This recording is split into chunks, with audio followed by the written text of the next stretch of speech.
I have no idea. All right, let's go. Okay. Okay.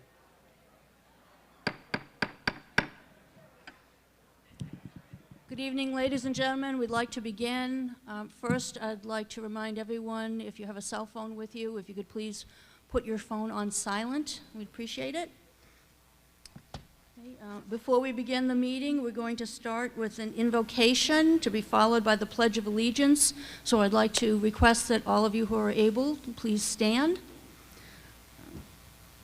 Okay. It gives me great pleasure to introduce Rabbi Lisa Feld from B'nai Tikva, who will deliver the invocation.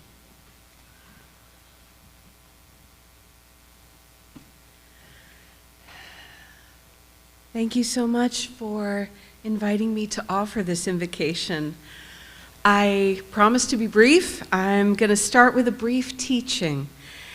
As you may know, in Judaism, we read through the entire Torah, the entire 5 books of Moses, over the course of a year. And when we get to the end of the scroll, we roll it back to the beginning and start over. So every year is a new cycle, and we come back to the same text, the same issues again and again, but each time with new perspectives and new priorities.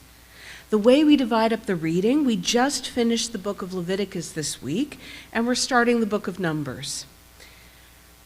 At any moment of transition, large or small, we're excited or nervous about the things that are beginning. And we're sad about the things that are ending, either because it was wonderful and we don't want it to be over, or because we wish things had been different. Right now in Canton, among other things, I'm mindful that we're saying goodbye to some of our leadership, and we're welcoming new people who are stepping up. And so I want to offer the words that Jews say to bless the act of ending one book and beginning another. Chazak, chazak, v'nit chazek, which means be strong, and may we strengthen each other. May this next chapter in our town's history be a good one. Good evening.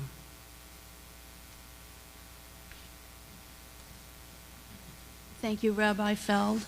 And now for the Pledge of Allegiance. I pledge allegiance to the flag of the United States of America and to the republic for which it stands, one nation, under God, indivisible, with liberty and justice for all. Please be seated. Okay, the 2026 annual town meeting is hereby called to order. The chair will now entertain a motion to dispense with the reading of the warrant. So moved, Madam Clerk. Do I hear a second? It's been moved and seconded to dispense with the reading of the warrant. All those in favor, please signify by saying aye. Aye. Those opposed? It is approved unanimously. Chair will now entertain a motion to dispense with the reading of the constable's return. So moved, Madam Clerk. Moved. Do I hear a second? It has been moved and seconded to dispense with the reading of the constable's return. All those in favor, please signify by saying aye. Aye. Those opposed? The ayes have it, and it is voted unanimously. We go into Article 1, to elect a moderator to preside at this town meeting to serve until the commencement of the annual town meeting in 2027. We'll now entertain nominations for the position of moderator. Madam Clerk, my name is Alan M. Karen from 4 Newell Hagen Court, Apartment H, Canton, Mass. 02021. I serve as the treasurer and parliamentarian of the Canton Democratic Town Committee, and I hereby place in nomination the Richard Doc Stady to serve as moderator for this town meeting. Thank you, Mr. Karen. Richard Stady has been nominated. Do I hear a second? Second. Are there any other nominations? Hearing none, we'll declare the nominations closed. All those in favor of electing Richard Stady to serve as moderator until town meeting 2027, please signify by saying aye. Aye. Aye. Those opposed? The ayes have it. Mr. Stady is elected unanimously.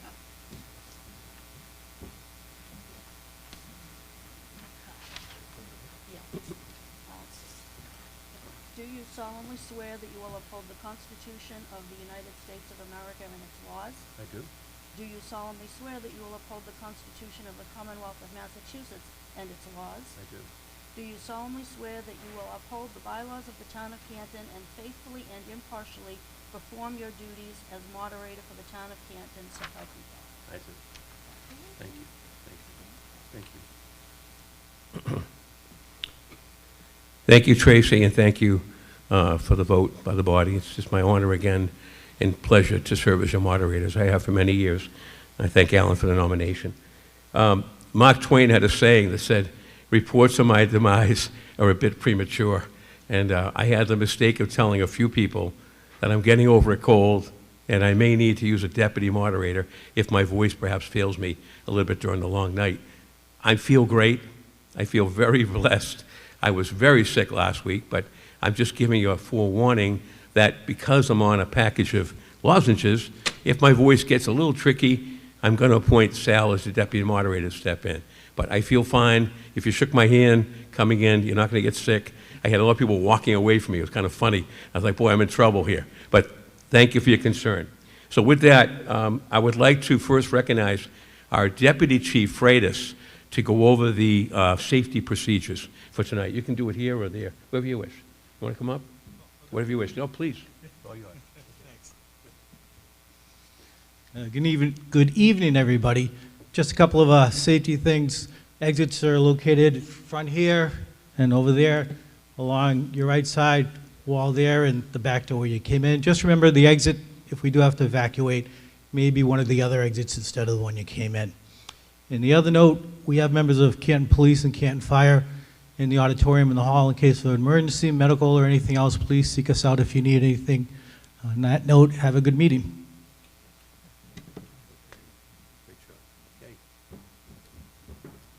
Okay, a couple of just really quick housekeeping things I'd like to take care of, and then we're going to get right to it.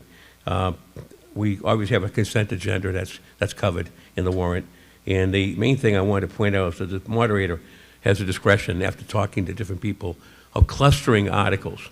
The idea of clustering is you look for articles that are so similar that it makes sense to draw them and talk about them together rather than putting the ball back in. So that kind of like is against our policy of the straight lottery. So I have clustered, and Lewis might put it up to me. I hope he has put it up, and I appreciate his kindness. I've clustered Articles 17 and 21, 29, 30, and 31, 34, 35, 36, and I think these are all zoning, 43, 44, 45, 46, 47.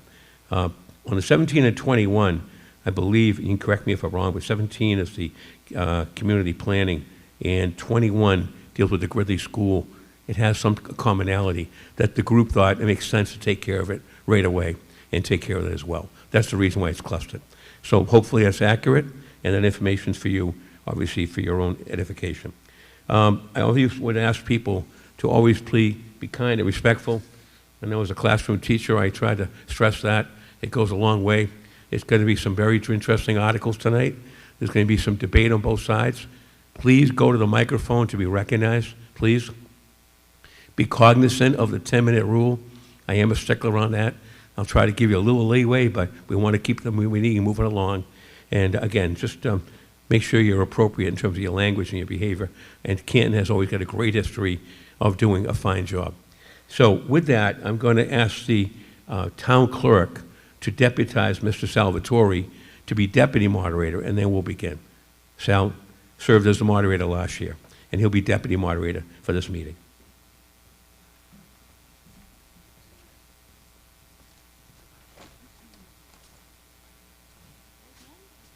Do you solemnly swear that you will uphold the Constitution of the United States of America and its laws? I do. Do you solemnly swear that you will uphold the Constitution of the Commonwealth of Massachusetts and its laws? I do. Do you solemnly swear that you will uphold the bylaws of the town of Canton and faithfully and impartially perform your duties as moderator for the town, so help you God? I do. Congratulations. I do. Okay, thank you, Sal, for again stepping up and helping us once again. So with that, the moderator has been elected. The rules need to be adopted, so we move to Article 2. Chair recognizes the chair of the Finance Committee, Emilio.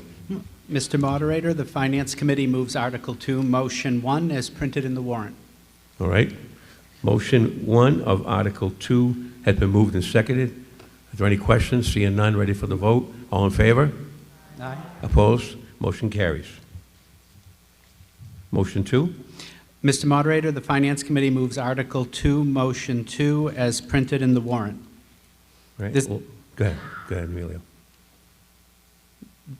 You can speak. I didn't mean to cut you off. Go ahead. This motion grants permission for those individuals named in the motion who are not residents to participate in this annual town meeting, but not to vote.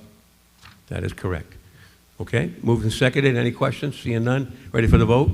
All in favor? Opposed? Motion 2 has been adopted. Motion 3? Mr. Moderator, the Finance Committee moves Article 2, Motion 3, as printed in the warrant. Moved and seconded. Speaking on it? This motion ensures that the town will have a balanced budget. If someone wants to increase the amount for a spending item from what is proposed in the original relevant motion, they must identify an item to cut elsewhere to balance the budget, or designate another legal revenue source to use in order to fund it. All right. Pretty standard. We do it every year. Those familiar with town government know this is something you have to do. Any questions? Seeing none? Ready for the vote? All in favor? Aye. Aye. Anybody opposed? Motion 3 carries. I believe that concludes Article 2. Article 3? Okay. Mr. Moderator, the Finance Committee moves Article 3 as printed in the warrant. All right, thank you, sir. Article 3 has to do with reports of committees, and we have several, and I'd like to call upon those people if they wish to make a report at this time, if there is anybody. We have bylaw modernization, Canton Alliance Against Substance Abuse, economic development. I see Mr. Manning coming to the microphone. Good Gene evening, Manning, you're recognized. Mr. Moderator. Gene Manning, 12 Harrison Road, Chairman of the Economic Development Committee, and I have our town report. Mr. Moderator would like to present the town meeting. Go ahead, sir. Next slide, please. Just reviewing the goals of the Economic Development Committee will be over 25 years that it was put together by a town meeting vote, very similar to this. So the Economic Development Committee is appointed by the Select Board membership. Our goals in alignment with the Select Board is to maintain and grow a strong and vibrant business community, ensure stable commercial tax revenue and cash flow for town services, increase property values of our residents and businesses in our community by ensuring the directive of the Select Board to maintain a growth-oriented economic development plan, and maintain Canton's outstanding reputation as a proactive, business-friendly community here in the Commonwealth. Next slide. So some summary, Mr. Moderator, for 2025. The town really fought the headwinds of not a lot of commercial economic growth in the Commonwealth. And we saw some exciting projects I wanted to share with town meeting tonight. The first is Rivian Automotive acquired 125 and 121 Shawmut Road. And that's the picture on the right, highlighted. Construction started at 362 Turnpike Street of the new Cube Smart. If you've been up and down 138, you've seen this. This was the site of the former 99. And exciting about this project is that the valuation will go up significantly from what we had at the 99. We're not estimating this will have a lot of financial impact on the town with schools and municipal. Canton held its first job fair in over 15 years in September, and just wanted to acknowledge the work of Greg Murphy, one of our members who was instrumental in organizing that. That was held at the Bank of Canton.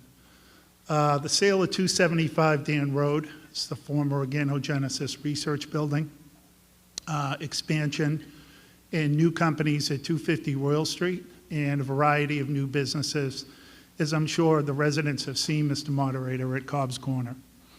Next slide. Just a summary of some of the properties. I included Amazon on the bottom left. So they're on Dan Road And I also include Rivian on the upper right. An ironic fact of that is that all those Amazon vans that we see driving around Canton that are so courteous and kind drivers as they make their deliveries are Rivian vans.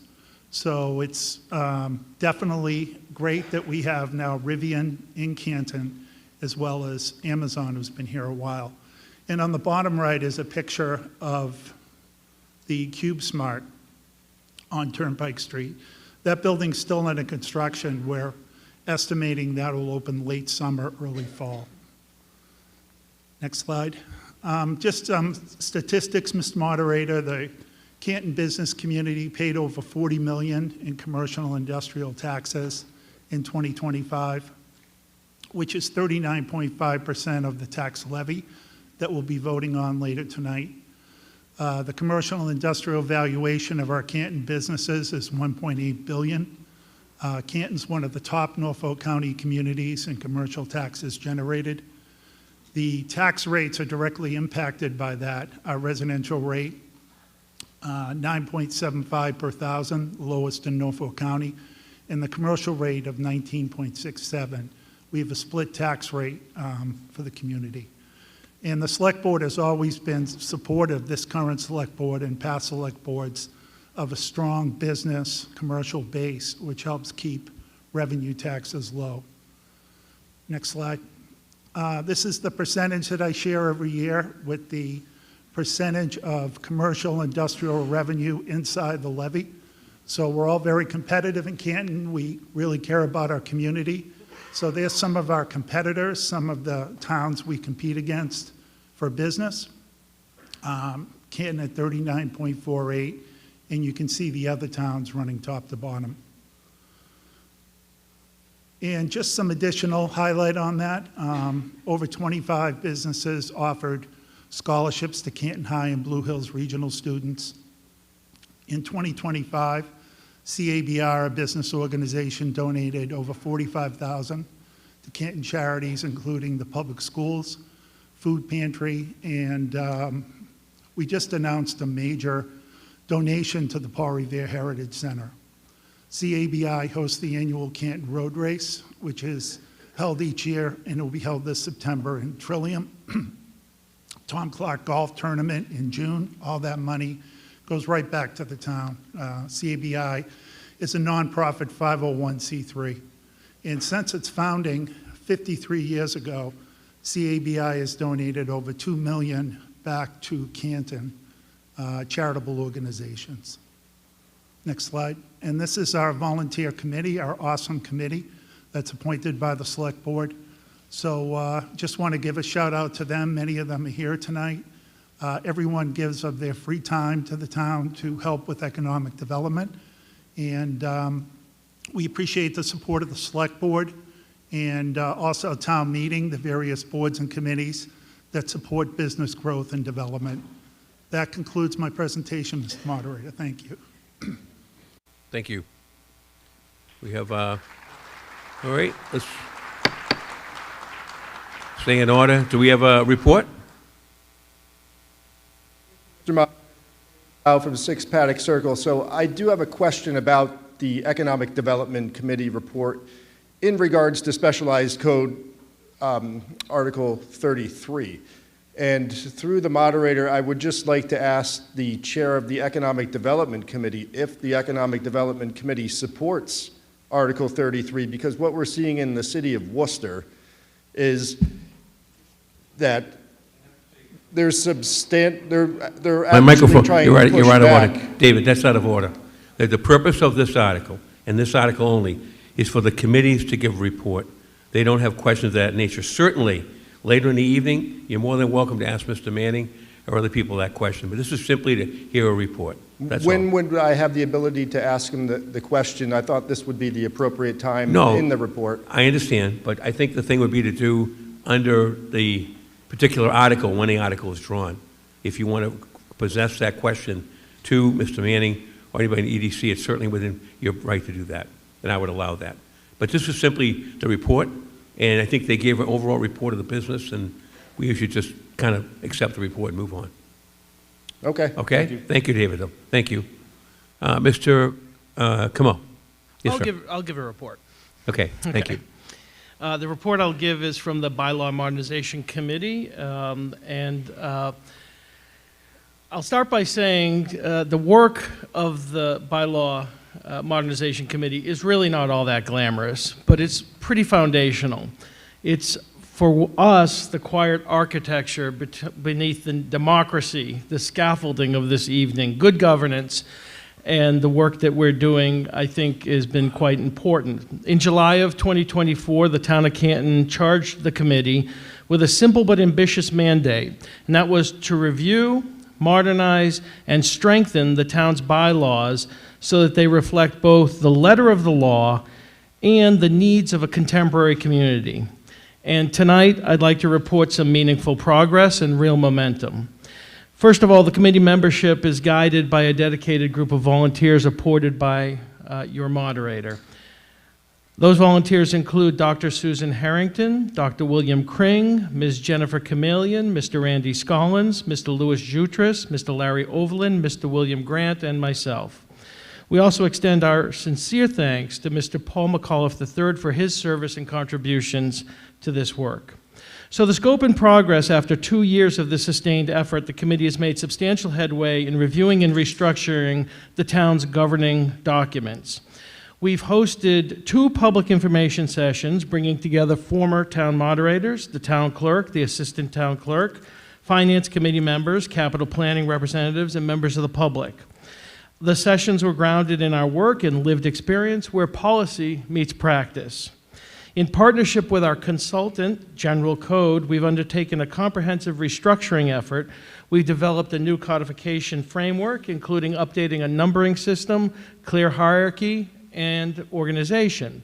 We've completed the review of the general bylaws, that's 245 pages of documents, the zoning bylaws, 184 pages, and the planning board rules and regulations, over 180 pages.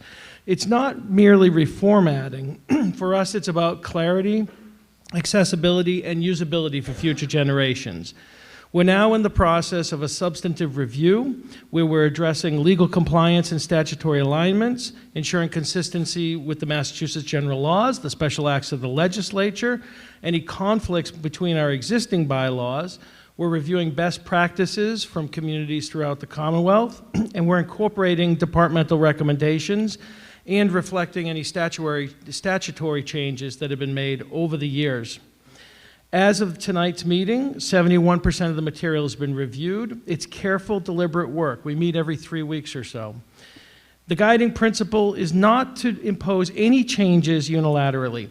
I want to really reassure town meeting that all our recommended changes will be brought before an annual town meeting in the future, where each change will be clearly presented, rationale will be explicitly stated, and transparency will guide the process. Our goal is not to rewrite governance, but to clarify and strengthen it. Tonight, you're going to see a few of our initial recommendations. The first set of recommendations will focus on modernizing core town meeting functions. Tonight, if we go to one night, and if I stop talking, the moderator election process will be discussed. We'll talk about the authorization of electronic voting, and we'll talk about the procedures for reconsideration within town meeting proceedings. All of these changes that we're putting forth tonight are designed to improve accessibility, efficiency, and procedural clarity without compromising the integrity of this sacred body. Our next phase, we're asking also this evening for a 2-year extension. When we were first authorized, it was a very ambitious task to try to get our job within 2 years. It was impossible to do that, and we apologize for that. It's just not possible to do it in the time that was given, and so we're asking for an extension this evening. We're also about to prepare a structural reconsideration process for town meeting articles in the future, where we will present 2 non-substantive articles, one for general bylaws, one for zoning, and 2 substantive articles presenting proposed changes, including strike-throughs, so you can see the changes. We anticipate our work to be completed by February 2027 in advance of the spring town meeting if we can get our timing aligned. So in conclusion, we're working clearly, consistently, with legally sound basis, and creating accessibility. We're proud of the progress we've made, we're mindful of the work ahead, and we thank you for your trust. Thank you, Mr. Kamel. All right. Do we have anybody to report on CASA? I see someone going up. All right. Name for the record, please. Good evening. My name is Izzy Nolan, and I'm the program manager for the Canton Alliance Against Substance Abuse. Thank you for having me here tonight. Yep. I was going to share a little bit about CASA and some of the updates. So my role in CASA is youth substance use prevention and education, and I serve as an additional resource for Canton Public Schools, whether that be one-on-one meetings with students or going into health classes as another sense of support for some lessons.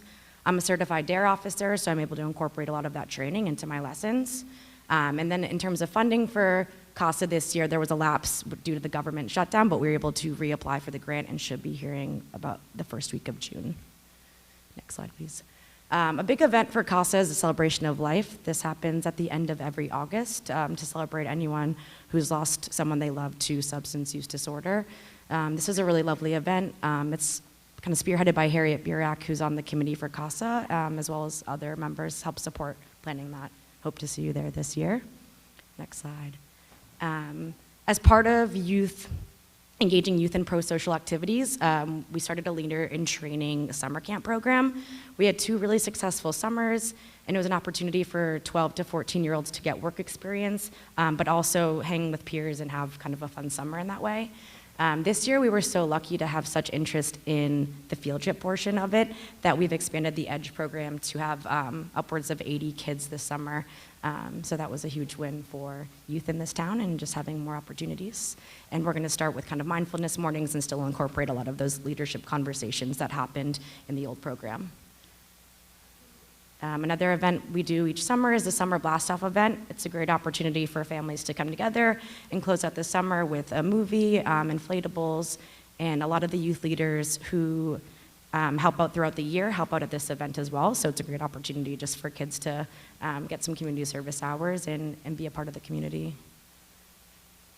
This year was our first ever dinner with Santa, so CASA had the opportunity to pair up with the Canton Helpline and give families an opportunity to have dinner with Santa and get gifts and photos. We had about 10 families attend this year, and we're really hoping to grow the event next year. Another big project CASA and Parks and Recreation has done is having middle school half-day programs.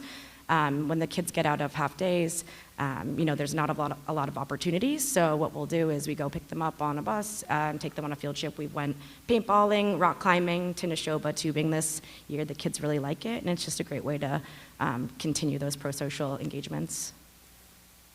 Lunch leaders. I'm really lucky to have the opportunity to go into the Canton Public Schools and help out during lunchtime.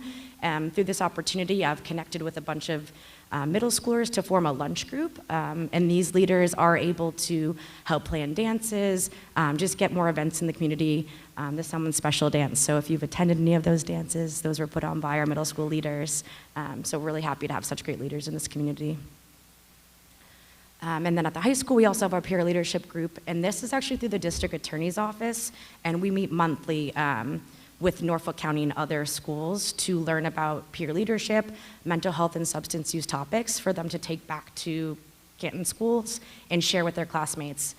We just were able to go to a conference in Gillette in April where the kids got to kind of be rewarded for all the hard work they'd done throughout the year and learn more information to take back. We participated in Nobody Eats Alone Day this year, which the kids had a table set up at lunchtime for kids to come and just have conversations and feel like it's an opportunity to get to know other people, and also raise craze at the JFK. Some high schoolers were able to go help out and promote kindness at the elementary schools. And then lastly, just other community events you'll see CASA at: the farmers market, the health fair, trunk or treat, collaboration with the library. You'll see Narcan boxes throughout town, and in collaboration with the Board of Health, drug busters as well. Thank you for your time tonight. Thank you. All right. We've heard all the reports. I believe a motion was made by the finance chair, so we're acting on the motion to adopt or to accept the reports as presented at this meeting. All in favor, please say aye. Aye. All opposed? And that motion, Article 3, is carried. Before we move on to Article 4, I want to do two things really quick. One is I want to recognize, I believe he's in the back someplace, but our new police chief is here, Chief Daniels. Welcome, Chief. Good to see you here. Welcome.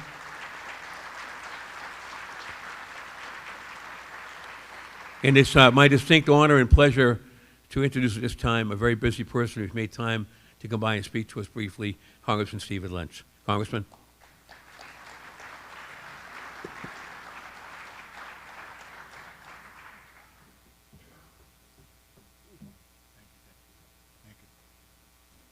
Thank you, Mr. Moderator. Dick, thank you. Good evening, everyone. I know you've got a lot on the warrant here, but I wanted to just give an update on what's been going on in Washington, especially as regards matters that actually affect the town of Canton. I also want to thank my colleagues, Senator Paul Feeney and Representative Bill Galvin, for their work recently on a number of issues. I'm happy to say that working collaboratively with local officials and especially former town manager Charlie Doody, we were able to bring back over $9 million in federal funding to the town of Canton. And that is largely discretionary funding, absolutely, discretionary funding where we were actually looking for guidance from the town officials and state officials on how best to provide relief in terms of financial support for the town. So a lot of that money went into, I'm proud to say, very basic, necessary projects throughout the town of Canton. We were able to do the Washington Street improvements, the downtown crosswalk rehab project. We did some cybersecurity upgrades at Town Hall, which were necessary.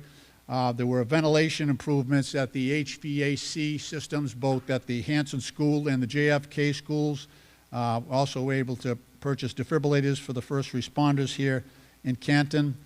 We did two major water infrastructure projects that were necessary at the Moran and Sullivan treatment facilities.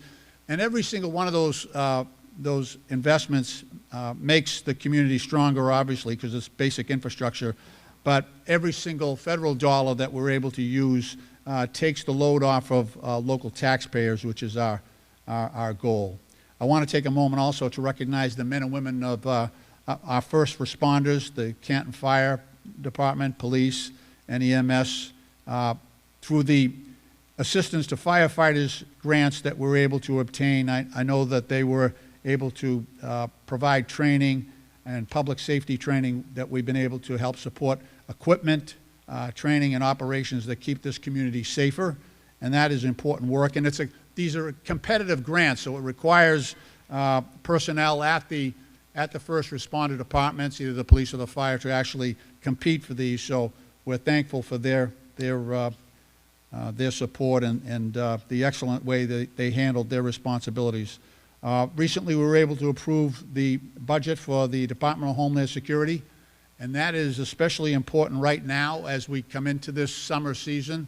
As you may know, we've got the World Cup coming to Gillette Stadium. There's over 3 million foreign visitors coming in. A lot of that requires a big upgrade in our public safety apparatus. So there'll be drones, and there's all kinds of extra work on the part of our first responders and local police departments. In Congress, we were able to provide over $265 million to try to help local communities to deal with that extra security level. And because Canton sort of sits astride I-95 and also I-93, this is one of those areas where, you know, drone activity and enhanced security is going to be necessary. So we wanted to make sure that either FIFA or the federal government picked up the cost of that security apparatus and not the local community. So very happy to report that we think we're in a good place on that. We've checked with the various boards of selectmen in the area, and it seems like that security money is finally flowing. There was a little slowdown, but we're in a good place. I also want to talk for a minute about Pappas Rehabilitation Hospital for Children. They had announced that closure about 5 months ago. I got a call from some of the people up there that are the administrators at Pappas Rehabilitation Hospital for Children. I went out and did a walkthrough with Senator Feeney and also Representative Galvin and a number of senators and reps from this area, surrounding towns that also whose parents and children use that facility. Interviewed a lot of the kids there, and it was clear from that visit that we had to maintain the funding for that, and that we should try to work together to reverse that decision. We went up to the State House. We had a sit down, all of us, with the governor and explain what was going on down there, and we encouraged her to get down to Pappas, meet those kids, meet those parents, find out what the work is that they're doing, because they're doing God's work there at Pappas, and that should be a national model. It should not be a place that we are closing. So I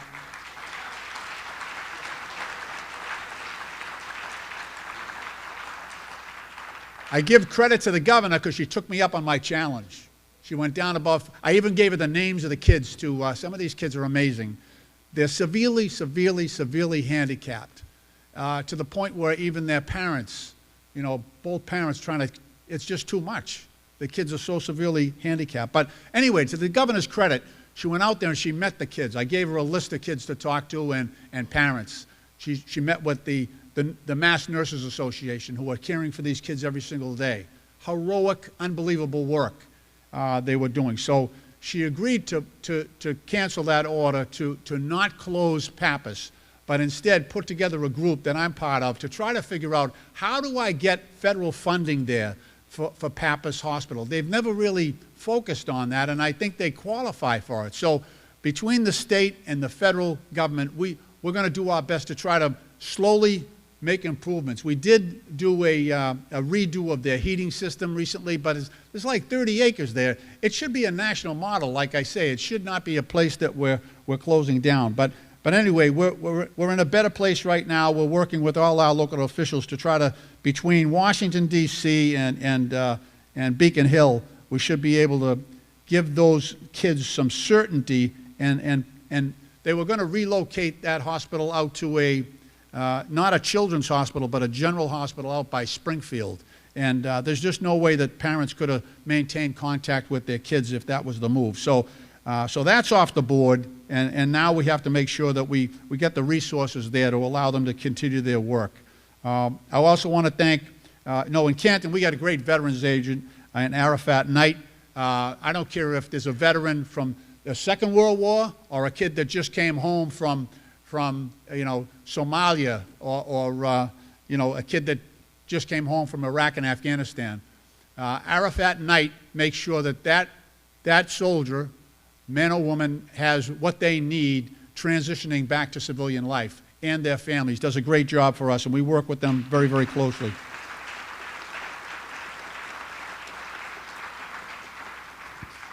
One of the greatest things I get to do is nominate young people to the military academies.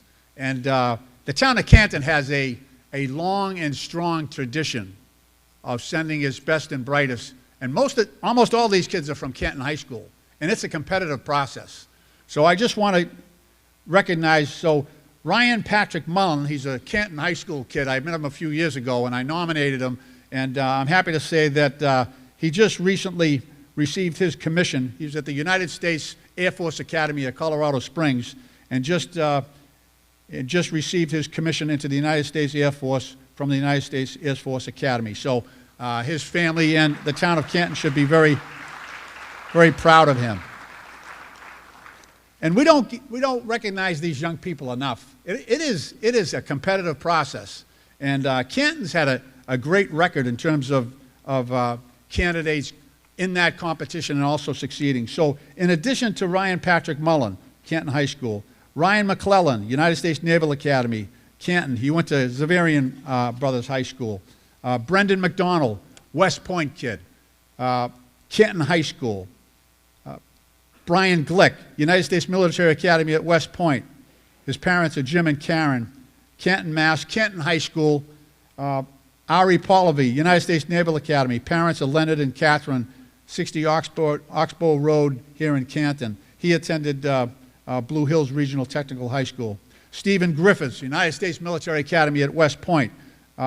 Parents of Stephen Griffiths and Jennifer Fellini, also a Canton High School kid. So that's, for a town of Canton's size, that's a great legacy. And I know for a fact, when we interviewed these kids, every one of them talked about people in their family, their fathers, their grandfathers, in some cases their grandmothers who served in the military, and it was the example, it was the example of veterans from Canton that inspired these young people to want to serve. So with that, I just want to say, God bless all the veterans here in Canton. Thank you for the inspiration that you provide to today's generations of young people who serve in uniform. And God bless you for serving in town meeting and doing the people's business. This is really where democracy hits the road. This is really what it's all about. So God bless the town of Canton, and God bless our troops and keep them safe, and may God continue to bless these United States of America. Thank you. Thank you.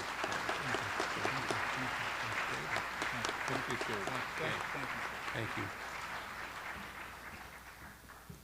Always a pleasure to hear from our Congressman, and we appreciate his efforts during these difficult times. We're now going to move on to Article 4, the consent agenda. Chair recognizes the Chairman of the Finance Committee, Emilio. Mr. Moderator, the Finance Committee moves Article 4 as printed in the warrant. Right, moved and seconded? The consent... Good. The consent agenda allows the voters at town meeting to act on multiple articles in one vote. These articles are considered by the Finance Committee non-controversial. Some are standing articles that have no items to consider for this annual town meeting, while other items have been withdrawn or postponed. If any voter wishes to discuss any of these articles listed in this motion in more detail, simply request a hold when I read through the list of articles, and we will address the article separately. Those articles currently in the consent agenda are as follows. Article 6, personal service contracts under the Select Board. There are no current contracts to consider. Article 7, pay bills of prior fiscal year. This is considered non-controversial. Article 11, authorize certain revolving funds. This one is also considered non-controversial. Article 12, insurance proceeds. There are no insurance proceeds of eligible amount that require a town meeting vote. Article 13, accept general or session laws enacted by the General Court. No general or session laws are available to be considered. Article 20, appropriation of to create safe streets. This has been withdrawn. Article 37, vote to accept Stonewood Drive as a town way. This article has been withdrawn. Article 38, vote to accept Isabella Circle as a town way, which has also been withdrawn. These streets have been withdrawn without prejudice. Article 39, vote to accept Holly Way as a town way. It has also been withdrawn without prejudice.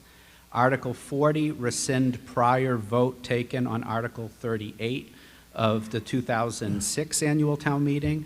That has been withdrawn for this year. And Article 41, accept Massachusetts General Law, Chapter 31, 61A and 61B, which has also been withdrawn. Thank you. You heard from the chair. He explained each article. Seeing no questions, are you ready for the vote? All in favor of adoption of Article 4, please say aye. Aye. Opposed?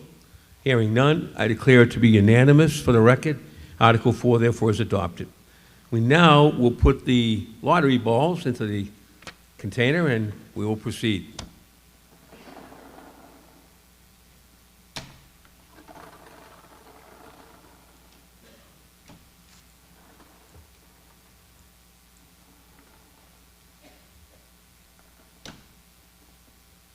We drew Article 46. I believe this is clustered. I believe it is. Let us go to Article 46. And if you're ready, the chair would recognize the chairman of the Finance Committee. Okay.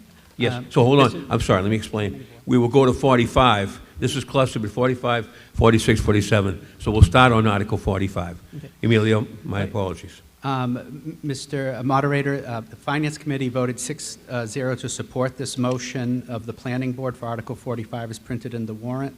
The amendment will help ensure that the town zoning map accurately reflects the removal of the Canton Center Economic Opportunity District A that was replaced by part of what is now the Central Business District and local zoning. I believe as it's a Planning Board article, the Finance Committee defers to the Planning Board to make the motion.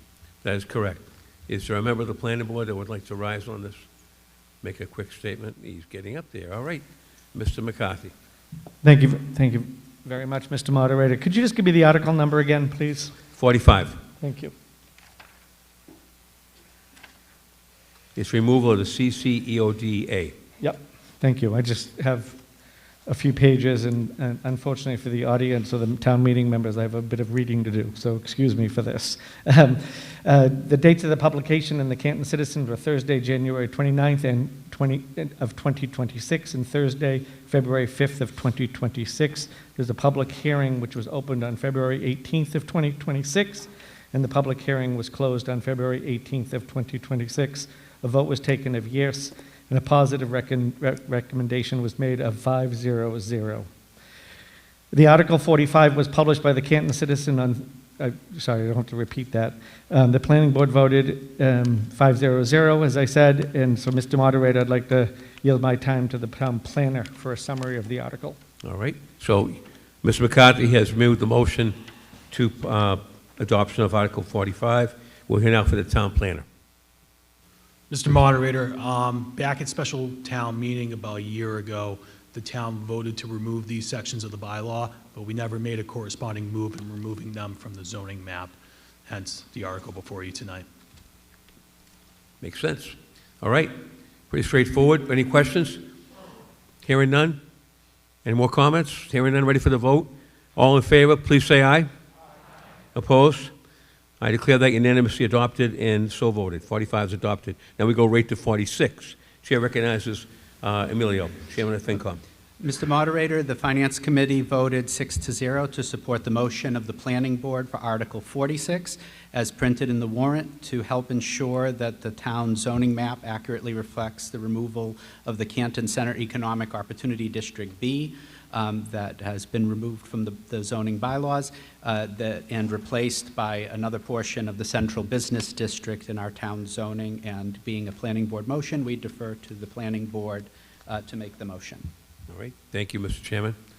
Chair recognizes Mr. McCarthy. Thank you, Mr. Moderator. Article 46 was published in the Canton Citizen on Thursday, January 29, 2026, and Thursday, February 5, 2026, and was made available in the Planning Board office and the Select Board office for public inspection. A public hearing was held at the meeting of the Planning Board on Wednesday, February 18th of 2026, and the Planning Board voted 5-0-0 to send a positive recommendation that this article be accepted at town meeting. Mr. Moderator, again, I yield my time to the town planner, Connor Murphy. Chair recognizes Mr. Murphy, town planner. Mr. Moderator, again, this was the second zone in that section of the bylaw. It is Section B. It is being removed at this time. Thank you, sir. Seeing no further questions or comments, are you ready for the vote? All in favor of Article 46, please say aye. Opposed? And motion carries, declared to be a unanimous vote. And one more, Article 47, I believe. Yep. Mr. Moderator, the Finance Committee voted 6-0 to support the motion of the Planning Board for Article 47 as printed in the warrant to help ensure that the town zoning map accurately reflects the removal of the Canton Center Economic Opportunity District C that has been removed from our zoning bylaws and partially replaced by a section of the Canton Junction Overlay District. All right, thank you, sir. Chair recognizes Mr. McCarthy. Go ahead. Thank you, Mr. Moderator. Article 45 was published in the Canton Citizen on Thursday, January 29th, 2026, and Thursday, February 5th, 2026, and was made available in the Planning Board office and the Select Board office for public inspection. A public hearing was held at the meeting of the Planning Board on Wednesday, February 18th, 2026. The Planning Board voted 5-0-0 to send a positive recommendation that this article be accepted at town meeting. Mr. Moderator, again, I yield my time to the town planner, Connor Murphy. Thank you, sir. Chair recognizes the town planner. Mr. Moderator, this is the last zone as part of the Canton Center Economic Opportunity District. Again, we removed that text last year and need to remove this portion of the map. All right, thank you, sir. Any questions or comments regarding that article? Seeing none? Ready for the vote? All in favor? Opposed? Motion carries. I declare the vote unanimous. Article 47 has been adopted.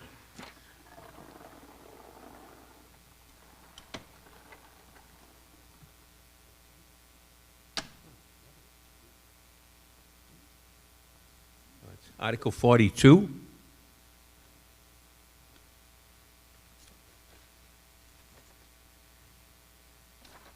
Okay, this enterprise funds. Chair recognizes Chairman of the FinCom.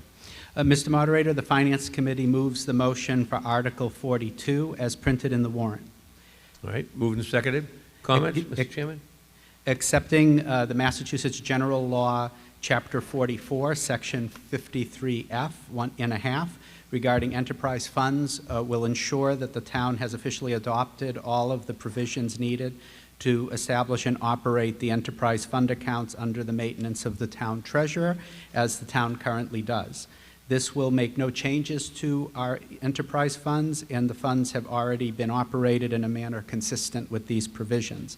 It would simply formalize that process by accepting the appropriate state law. And I just also wanted to mention that in our recommendation book, there was a slight typo where it's referred to as Chapter 40, not Chapter 44 of the Massachusetts General Laws. Is that in the motion or in the dictum? Where's the typo? It's in Okay. the discussion. All right, I just wanted to that's point fine. that out. We're good. All right, as we moved and seconded, any questions on that in terms of what we're doing on here? Make sure you're okay on the vote. All right? All in favor, please say aye. Opposed? The motion carries. Article 42 is adopted.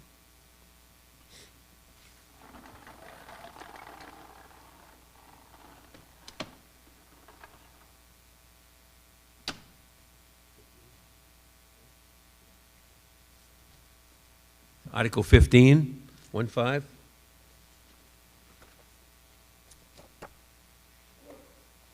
Chair recognizes the Finance Committee when you are ready. Right. Thank you, Mr. Moderator. The CPC makes recommendations to the Finance Committee regarding capital budget requests, which we then review and consider when making our recommendations on these capital requests to the town meeting. The Finance Committee first would like to thank the CPC for their hard work in many meetings, vetting these projects and providing us with their recommendations. The Finance Committee moves Article 15, Motion 1, as printed in the warrant. Been moved and seconded. Any questions on that? Okay. Go ahead. This motion authorizes our finance director to supervise the acquisition and disposition of vehicles and equipment, and similarly allows the Building Renovations Committee to supervise building projects in capital projects. Okay. Clear. Proceed. All set for the vote. All in favor? Aye. Opposed? Motion carries. Motion 1 is adopted. Motion 2? Mr. Moderator, the Finance Committee moves Article 15, Motion 2, as printed in the warrant for the listed municipal cash capital items totaling $1,118,430. Been moved and seconded. The motion 2 be adopted, and the sum is presented in the warrant as read by the chair. Speaking on that, Mr. Chairman? These wide-ranging cash capital requests will help provide the listed municipal departments with the equipment they need to operate and enhance the many services for which they are collectively responsible for delivering to the people and stakeholders of Canton. The Finance Committee supports all of the cash capital items listed. All right. Are there any questions regarding motion 2? Seeing none, ready for the vote? All in favor? Opposed? Motion 2 is adopted.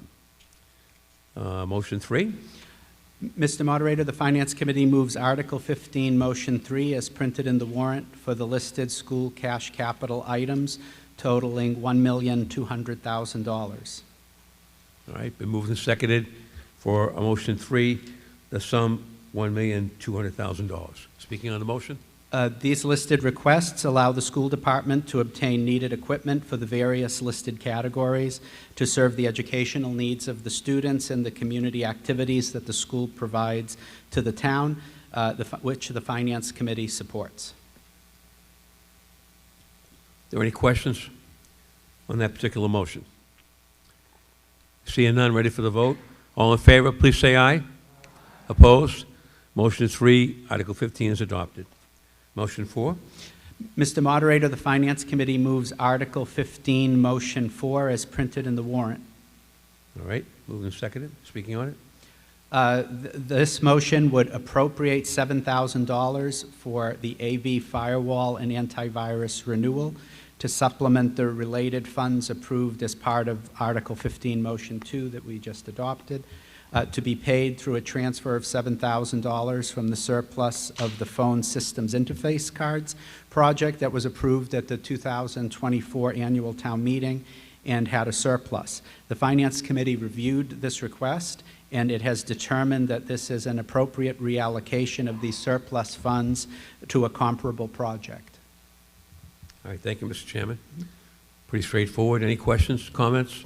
Seeing none, ready for the vote? All in favor of motion 4 for the sum $7,000, please say aye. Opposed? Motion 4 is adopted. Motion 5.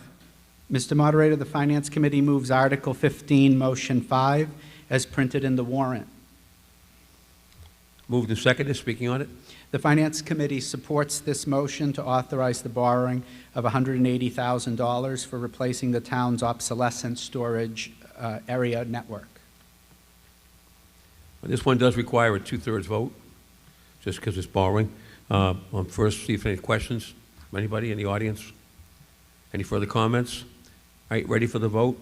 Adoption of motion 5, Article 15. All in favor? Aye. Opposed? I'll declare that unanimous for the record.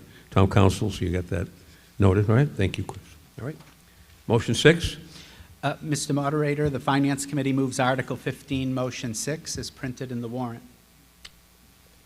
Okay. That's a motion that's made and seconded. Again, there's borrowing. This requires a 2/3 vote. Are there any questions on this particular motion? This motion is to appropriate $1,810,000 for the replacement of the E1 ladder truck to be paid for through a borrowing that will be a general obligation of the town, to be paid from ambulance receipts reserved for appropriation account, Department number 170. The Finance Committee has reviewed this request, and the ambulance account has sufficient funds to support this important public safety-related purchase. The committee has also determined it is an appropriate use of the funds from this account to purchase this engine, this ladder truck. Thank you, sir. Do we have any questions on motion 6 for the ladder truck? Seeing none, ready for the vote. We do need a 2/3 at least on this as well. All in favor? All opposed? I'll declare that so voted, and again, I'll note it to be a unanimous vote. Motion 7. Mr. Moderator, the Finance Committee moves Article 15, Motion 7, as printed in the warrant. All right, Mr. Chairman, go ahead. This motion is to appropriate $1,410,074 for the library interior renovations, with the relevant costs of this phase to be paid from the following funding sources: a borrowing of $1,001,994 to be repaid from the general fund, and a $408,080 transfer from free cash to this project account.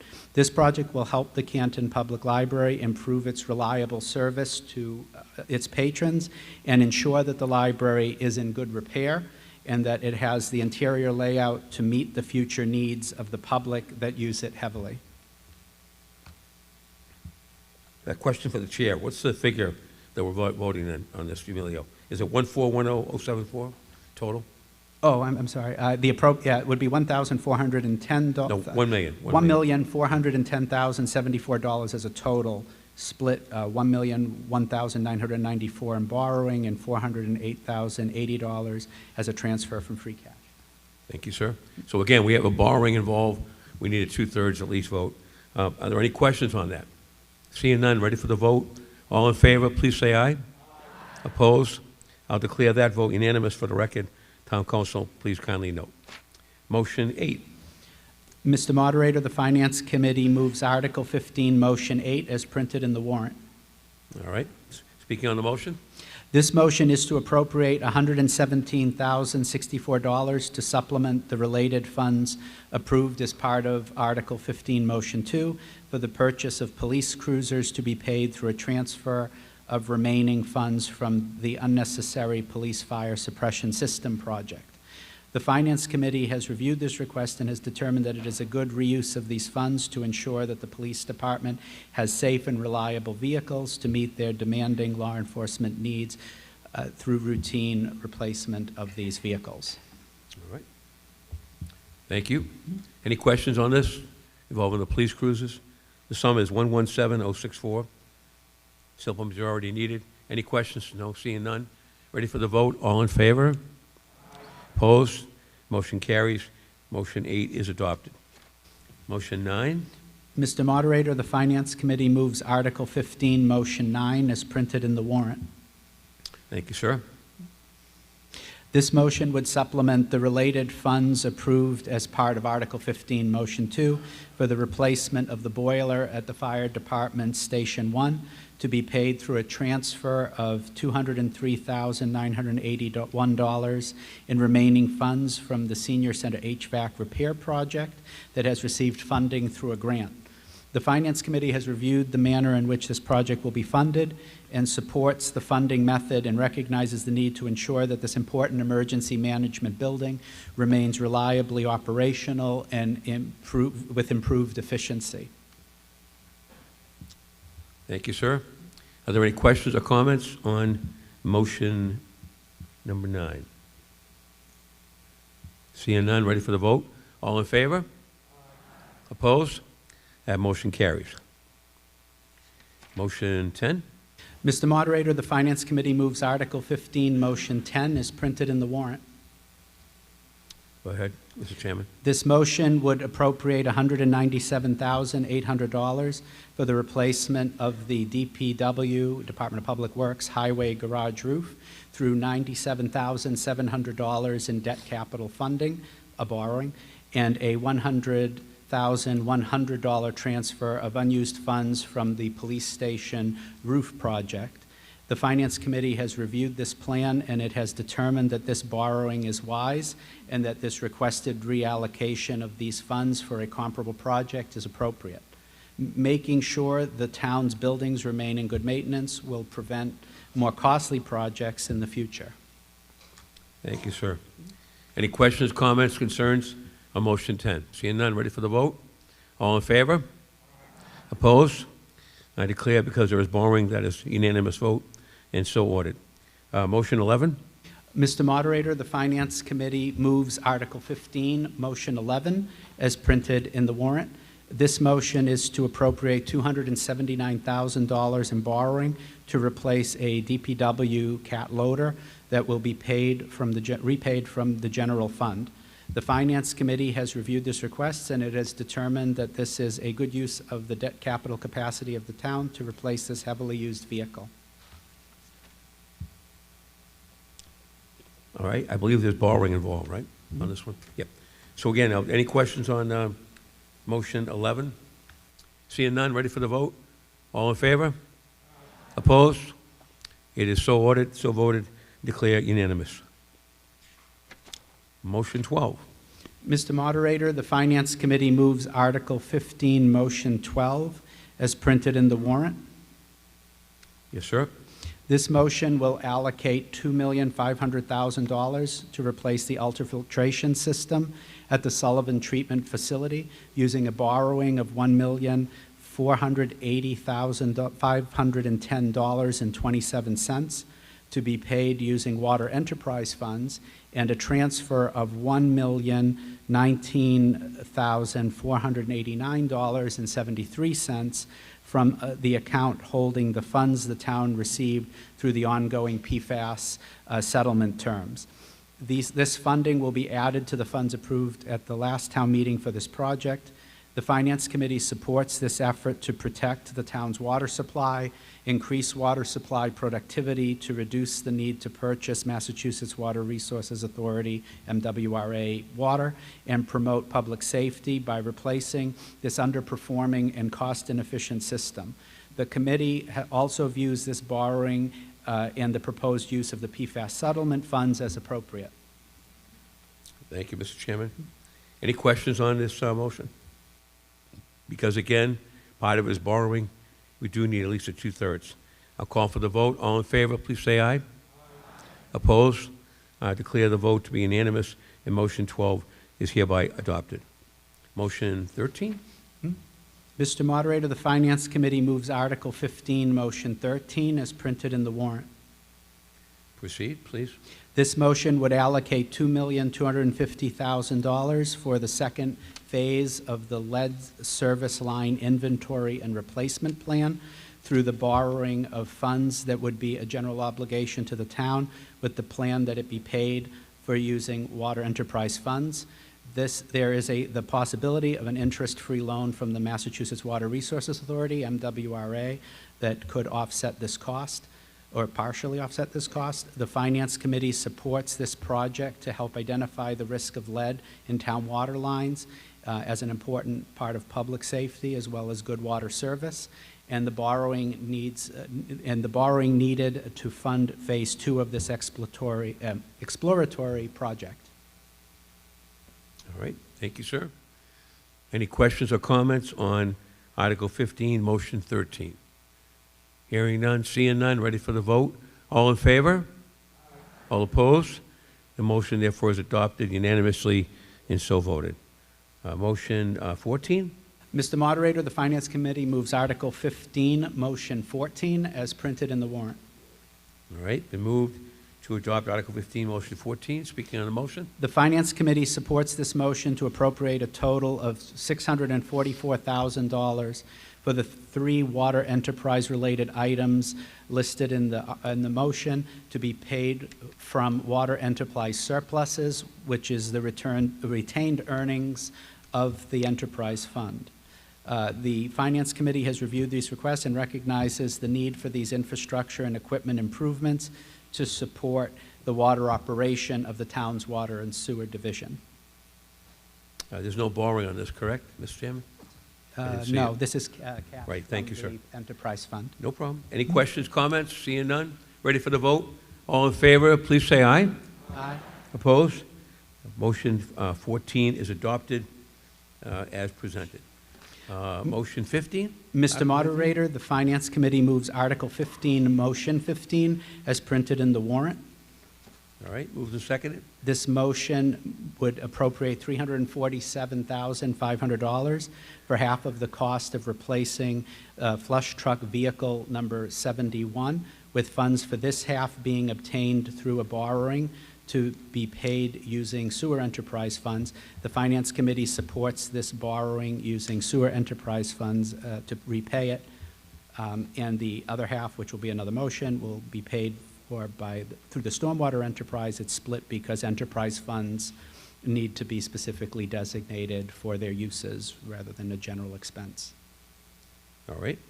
Motion 15, Article 15, been made and moved and seconded. Any questions? Seeing none, ready for the vote? All in favor? Aye. Opposed? I declare it to be unanimous and therefore ordered and adopted. Mr. Salvatore, would you step in for a minute?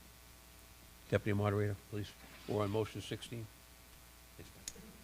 Good evening, everyone.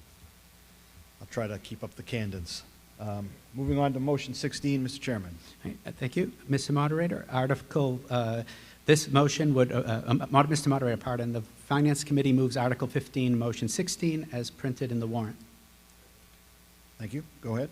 This motion would appropriate $347,500 for half of the cost of replacing flush truck vehicle number 71, with the funds for this half being obtained through a borrowing to be paid using stormwater enterprise funds.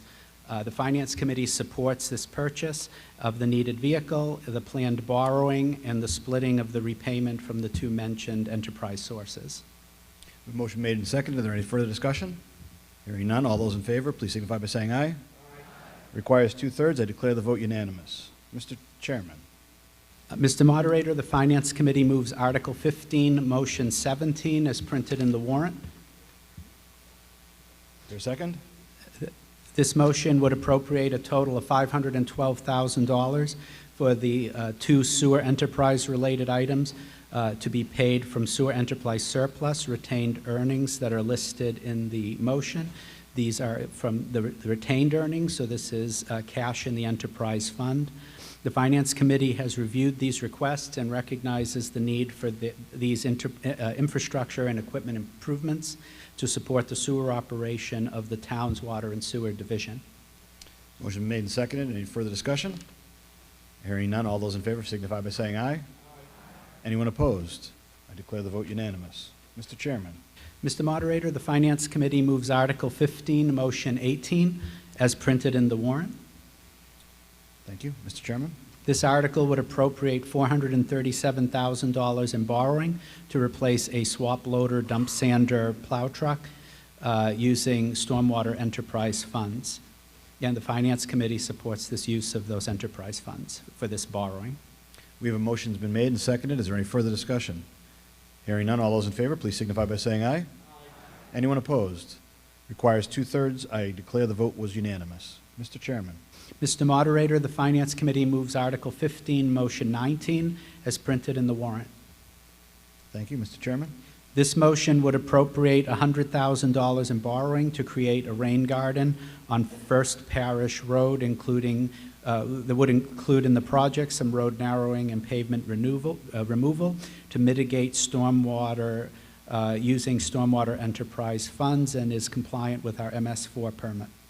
Mr. Chairman, if I could get a point of order, you said borrowing. Is there borrowing in this article, in this motion? No, I apologize. Okay, great. Thank Sorry. you. Just wanted a clarification. Mhm. We have a motion that's cash. been made and seconded. Is there any further discussion? Hearing none, all those in favor, please signify by saying aye. Anyone opposed? I declare the vote unanimous. Mr. Chairman. Mr. Moderator, the Finance Committee moves Article 15, Motion 20, as printed in the warrant. Thank you, Mr. Chairman. Please proceed. This motion would appropriate $762,000 in borrowing for the Luce School rooftop feasibility study to be paid for using the general fund. The Finance Committee supports the use of the town's borrowing capacity to fund this first step study to help ensure that the Luce School continues to be well maintained while recognizing the prudence of participating in the MSBA grant program to help offset costs of the study and the potential future roof replacement project that may follow. Thank you, Mr. Chairman. We have a motion made and seconded. I see a gentleman has stood to make a point. Sir? Thank you, Mr. Moderator. Kevin Donovan, 3 Adrian Drive. Just a question through you, I guess. This is $762,000 to do a feasibility study for a roof for next year, where I think it's supposed to be $4 million possibly, and maybe we only get 40%. So we're spending $762,000 to possibly get $1.6 million back. Mr. Chairman? Being an MSBA grant program appropriation connected to that, there's the ability to get reimbursed for a significant amount, if not the full amount, of this project. And as well, the MSBA is very specific on the terms in which we can go forward in a feasibility study, so we have to participate through the MSBA's strict requirements when we do the feasibility study. But as a result of jumping through those hoops, we then allow ourselves to potentially get reimbursed on the other side. So in the reimbursement, I saw in the back, I'm just trying to get clarification, because it says, I think in the back, one of the back pages where you have outlined for next year's budget, $4 million, and it says 40%. So do we know how much that we're actually going to get back on a grant alone? On the actual roof, or this? Well, no, what you get if you get the feasibility, you have no idea what you're going to get. That's another phase of the project as far as, okay. I'm going to defer to the superintendent, but that's a different phase of the project. Or Brian, I'm sorry, Assistant Superintendent. Through the moderator, Brian Lynch, Assistant Superintendent, Finance and Operations, Canton Public Schools. The MSBA requires that we fully appropriate the estimated cost of the projects. This is phase one of doing so. We're setting aside the $762,000 for next year, and then the following year, when we would be in a construction phase, we are looking to put aside another about $4 million or so. The MSBA requires that the town put aside the totality of the cost, and then you're reimbursed along the way during the project. We've been invited in by the MSBA. We kick off with them starting July 1st. So we need to show that we have some funding set aside to start paying consultants that would join our team as of July 1st, which would then start to scope out this project for schedule and ultimately budget. I guess through you, Mr. Moderator, just clarification, $762,000 isn't just a feasibility, that's part of the job? Okay, thank you. Yes, it'll be for the total project. Great. Are there any further questions? Thank you for the question, and thank you for the clarification, sir. Hearing none, all those in favor, please signify by saying aye. Anyone opposed? Requires a 2/3 majority. I declare the vote unanimous. The final motion under the article, sir? Mr. Moderator, the Finance Committee moves Article 15, Motion 21, as printed in the warrant. Motion's been made and seconded. Mr. Chairman. This motion would appropriate $300,000 in borrowing for the Canton High School light control upgrade to be paid for using the general fund. We have a motion that's been made and seconded. Is there any further discussion? Hearing none, all those in favor, please signify by saying aye. Anyone opposed? It requires 2/3 majority. I declare it unanimous. Thank you, Mr. Chairman. Mr. Moderator.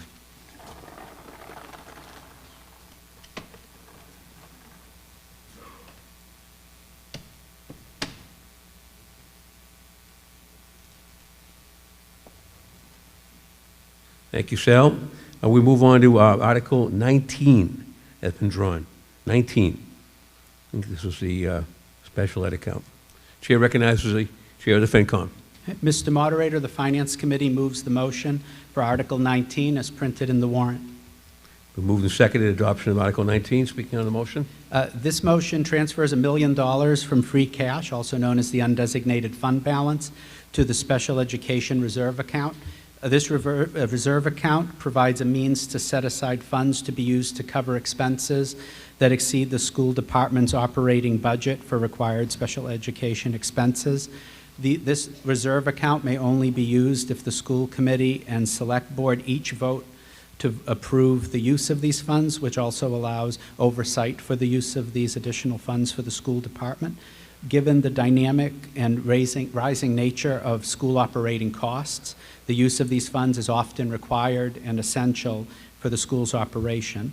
The Finance Committee supports this reserve account to provide the school department fiscal relief when needed to address the many state mandated and moral responsibilities that it has to its students. Thank you, sir. Are there any questions or concerns on Article 19 as presented? Seeing none, we're ready for the vote to adopt Article 19. All in favor, please say aye. Aye. Opposed? So voted. Article 19 is adopted.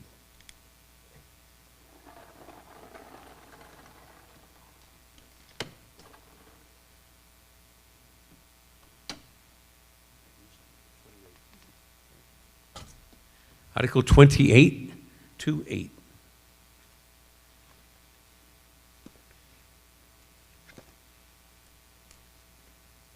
Trailer bylaw. I think the microphone's not working. Microphone's not working? Now it is. There you go. Okay. Chair recognizes the Finance Committee. Apologies. Mr. Moderator, the Finance Committee moves the motion for Article 28 as printed in the warrant. All right, moved and seconded to adopt this bylaw as presented. Speaking on the motion. The Finance Committee recommends this amendment of the general bylaws that would allow trailers to be parked in approved driveways where consistent with the town zoning bylaws and with certain safeguards through the Zoning Board of Appeals remaining. This would allow more flexibility for owners of trailers who would have more ability to park these vehicles on driveways as well as the already existing rights under the allowed conditions. This will allow better flexibility for trailer owners in town, and their properties will still, while still conforming to existing zoning bylaws. All right. This is not a zoning bylaw, by the way. It's just a amendment to our bylaw, only requires a majority vote. I see someone at the microphone. Could you give your name and address for the record? Kate Gallagher, 2 Briar Road in Canton. I just had a couple of questions about the bylaw. So right now, I think trailers can be stored in the back half of a yard, in a garage, or in a storage facility. So if someone were to buy a 35-foot trailer and store it in their driveway, which in Canton is typically in the front of a house, is that considered part of, is that approved? Like, who would approve that? Can I get a response from somebody maybe to answer that question? Any select board or Mr. Walsh or somebody, if he's here? Anyone? Oh, here he is. Mr. Walsh, Ed Walsh. Chair recognizes Mr. Walsh, Building Inspector. Thank you, Mr. Moderator. The point of this bylaw is a lot of driveways do not satisfy the setbacks as listed within the general bylaw, so this gives the homeowner greater flexibility to put their trailer in the driveway. It may be a 35-footer, it may be a 12-footer. If it's a registered vehicle, we really don't have a lot of say on where it can be located. It's still a vehicle. Do have restrictions on other things, where a garden shed might go. We have restrictions on the number of commercial vehicles that can be stored in a driveway. What makes a trailer different? It's usually a personal vehicle. If that was a landscaper's trailer, that would... Or an electrician. Well, let's hold on. Sorry. You should address the comment to the moderator. Sorry. And give him one at a time. Give him a chance to respond. Yep. Mr. Walsh? If this was a construction trailer, it would not be permitted, similar to if it was a construction vehicle, it now would be permitted in the residential property. If it's a personal trailer, you know, some guys, they trailer their motorcycles, their snowmobiles, and they have campers. This would give them the ability to put it on their driveway instead of putting it in the yard, which sometimes that can appear even more unsightly to abutters when you get the grass growing around it and things like that. That's pretty much the issue we're talking about. It's just allowing that flexibility for the homeowner to keep a personal trailer on a driveway surface. Am I correct in reading it, though, that it's a 3-month period and it can be adopted or extended 4 times and that's it? Is that right? The way I'm reading that? So the trailer the period of time may be 3 months. Authorization shall not be renewed or extended beyond a total of 12 months. That's for a temporary trailer. Oh, I see. Under Section B up above, Okay. Mr. Chairman. Okay. All right, thank you. Thank you. All right. Any other questions, ma'am? I guess my question would be, if you have a trailer that is 35 feet long, 8 feet wide, 10 feet high, I guess this bylaw amendment will allow you to store that in your driveway, whether your neighbors like it or not. I also noticed that there was a third part to the bylaw that says the trailer can be occupied for up to 1 month out of the year by people who are not part of your family. So who's policing that? You have a 35-foot trailer in your yard and driveway, and people can use it for a month? Mr. Moderator, that would be a violation of the town zoning bylaws for having a second dwelling on a residential parcel. Of course, unless it was a legal ADU or it obtained approval from the ZBA. So you would have recourse to petition his office to go to the ZBA to enforce the violation of a second dwelling. Right, but that, I think that puts the neighbor in sort of having to police a large trailer in the driveway that's adjacent to their home. I'm just saying this seems like we have the solution, now we have a problem. All right, so I'm going to just say that it seems you're not in favor of this article, you have trouble with Yes. it. So I would say your first point you could have had is, I rise in opposition to the article. It's not like you just wanted questions answered, but it seems that more and more you are against it. So I would just say, for the record, you've rose in opposition to the adoption. Correct? That is Okay, all right. Any other questions that are different? Yes, over here. Tricia Florence, 24 Turtlebrook Road. I move the question. Oh, okay. Well, question been moved. We need to vote on that. To move the question, we need to vote. All in favor of the move of the question, please say aye. Opposed? It is declared unanimous. So now the question been moved, now we're going to vote. This only requires a majority vote as presented by the chair of the FinCom. All in favor of adoption of Article 28 to amend the Canton bylaw, please say aye. Opposed? Clearly, the majority do have it, and that is so voted. 28 is therefore adopted. All right?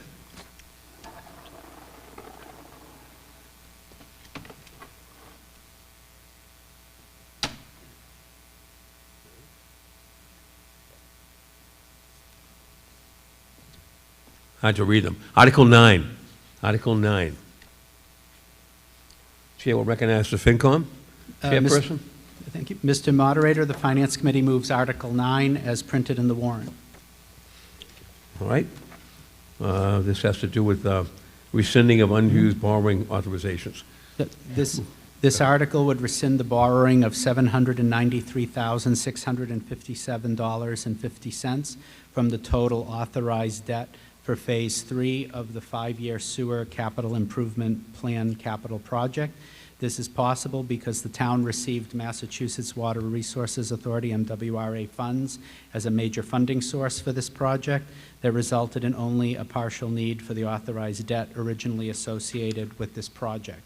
This amount in borrowing authorization being rescinded will allow this borrowing obligation to no longer, this part of the borrowing obligation of $793,657.50 to not count against the town's debt capacity, which frees it to be used for another project in the future.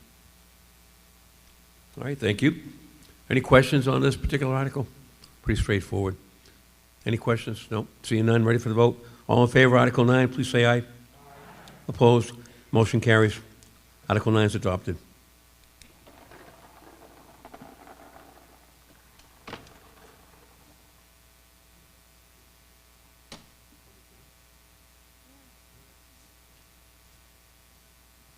Article 24.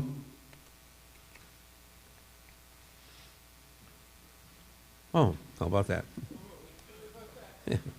Should know this one. All right. Chair recognizes Chairman of the FinCom. I'm waiting for the mic.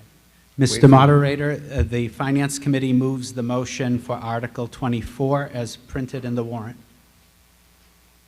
Been moved and seconded to, as you said, in support of the article? Yes. Okay. Move the motion. Yep.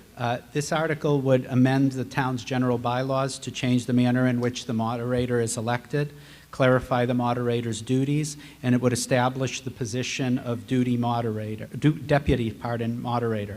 The moderator, as we saw earlier at this town meeting tonight, is currently elected at the town meeting through a selection process that involves the Democratic and Republican town committees respectively, who alternate nominees from year to year. This article would change that process to allow all registered voters to have the chance to run for moderator and to more directly vote for their choice of moderator in a more transparent and inclusive process at the ballot box.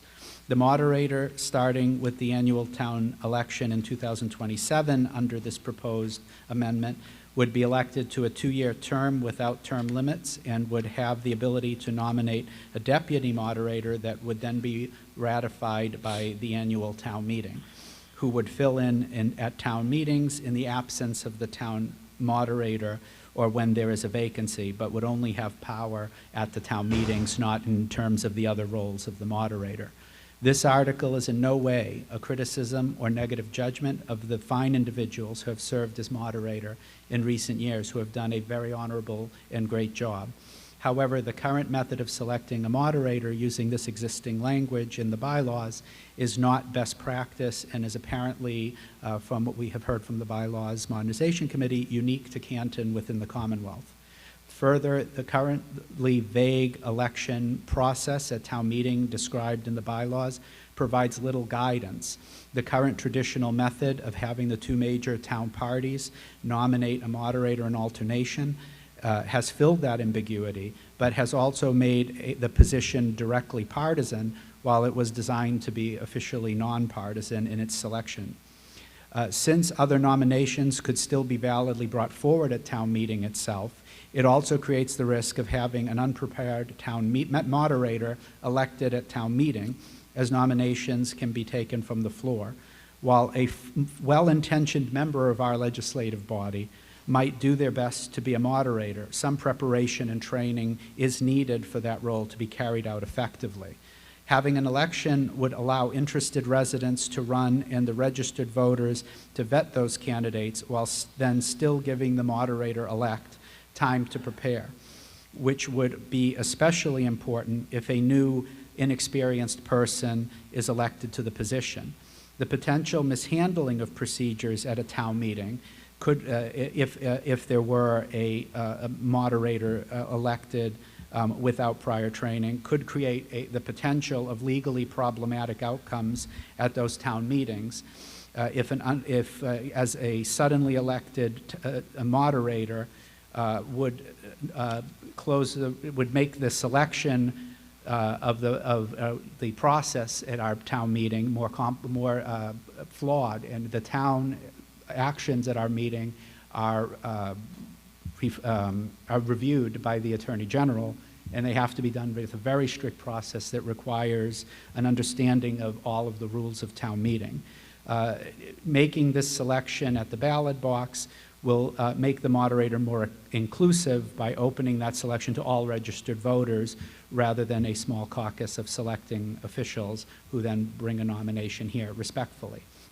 It should also be noted that the town moderator appoints the Finance Committee, as well as the Capital Planning Committee, Building Renovations Committee, and the Bylaw Modernization Study Committee. So those selections would continue in the current manner, except now those members, including ourselves as Finance Committee, would be appointed by a more broadly elected moderator. Other powers and duties would be more clearly defined as part of the rewritten Article 4, Section 4.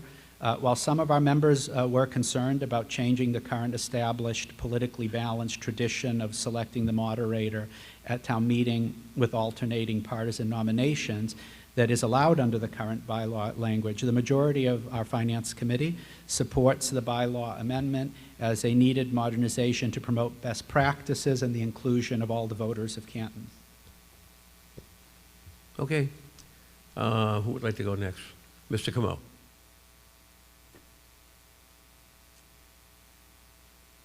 Mr. Moderator, I believe I saw a alternative motion that was to be presented this evening for this article. Am I incorrect?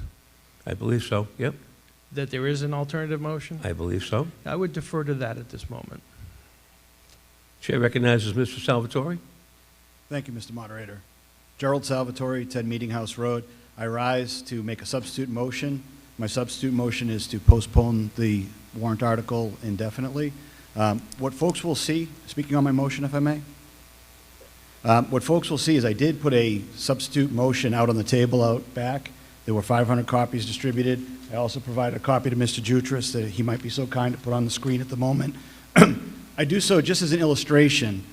The article that is before you in the warrant as printed is, in my opinion, not in the best interest of the town.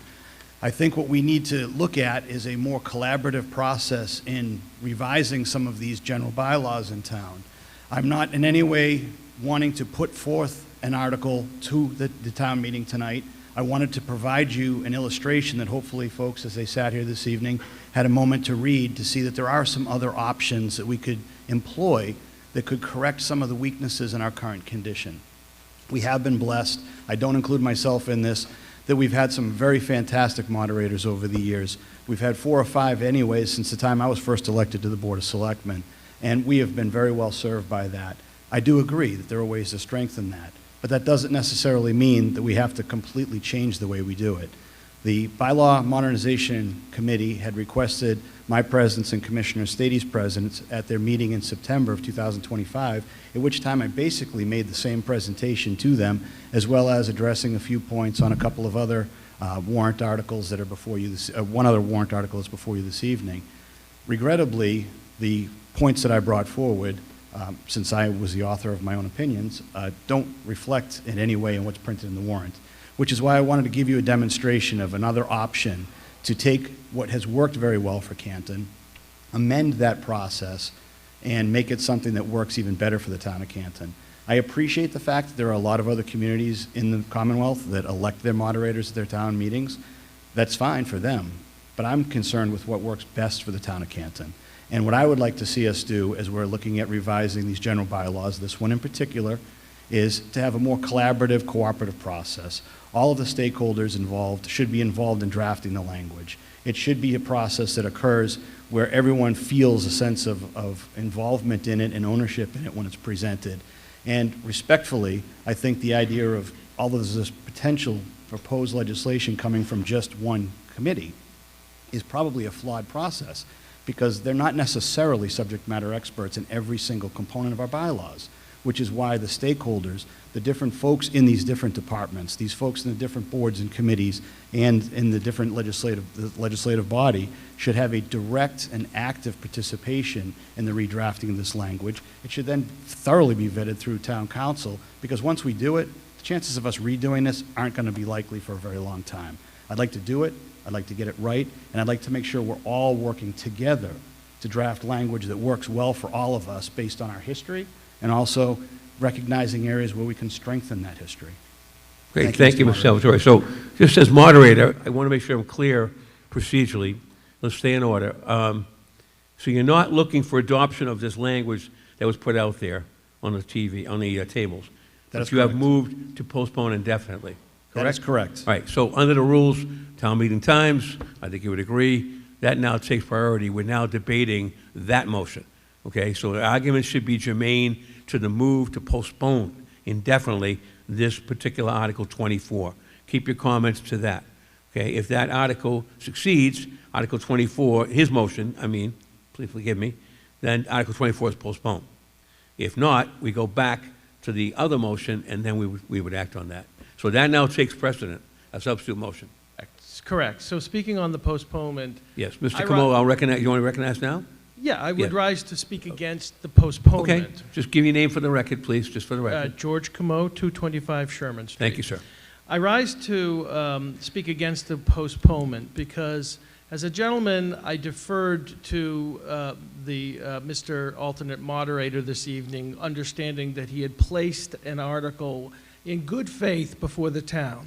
I got an email earlier today suggesting that that would be placed before the town, and it's now not the case. Not for illustrative purposes, but instead not to be able to speak on this motion this evening, which is really important, and I want to have an opportunity to do that. In order to have that opportunity, I would ask the body not to support the motion that's currently before you and not to support postponement, so that I can more fully address the issues that have been raised relative to the work that you asked us to do on the Bylaw Modernization Committee. Give you additional facts so that you can make a decision this evening. I don't really have a horse in this race. One way or the other, I would like to provide advice to this body. That's what we were asked to do. In order to do that, we would need to defeat what's in front of you right now so that we can go to the main motion. This would set a very bad precedent if this passes, because we have a lot of work to do over the next 2 years on all the bylaws. And in fact, we have become subject matter experts on this and consulted other communities and experts on this. So I would ask that you defeat the postponement so that I have the ability to share with you the thinking behind the article that is about to come forward. Okay, thank you, Mr. Camo. So you rise in opposition to substitute motion at this particular case. Mr. Hines?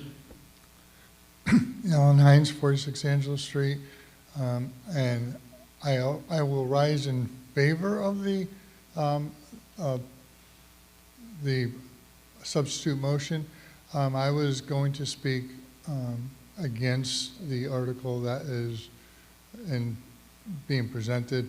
I saw the other option that was sent around and felt that that addressed many of my concerns with the article that as proposed tonight. So I would either way seek to make sure that the article that the original article is postponed indefinitely. So I rise in favor of the motion to postpone indefinitely. Okay.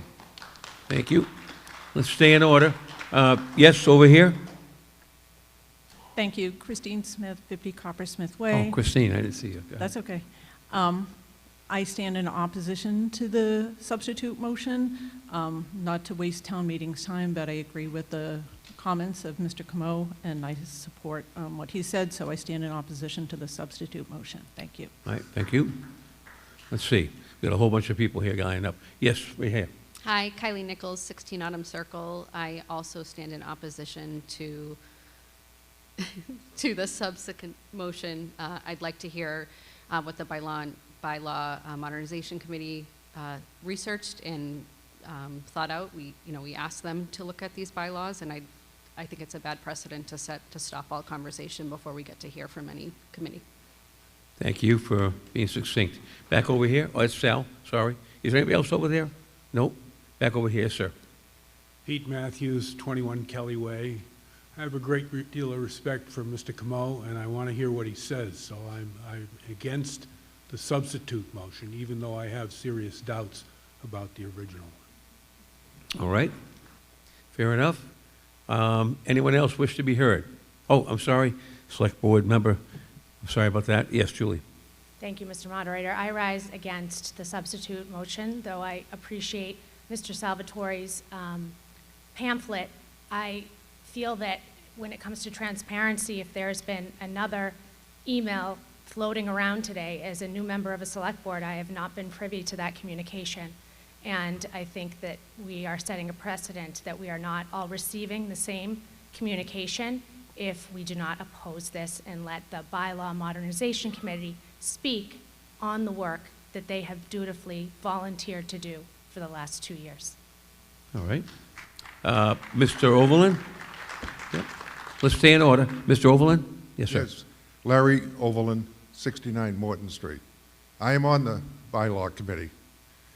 I wrote an article in the Canton Citizen last Thursday pointing out that the bylaw committee minutes stated that the purpose of the committee was not to change the structure of town government. That was in the minutes, and the vote was 6-0 of the people on the committee. So I stand with the motion to postpone. Thank you. All right. Thank you. Do we have anybody else who has something different to say? I think pretty much I can tell there are those who are for it, those who are against. So we're ready to vote. You're voting on the motion to postpone. That's been offered by Mr. Salvatore. Are we all set? Oh, we have someone coming up there. Yes, sir. Jim Casamento, 12 Standish Drive. Mr. Moderator, can you just please remind town meeting what a postponement indefinitely means? I mean, would that suggest that this could be brought back again next year? Could it be brought back on Wednesday night? What exactly does postpone indefinitely mean? Thank you. It's a good question. My understanding of the law, postponement indefinitely allows the petitioner to bring it back without any kind of a special vote or even a special time period. Let's get mixed up with reconsideration. It's different. But a postponement means the person can bring it back at a future town meeting. It's literally, a lot of times it's important for zoning articles. But in the case of this, if we had a special town meeting in the fall or whatever, that could be brought back at that time. Hope I answered your question. Okay, you're welcome. All right, ready for the vote. If you are in favor of postponing Article 24, okay, I'll make sure you're clear on that. If you're in favor of postponing Article 24, which is signified by putting up your orange card, if you would, Makes it a little easier for me to read.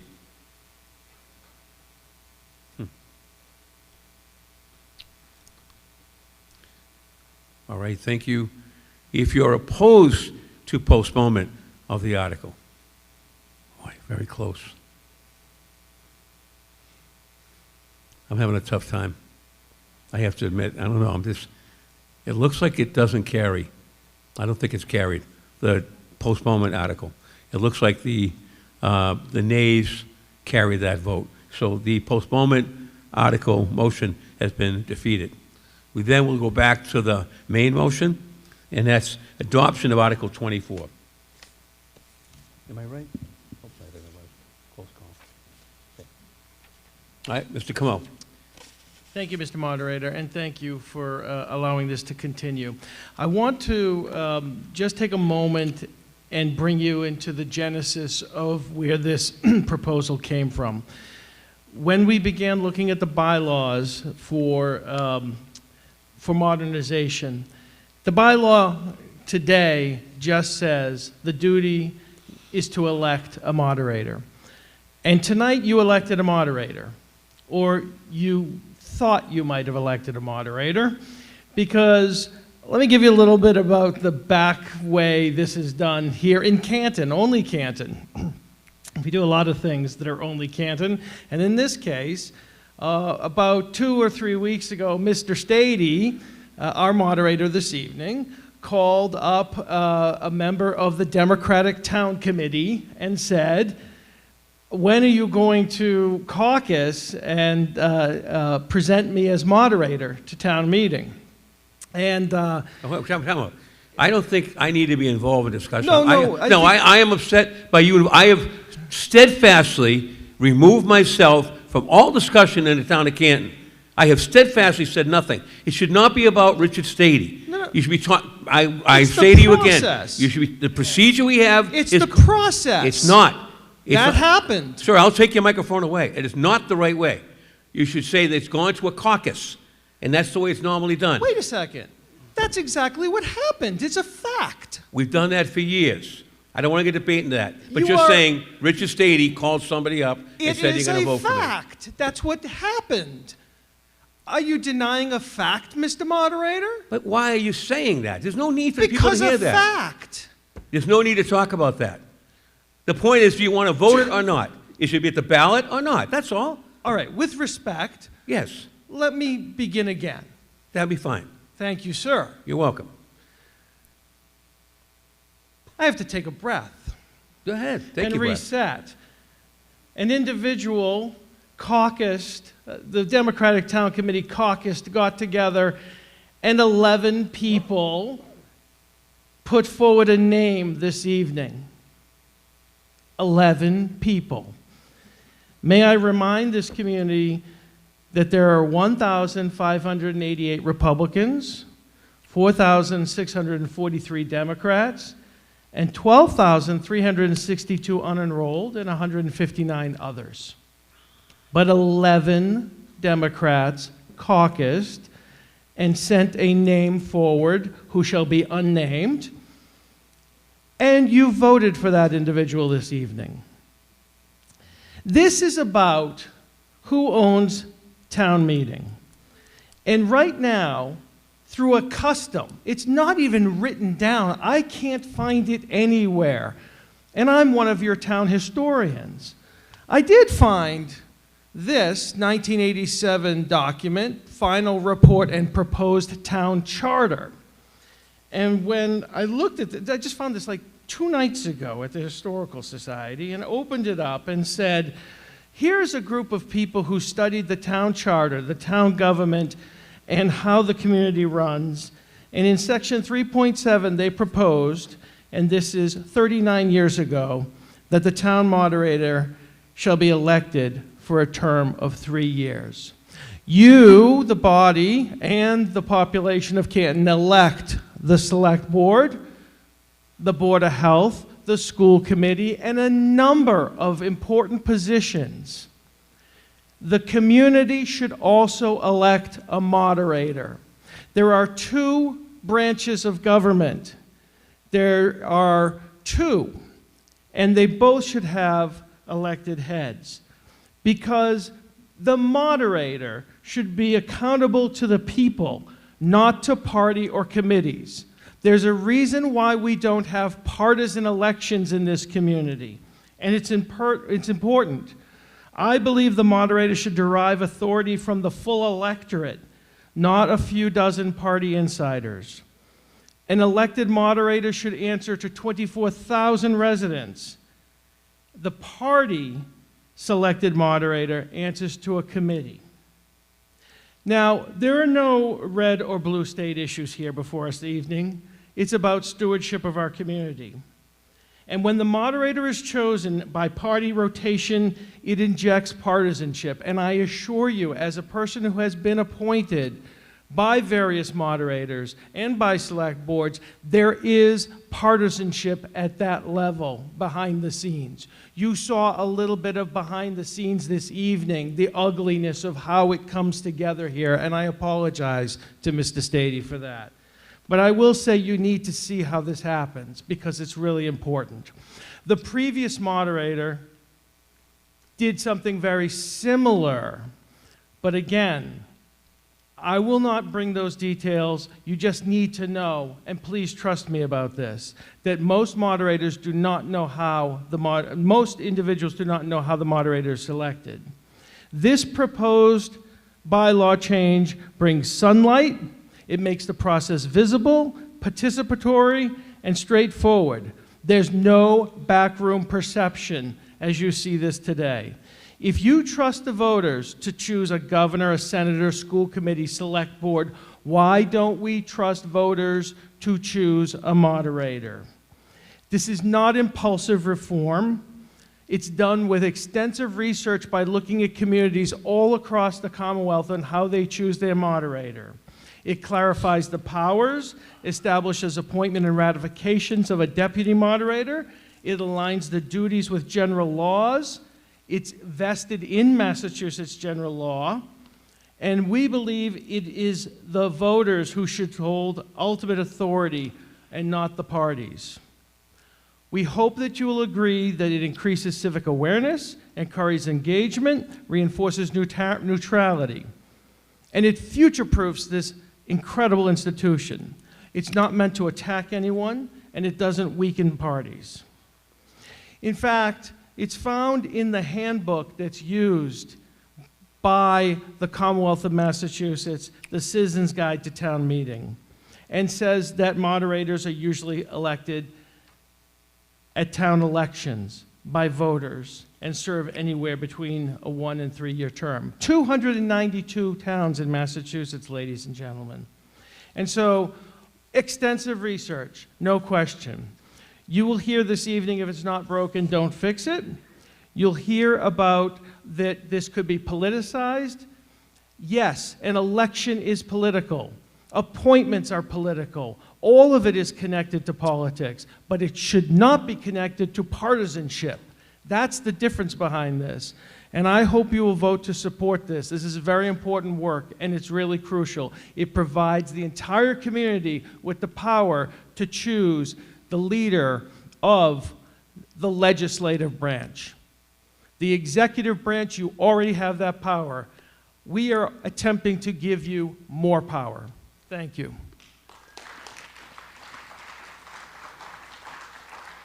Mr. Hines? Thank you. Alan Hines, 46 Angela Street. I, again, rise in opposition to the motion as presented. I've read through it as being a prior moderator. I think there's a number of flaws in the current language that I am very uncomfortable about as a prior moderator, and as a result, I think that this article does need a little bit more work by the Modernization Committee. I was one of the first people, as the current moderator will know, I have suggested before to put the moderator at an election so that we don't get a town meeting and be surprised. But the current process I am in opposition for a couple of reasons. One, having a dual moderator as we've had in the past is very helpful, because the moderator does make appointments to the various committees. And so if we have somebody that is elected, they may start stacking some of these committees with partisan one way or another. And if most of these committees are 3-year terms, they will be able to control all the committees. By having it as it's been done in the past with alternating years, or as the article that I had read it earlier today, that allowed for a couple of checks and balances in place, which I really thought was important, that this article or the motion that's before us does not address. It also doesn't address what happens if nobody runs for the moderator position. When I wanted to retire from this hall, I called 15, 20 people. I had to have the current moderator be a backup because I was not going to do it anymore, and I called 15, 20 people before I was lucky enough. Mr. Salvatore agreed to take it on. And by the way, the partisanship and elected by the committee, please know this, that the Republican committee nominated somebody that was an independent, and prior to me being a moderator, I was an independent, and the Republican committee talked to me, and I then joined the Republican committee to be the moderator. So to say that we're not getting fair representation in the town is absolutely ludicrous, because the Republican committee has sought out people that they felt also would be a good moderator, regardless of their Republican status or not. So I stand in opposition. I think this article is an important article. I commend the current committee for doing some of their work, but there are flaws in this motion as presented tonight that I would like to see corrected. I think the article that was put in behind us was even a better step than the one that's before us tonight. So I'm asking this town to vote against this article and have the committee that's done so much work go back and ask a couple of moderators what they think. Thank you. Thank you, Mr. Hines. Let's stay in order. I think I'm going to go to Alan. Do you wish to speak on this? Alan, you're in the aisle, but Mr. Karen? Yes. My name is Alan Karen, 4 Hagen Court. Coincidentally, I am the parliamentarian of the Democratic Town Committee.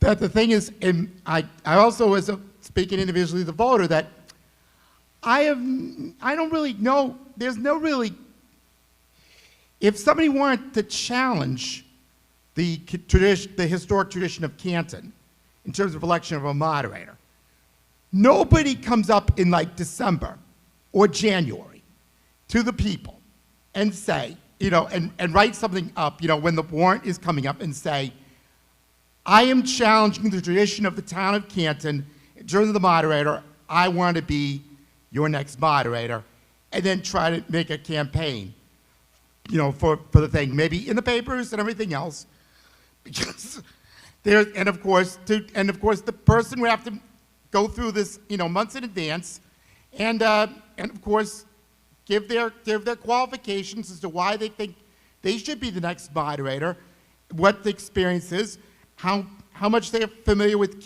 town government in terms of town meetings, and why their experience is. It's very rare that we have a contested moderator's race on the floor of town meeting, but it has happened. It happened in 1992, and it was an independent that challenged, the tradition. This person, unfortunately, has passed away years ago on the Cape. But the thing is, that I figured, well, it's there. When I was looking through the town reports, it says he probably did have he was a member of the Mass Municipal Association. This candidate had served on finance committees. He had served on capital planning committees, and he honestly thought that he could serve properly as moderator. So he ran on the floor of town meeting, and it went to a ballot vote. And of course, the other candidate, it was the tradition, nominated through the traditional method, prevailed by a vote of 215 to 163. And there was an independent, but since then, unfortunately, the independents got scared and never, thought to really challenge this tradition. But as I said, I'm always willing to entertain candidacies of whatever parties, whatever, political things. Of course, I was not present at the 92 meeting. I was, of course, a freshman at college at the time, so I was not there. But it happened, and we can debate on the floor of town meeting that way. I'm not sure. I mean, of course, now we go through, somebody comes through and says, look through tradition right now in modern times, and said that most, towns, with open town meetings vote the moderator at the polls. But that just because most town meetings doesn't necessarily mean we have to be, to join it just because it's, that's the new tradition. I mean, there's some things about historic tradition to keep in mind.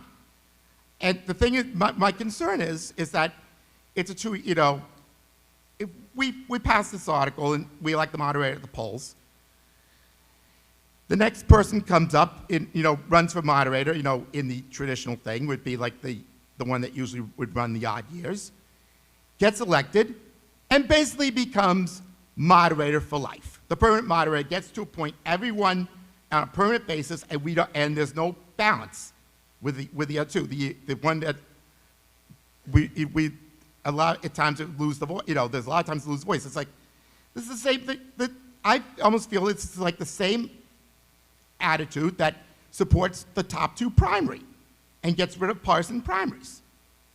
To have the vote, to turn the September primary into a preliminary election, non-municipal. Okay, I'm concerned about anything that weakens, okay, the culture and tradition of Canton. So, Alan, I just want to make sure I'm clear. You're rising. I am rising in opposition. Opposition. Okay, I was trying to get that there. Thank you, sir. Okay, Christine, you've been waiting patiently. Yes, and I'll go to David. You'll be next. All right. Thank you, Christine Smith, 50 Coppersmith Way. Also, full disclosure, I am a member of the Canton Democratic Town Committee. With all due respect to the moderator, both current and past, I stand in support of Article 24. I've read both the majority and the minority opinions and the Finance Committee recommendations. The minority opinion makes some very good points, which I believe actually support this article. The minority opinion states that the moderator should be determined through an impartial process, which I wholeheartedly agree. The current process, however, is that the moderator is nominated by the Canton Republican Town Committee and the Canton Democratic Town Committee in alternating years. That process is inherently not impartial. The minority is concerned that the moderator could be open to being influenced and pressured by the need to reward those who helped elect them. However, our current partisan process arguably makes the moderator actually more open to being influenced and pressured by the need to reward those partisan committees who helped secure their appointment. And if the current selection method does not result in the denial of appointments that do not match the political affiliation of the moderator, I do not see how or why an elected moderator, one who is elected at an election open to every Canton voter, would handle things any differently than the current moderators. The minority is further concerned with politicizing the office. I also agree. Our municipal elections are nonpartisan. Our elected officials do not run under any party affiliation. Why should our moderator be the only town official with a specific party affiliation? I believe that the majority of Canton's residents are also not affiliated with one party or the other, in which case, shouldn't they also have a say in who the town moderator is, rather than very small political committees?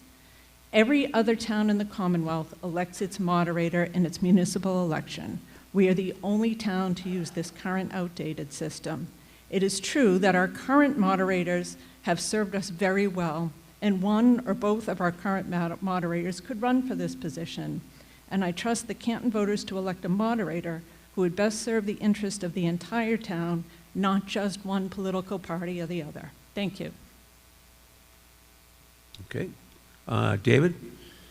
Thank you, Mr. Moderator. Dave Clow, 6 Paddock Circle. So I wish to amend General Bylaw Article 4, as amended in the warrant, paragraph A, to change the term to 1 year in both instances. I have it printed out here in writing for you if you require that, but it's in there twice. Just going to change the two cases where it says TWO to 1, and inside the parentheses to 1 as well in both cases. Could you just do that? I don't think it requires it. You rise to amend the Article 24 is printed. Are you looking to change the term to be 1 rather than 2? That's correct. Am I reading that right? Okay, so the change would be you're amending, shall be elected to serve a 1-year term, not 2, right? And then every year after that would be, well, it doesn't make sense. You'd strike that. It wouldn't be 2 years thereafter. Am I right? It would be 1 year thereafter, I suppose. So you're striking 2 to 1. You're reducing the 2 to 1. Am I right? Am I reading that right? That's correct, in Okay. 2 cases. Okay, so now we have an amendment. On amendments, you take that up. That takes priority. We have to vote that separately. So speaking on the amendment to Article 24, just that. Just to the merits of that. That's correct, and based on the debates we've been having today, the proponents of the article say we can have a 1 to 3 year term for this article, so I think the 1 year term falls within the best practice of what the town of Canton's been historically doing, and I think that this would probably be the best position for this body to potentially agree upon.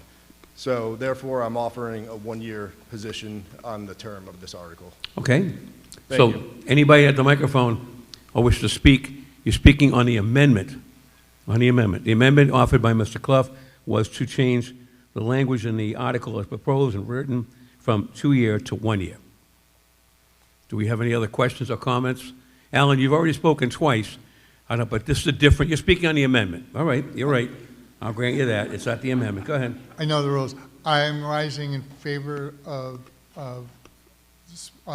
to the amendment. I think it resolves at least one of the 4 flaws I found in the current article. So you rise in support, all right? Anyone else wish to speak about the amendment? Yes, over here. Is that Sarah? 32 Wildwood Drive. And I actually came to this meeting knowing nothing about this article. I've been waiting for Article 11 to be pulled. But as we're on this article, I've actually am really interested in what just happened, and it got me wanting to come up here to talk. I think that I saw an interaction that actually several interactions that really reinforced how important this role of moderator is. When Mr. Comeau just spoke about a fact that happened today, and it evoked such an emotional reaction in our moderator, it made me really catch my breath. And Wait, excuse me. Time out. His information about today's email didn't make me upset. I hope the audience will understand, and I apologize if that's the way it come across. I objected to him using my name in terms of the presentation. There's no need for that. That's unnecessary, and that's within the rules of town meeting time. I should guide you on that. That was inappropriate. He can say all he wants about moderators should be elected, moderators should be voted. I can't get involved with that, but to start singling me out, there's no need for that. I don't care. The email is a separate issue. I did not talk about the email. I was talking about my name being mentioned, and I think that's not appropriate. Thank you so Okay? much. And I think that reaction also reiterates my point. And my point is that this role seems really, really important. And it takes an incredible skill to get up and do what you're doing in a time that our politics is so heated. And I would really like to have the right to vote on who gets to be that person. And therefore, based on the interactions I've seen today and all the listening I've done, I would definitely support the amendment. And what just happened with the 1 year versus 2 year, to be honest, like, I've been standing up here this whole time, and I didn't stand up to talk about 1 versus 2 years, but then that immediately got kicked over to someone who has already spoken. Therefore, again, highlighting the importance of what the moderator does, because that person is who allows somebody to speak at a town meeting. Therefore, I would like this to be a democratically elected position. I'm not sure if that, again, was directed to me. I'm trying not to be upset, but again, when you make an amendment, the discussion takes place about the amendment. These are the rules. It's in town meeting time. I'm not trying to favor Mr. Hines or anybody else. I have no horse in this race. I really don't. I'm just trying to get through, like you. The amendment is on the floor, so we need to focus on the amendment. And that was why I allowed him to speak, because he didn't speak about the amendment. Does anyone else wish to speak about the amendment offered by Mr. Clough? Yes, ma'am. Hi, Nicola Gallagher, 741 Washington Street, and I rise in favor of the amendment. Okay. I believe that the 1 year does shift some of the partisan concerns that were raised in the minority opinion. And realistically, this is something that I think we do need to grapple with. And there is risk that comes with who's elected as our moderator. If they don't follow the rules, we can be sued, right? It's happened before. This is a very important position that we've had two people very dedicated and doing a wonderful job and following a very old practice. And I think it's time for us to modernize. And visibility is important, and opportunity is important. And a friend of mine asked me, you know, I just moved here, she's like, why is there only ever one man elected as the moderator? And I was, you know, I mean, right? Like, how do I sign up? I could do that. That was not, I'm not saying I'm voting, I'm running for election. Again, but, so I rise in support of the 1 year amendment. Okay, thank you very much. I got a couple of people. I want to be fair. You've been waiting patiently, sir. Thank you. Yes, sir.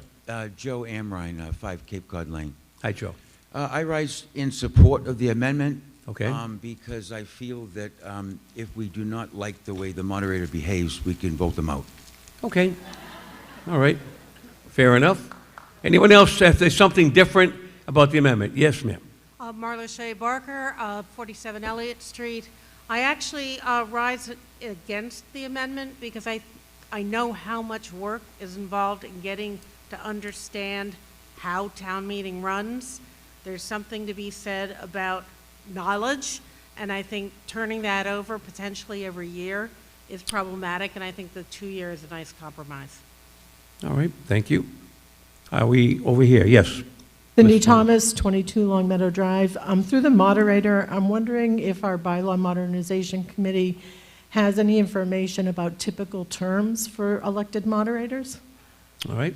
Mr. Camo, do you wish to answer that? The terms of moderators vary from community to community when they are elected, and it generally is anywhere between 1 and 3. I think we chose 2 based on a discussion point that had been made earlier by an individual that it does take some time. We are fortunate to have some very seasoned moderators, and so the pickup time that they've had is, you know, very quick at this point. But for a new moderator coming in, we felt that 2 years was an appropriate term. I rise against the 1 year, and my reasoning would be 2. One, I think for anyone here who has run for election, I think the burden of needing to run on an annual basis for election is significant. Someone already raised the question about what if people don't run. Needing to run for election every single year is not an easy feat. So I just want to comment on that. And secondly, having sat at the table as chair of the Finance Committee, doing the preparation for annual town meeting, I would agree with those who speak to the need for preparation and the amount of work that goes into that. To bring someone on who gets elected on April 7th or whatever that date is and having them be fully prepared for this meeting is a heavy lift.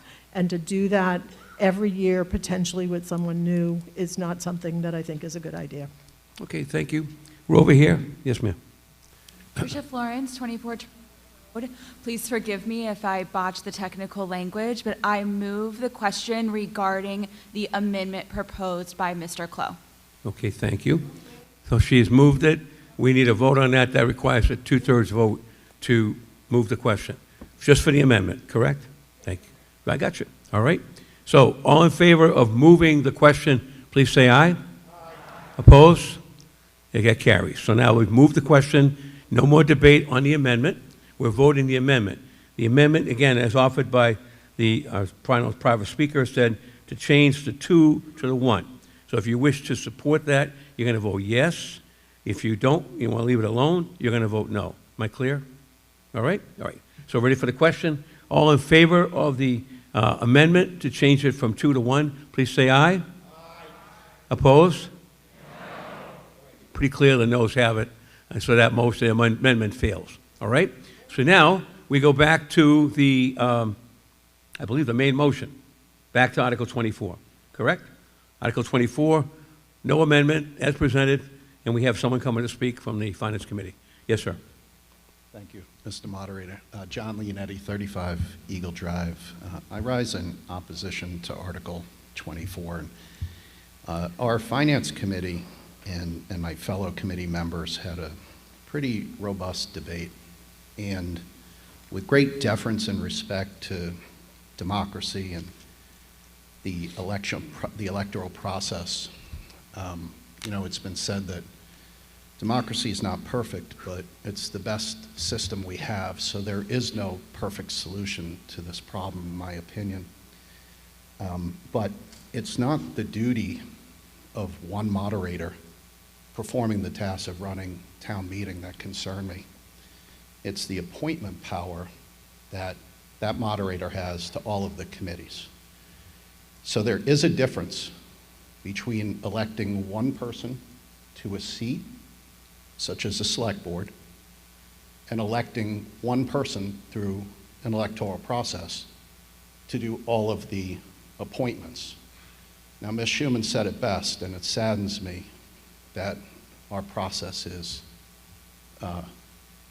there's a lot of vitriol, there's a lot of division in this town right now.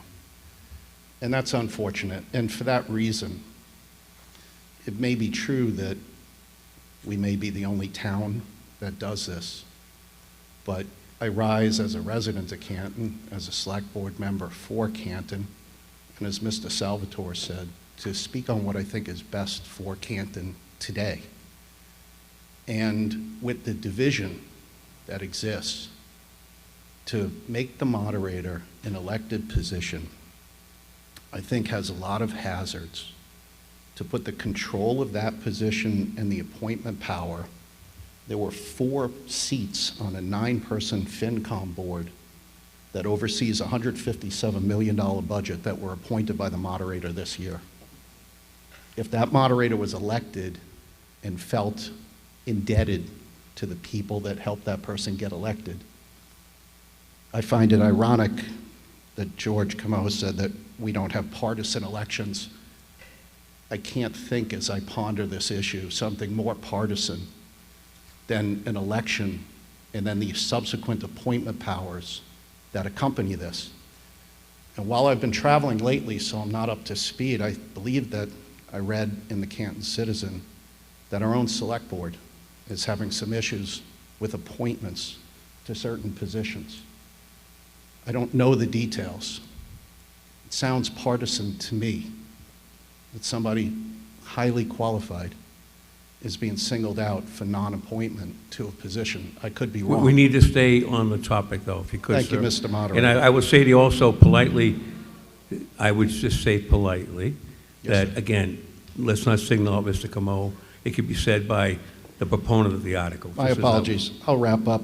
I wanted to share my thoughts because I think it's good for the town to continue with the process in place. I love democracy. I love the town. I just don't think this is good right now. Thank you. Okay, thank you. Nice job. Mr. McCourt? McCourt, 43 Oakdale. Whoa, whoa. 43 Oakdale Road. One of the previous speakers mentioned something, and I'd like to ask the bylaw committee if they have an answer to it. This last election, we had 3 seats that were basically empty, and we had write-ins. And my concern about this article is what happens if no one runs? Do you have any, what would be the next step? If we had an election and nobody ran for the moderator, and another speaker said before me, and earlier said that running an election is not easy, and I totally agree with that. It's time-consuming. Everybody here knows that and what it is, and there's money involved in raising money and to do all this. So when we just had an election, we had 3 empty seats for planning board and the library. We had a write-in for the library, write-in for planning board. If we have no one run for the moderator, what would, through you, moderator, through you, Mr. Stady, moderator, to the committee, do you have an answer for that? All right. The question is to Mr. Camo. If you could answer that, maybe? Sure, I can answer that because when you see an empty space on a ballot, you do note in much advanced period of time that nobody has pulled papers for a particular space, and then write-in candidates emerge. And that absolutely just happened incredibly successfully on another board I serve on, which is the library trustees, and we have a full board as a result of that. And so the process contemplates the fact that there could be an open seat, but in this case, rather than exclude the workers, the caregivers, the people with disabilities, military service, other obligations, the townwide ballot is more inclusive. And even with an empty space, it becomes inclusive, and the voters still have a right to cast a ballot for that position. Okay. You just had it happen. You just had it happen. Yes. Once again, we're not getting, in speaking earlier, sorry, to you, Mr. Moderator, is that I believe the moderator, and I've been to multiple town meetings, is that it is a very, very difficult position to put yourself in to do it. I think it takes a lot of time, effort, and expertise in learning it. So I just would consider that I think we'd have to really think about having a write-in come in and take over our town meeting. I don't think that would be appropriate. Thank you. Okay, thank you, Mr. McCourt. I'm going to go out to the audience because people have at the microphones. I think, is it Ms. Gallagher? Nicola Yes. Gallagher, 741 Washington Street, and I rise in favor of the article. Yeah. One point of clarification from the gentleman on the Finance Committee, they do not appoint all of the committees, right? Because the Select Board does appoint some of them. And realistically, you can only appoint from among the people who are asking to be appointed. And we don't have a huge group of people clamoring to be part of all of our municipal committees. So I think this whole idea that there's going to be this partisan influx is a little bit overblown. The other point I wanted to make is that there is nothing stopping the Democratic or Republican committees of this town from getting together and talking and saying, I think this person should be the moderator this year, and then supporting them in the election. That can still happen. It's just that everyone that Mr. Camo just mentioned actually get to participate in the discussion. Okay, thank you. I'm going to come back over here. Marla Shea Barker, 47 Elliott Street. I rise in support of the amendment. Because, Wait, no amendment. No, I mean of the bylaw okay. change. That's all right. At a time when we're trying to get more and more people involved in town government, think about Move the Vote, think about all the things we're trying to do to get people to understand how we work. Town meeting is a different kind of government, and I think having people elect the moderator actually will support more people. You know, I'm sort of disappointed with how empty we are tonight. I think more people would be engaged in town government. Okay. Thank you, Ms. Barker. Over here, way in the corner, and then I'll go to Ms. Beckham. Yes. Do you have a question? Thank you, Mr. Moderator. May I yield to Selectwoman Beckham, who's waiting to speak? All right, I'll recognize. That's fine. Very kind of you to recognize her, Ms. Beckham. Ms. Beckham. Thank you.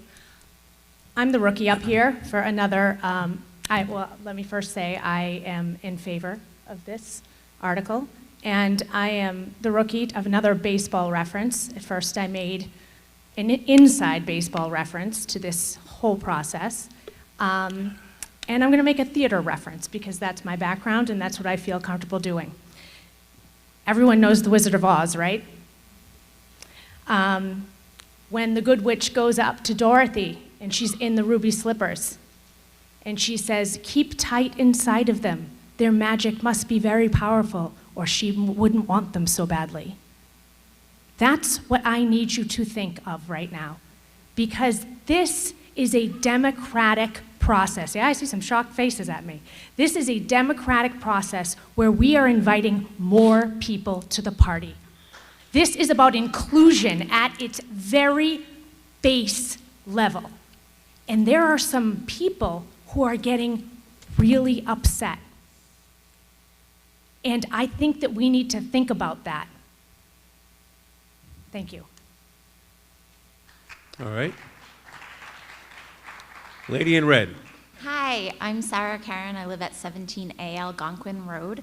I've been a Canton resident for about 13 years now, and I've lately been getting involved in local elections and move the vote and items like that. I've attended probably 6 or 7 town meetings, special town meetings, things like that.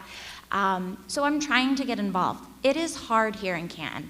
I've been here 13 years and people still see me as an outsider. I had no idea about the moderator process. It was always unclear that the moderator appoints the finance committee. I agree there's a lot of things that are appointed that should probably move to election. And I see this as an opportunity to make sure that people are more informed both about the process and about who is running. Mr. Stady, with all respect, and I've enjoyed all of the town meetings that you have moderated, I don't know anything else about you except that you're here at this meeting. I don't know your background. I don't know Amazing. Can't believe it. where you come from. You are an And outsider. Now in Canton, we I'm have kidding. we have some wonderful things put in place, like the Canton voter guide that helps everybody know and learn more about the candidates. They help have a debate about the candidates, and I agree with previous speakers who have talked about how this is both running an election is a big burden, as well as the amount of work that it takes to get a well-run town meeting and a well-informed moderator. And so by having an elected person in at least a month before we have our town meeting, we can get new blood, we can include more people. People who are new to town can actually see and understand the process and raise their hand. As an independent voter, I would never have the opportunity, apparently, to be town moderator. And, well, that's not my life's ambition. If it was, that would be pretty sad. The pay and benefits are unbelievable. You really should try. I believe it, sir. I believe it. And I don't envy your task, but I also think, in fairness to you and to the gentleman who mentioned how he couldn't retire until he called all of his buddies, I mean, if he had put an ad in the paper, maybe somebody would have stepped up. I think it's just, I think it makes sense, as we've all said, you know, we're voting for more transparency, we're voting for more inclusion. We have so many new people coming here and buying all the beautiful houses that are being built everywhere. We need to make our town government function and welcome everybody who is here and able to participate at whatever level they're able to participate. Thank you. So I rise in favor of this article. All right, thank you. All right. I think we basically have heard the arguments. Unless you really have something really different that you want to offer. I'm not trying to be rude, but it's 9:30 and we have a lot of work to do. But this gentleman, you've been waiting. Go ahead, sir, if you could. Donald Hunsaker, 62 Green Street. I would just like to offer an answer to the question about having no one run. Mm-hmm. Obviously, you could run. Any of the former moderators could run. It seems that it's not a position that goes vacant. So I rise in favor of the motion. Okay. I don't know if it's inappropriate. I wish I could share you many things, because I have had this job for many years, and I come in contact, obviously, with many moderators across the state to verify what Mr. Camo said. And I'll use his name politely and respectfully. Different towns have 1 year, some have 2, some have 3. I believe, for example, in Westwood, it's a 1 year. I think Stoughton is a 2 year. So that depends. There's no compensation. There's no benefit. You serve the town. In the state, you have representative and you have open. Okay, I just wanted to clarify for that person. Okay, I won't say any more. All right. Are we ready for a vote? Yes, we're ready for a vote. All right. So, anyway, your decision is on Article 24 and is to vote and to endorse the bylaw. Article 24 is to change the bylaw and to amend it relating to town moderator as presented. No changes, as printed in the warrant, correct? All right. All right, I'm going to say, use the cards, if you would. All in favor, raise your orange card. No. All opposed? The ayes have it, and the motion is adopted. Congratulations. So voted. All right? Next article.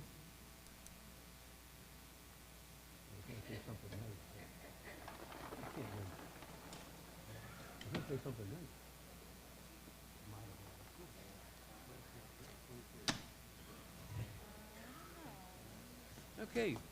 Article 23.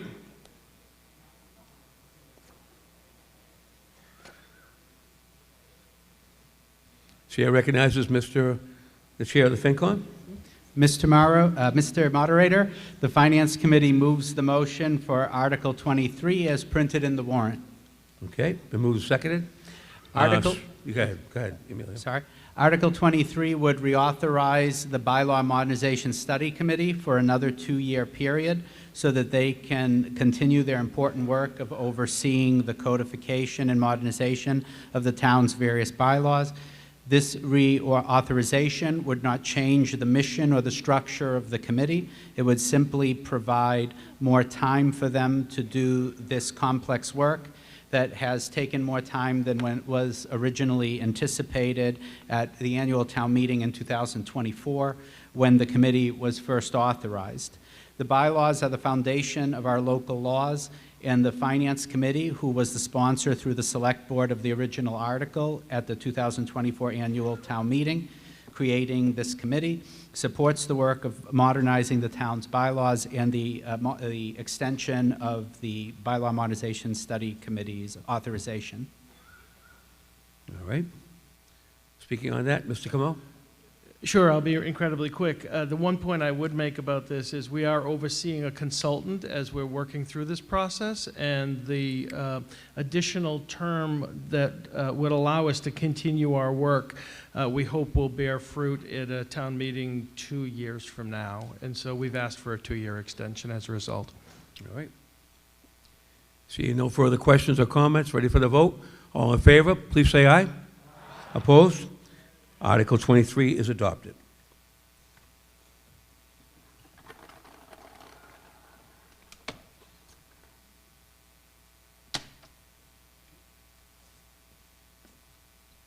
Article 5.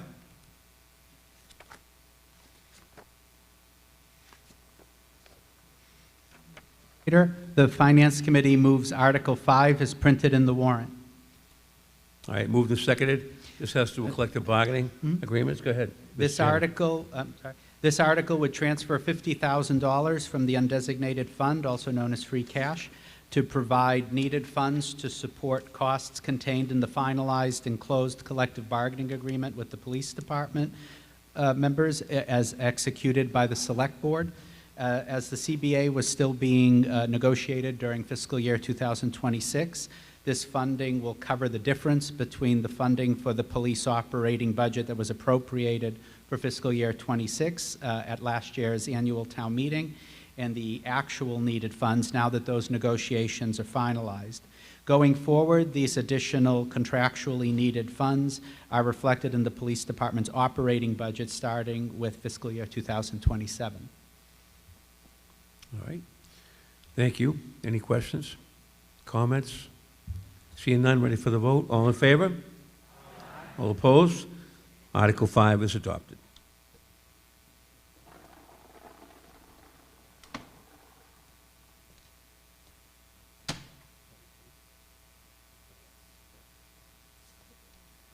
Article 17.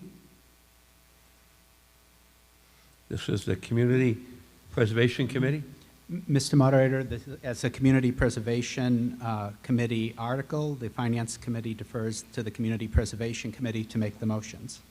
Yes, and just a reminder, politely, this is clustered with 21, so when this is concluded, we'll go directly to 21. Chair recognizes Mr. Camo. You're all going to hate me at the end of tonight. I'm convinced of it. Real apologies. There is a slideshow for this. Well, we could take a break, Mr. Moderator. It is the hour does allow a break. Do you want me to start or you want a break? Would the body like to take a little break, a little recess? All right, I'll go through it. I'll be quick. All right. I'm fine. Okay. Sorry. Fair enough. I'll be very quick. Go ahead. There's a number of articles bundled here. The Community Preservation Act funds, as you know, come from a 1% surcharge on your real estate.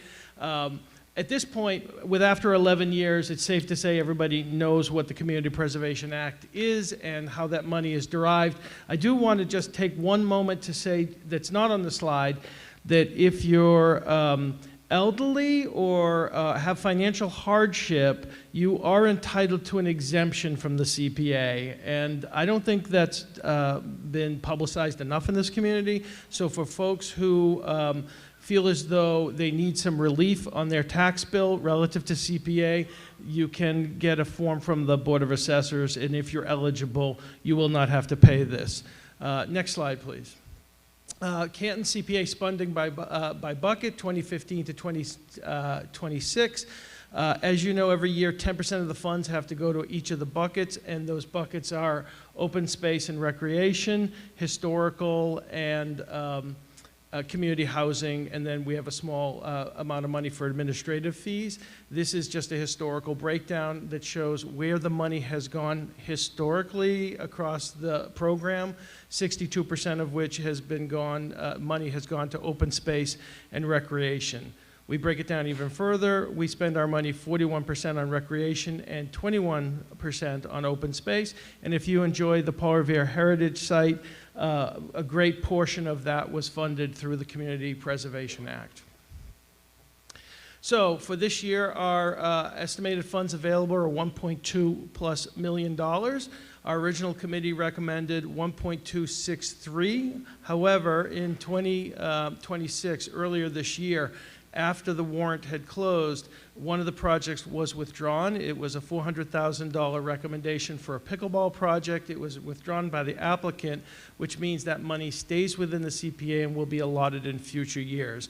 So what you're about to hear are the final CCPC and the FinCom recommendations. It's 8 projects, in which case we'll spend $863,274. All right, tonight you can vote to fund the projects as recommended, vote to fund the project at a lesser amount, or vote not to fund the project. The only thing we cannot do this evening is increase project funding. Motion 1 is for the administrative expenses. The CPA law allows 5% of our funds to be set aside for administrative expenses. This is for the salary of our administrator, membership to our coalition, equipment and supplies, and we would recommend to the body the sum of $53,354 with one caveat, that is, in most cases, money is returned from this fund. We very rarely spend as much as this, and you'll see that coming back into the CPA. Our recommendation, though, is to set aside $53,354. I make that motion. Yes, sir. May move and seconded adoption of Article 17, Motion 1, for the sum of $53,354 as presented. Any questions? Seeing none, ready for the vote. All in favor? Aye. Opposed? Motion carries. Next up, Motion 2. Motion 2 is we are in a 10-year bond for the Paul Revere Heritage Site. The town is currently obligated to allocate funds each and every year. This is the 8th payment of 10. We are obligated to fund this at $204,240 to pay off the debt to purchase the land for the open space. I make a motion that we fund the debt service payment for the Paul Revere Heritage Site in the amount of $204,240. Thank you. Motion made and seconded to adopt Motion 2 for the sum as presented. Any questions? Hearing none, ready for the vote. All in favor? Opposed? Motion 2 is adopted. Motion 3? Motion 3, the Hanson Playground Resurfacing Project. Previous CPA has funded the construction of the Hanson Playground. At the time, for cost benefit, wood chips were used. The school committee had came to us with this grant and asked that we create the opportunity for them to install rubberized surfaces at that space. The full cost is $350,000. The school department will seek capital funds and donations for the remainder. The playground structures were replaced in 2023, but again, because of fiscal prudency, we did not do the surfaces. They've come back with a request. The recommended funding is $200,000. I make a motion that we fund the Hanson Playground resurfacing at $200,000. All right, moved and seconded. Questions, comments? Seeing none. Ready for the vote? All in favor? Aye. All opposed? Motion 3 is adopted. Motion 4? Motion 4 is for the Wentworth Recreational Facility Survey and Wetland Delineations. The Community Preservation Act funded the master study for this project, the Wentworth Recreational Facility. This is the land along Bolivar Pond. This project seeks to create funding for the ability to map wetlands and do a site survey. It's a required next step in the master plan. The applicants, with respect to this, had brought some proposal to us to put in a boat launch and do some shoreline restoration. However, they could not do those items until they fulfilled this obligation first, which is the recommended funding of $112,000 under Motion 4. I know that there was some minority discussion on this from the Finance Committee.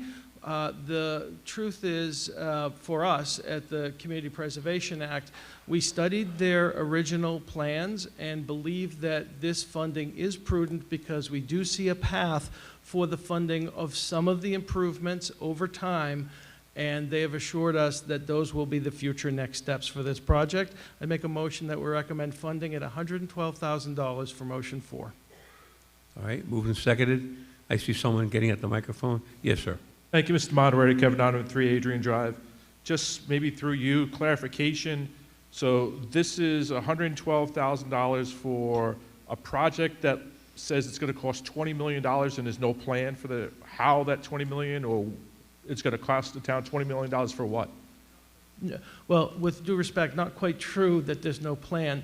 There is a plan. It will be a phased plan over time. It's an incredibly big idea. It's as big as Paul Revere Heritage, if not larger. The town is thinking in a very brave way with a committee that has shown fortitude and direction, but could not even do portions of this in a phased approach without doing this first. And we believed it was a prudent way to spend that money.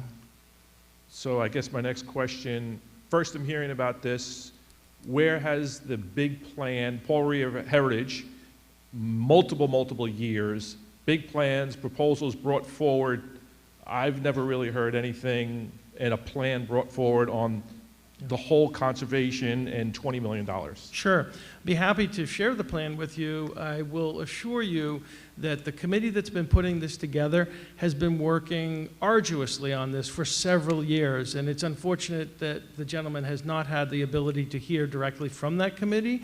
I do encourage him to reach out to committee members who are working on this project. It's a very public project. Answer questions, sir?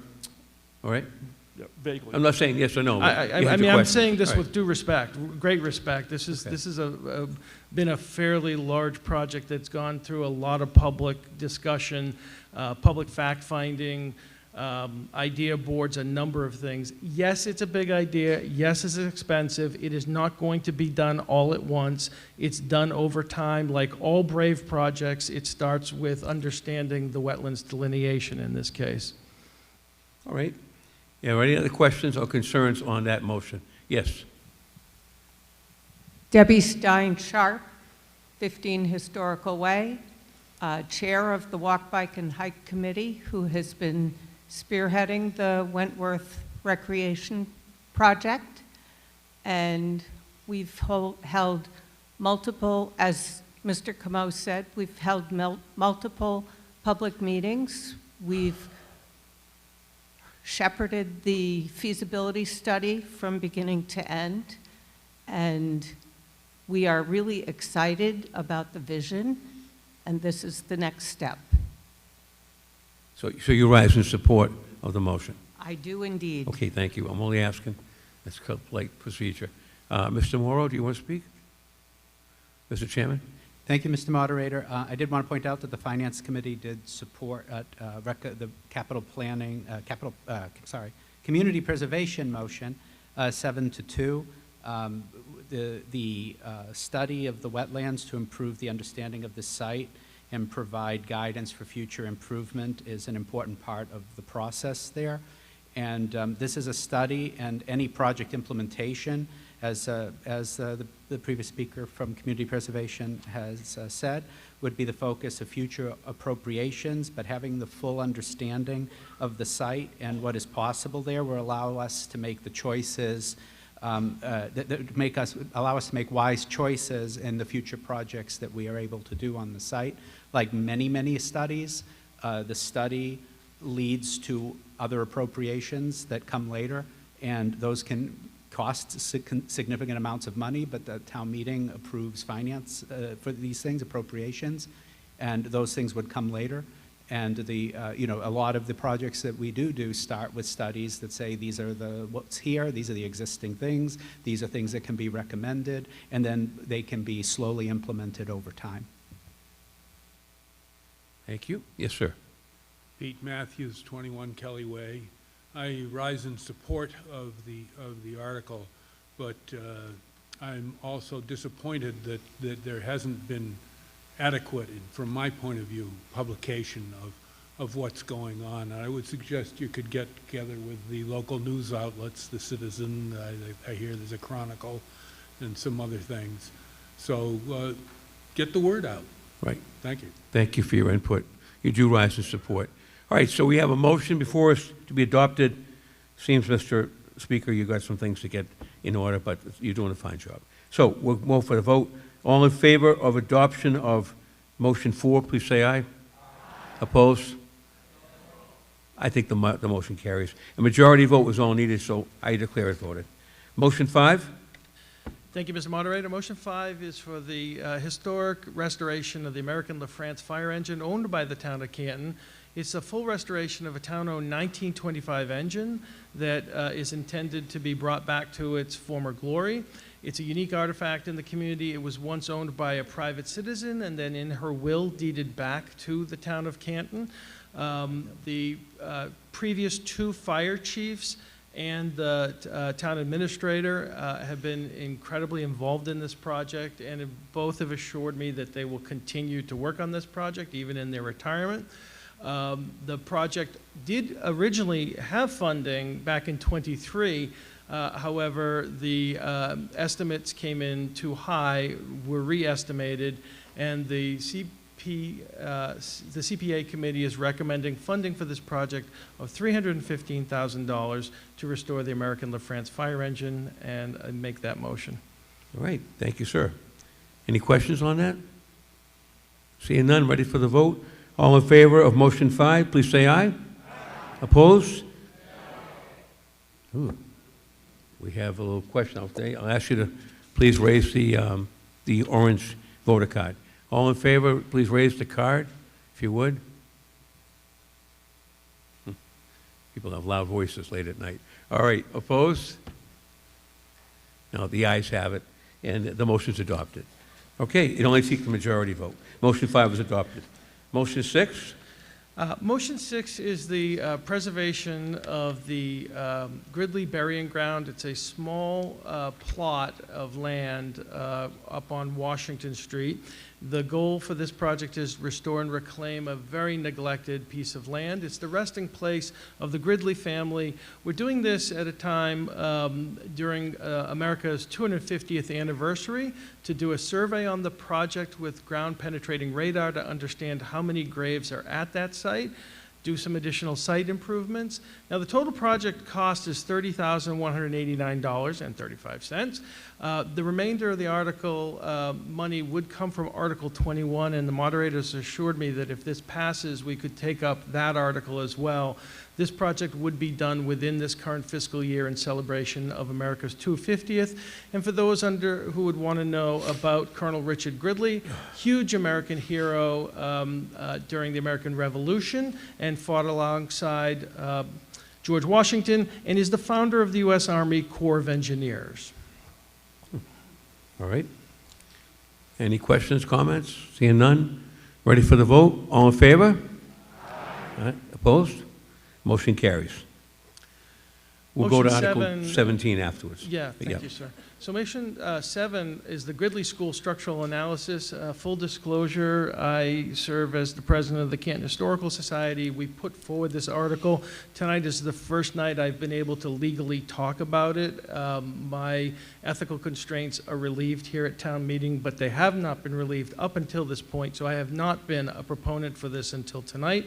This article is to recommend funding of $16,274 for a structural study of a building. The reason why the Historical Society is putting this forward is we have the preservation restriction with the town of Canton and the Select Board on this property.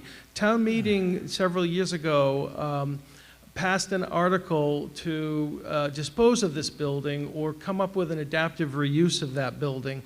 Town meeting did not want the building destroyed and asked that a preservation restriction be placed on the building. In order to move forward with adaptive reuse, a study needs to be done on the wood frame structure by an architectural engineer that is well suited to understand wood frame buildings from 1854. And so we're recommending funding of the study of $16,274 for the Gridley School structural analysis. All right. So motion made and seconded to fund that amount under motion 7. Seeing no other questions, ready for the vote? All in favor, please say aye. Aye. Opposed? Motion carries. Motion 8. Motion 8 is a small but important sum of money for the Museum of Discovery Innovation at the Paul Revere site. This is the installation of automatic door openers for 3 entry points at the Paul Revere Museum. Now, I want to stress that the museum is ADA compliant today. The hope is that with installing these automatic door openers, it'll be increasingly more accessible. So it's a small amount of money for a lot of impact for that particular site. The visitorship is incredibly high there, and we want to make sure that it's open and free and accessible to all. The CPA committee is recommending funding of $20,000 for motion 8 for ADA door openers. All right. All right, motion made and seconded.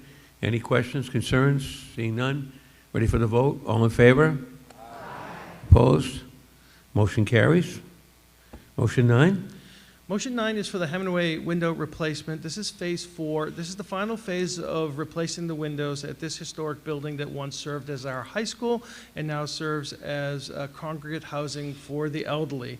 This building envelope is critically protected by these windows and is an important part of our affordable housing portfolio. The windows are decades old, are leading to deterioration of the building, to leaks and poor insulation. I will point out that the Commonwealth of Massachusetts does provide a significant amount of funding for this project. The balance and the request is for $90,000 for motion 9, Hemingway window replacement. All right, thank you, sir. Motion made and seconded to approve motion 9 in the sum presented in the warrant. Any questions? Seeing none, ready for the vote. All in favor? Aye. Opposed? Motion carries. Motion 10 is for funding for the Affordable Housing Production Fund contribution. A year or two ago, we opened up, if you will, a bank account to be able to place money into for affordable housing production funds. This is enabling us to maintain a 10% affordable housing unit according to Mass General Laws 40B. This committee is recommending a $100,000 contribution to the Affordable Housing Production Fund. Any monies used as part of this production fund have to comply with the Community Preservation Act statute for how those monies would be distributed. The proponent provided us with a full plan in terms of how they hope to implement this. I will also point out that the Housing Production Fund is getting money from other funding sources as well, and this is enabling them to do more with community preservation funds and other funds raised. Okay. So I recommend funding for $100,000 for Motion 10, Affordable Housing Production Fund contribution. Okay. Emilio, any comment from the FinCom? Mr. Moderator, the Finance Committee supported the community preservation motion by a vote of 6-3. The Finance Committee does recognize the importance of the Affordable Housing Fund and Production Fund, and while the contribution that's proposed in this motion will not solve all of the problems facing affordable housing in Canton, including the minimum 10% of affordable housing on the subsidized housing inventory. It will help increase the balance of this dedicated fund to help address these local affordable housing issues that impact our residents by having more funds available to be used by the Affordable Housing Trust for applicable expenses when they become a need, because obviously we have to allocate money through town meeting, and having funds like this allows flexibility to be able to use funds when they become required throughout the year. Thank you, sir. Any other questions or comments? Seeing none, ready for the vote. All in favor of motion 10, please say aye. Aye. Opposed? Motion is adopted. I believe that concludes the article. I did believe you'd bring up Article 21. Right, So, yes, yeah, but that takes care of that one, right? That completes the article, Yes, sir. for sure. So now we're going to go right to Article 21, because it was clustered. I believe it belongs to the Gridley School. So let's go to Article 21, please. For the cemetery. I'll go to the Finance Committee for this. Mr. Moderator, the Finance Committee moves the motion for Article 21 as printed in the warrant. All right. Moved and seconded. Speaking on it, Mr. Morio? The Finance Committee unanimously supports this article, which would allocate $20,189 from free cash, the undesignated fund balance, to restore the town-owned Gridley burying ground off of Kensley Place that has fallen into disrepair from neglect. The full project, as we learned in the previous article, will cost approximately $30,189, and the other $10,000 was appropriated as part of Article 17. This project will comply with the appropriate standards for restoration set by the Department of the Interior, and it will also be overseen by the Canton Historical Commission and the DPW. The Gridley burying ground is of historical significance to our town, and the effort to preserve it and memorialize those interred there will help the town reconnect with a part of its history while also memorializing the town's ancestors that are buried there. And as that, the Finance Committee supports this article. Yes, sir. Thank you. George, do you want to speak on that article? No. Just I rise to speak in favor of this, and hope that, given the groundswell of support for the CPA portion of this, that we'll also be able to fund this project fully and get on with this work. Good. All right. Seeing no further questions, ready for the vote? This is a vote for Article 21. We just need a simple majority. All in favor, please say aye. Aye. Opposed? Motion, Article 21 is adopted, and that concludes those two articles there. Thank you.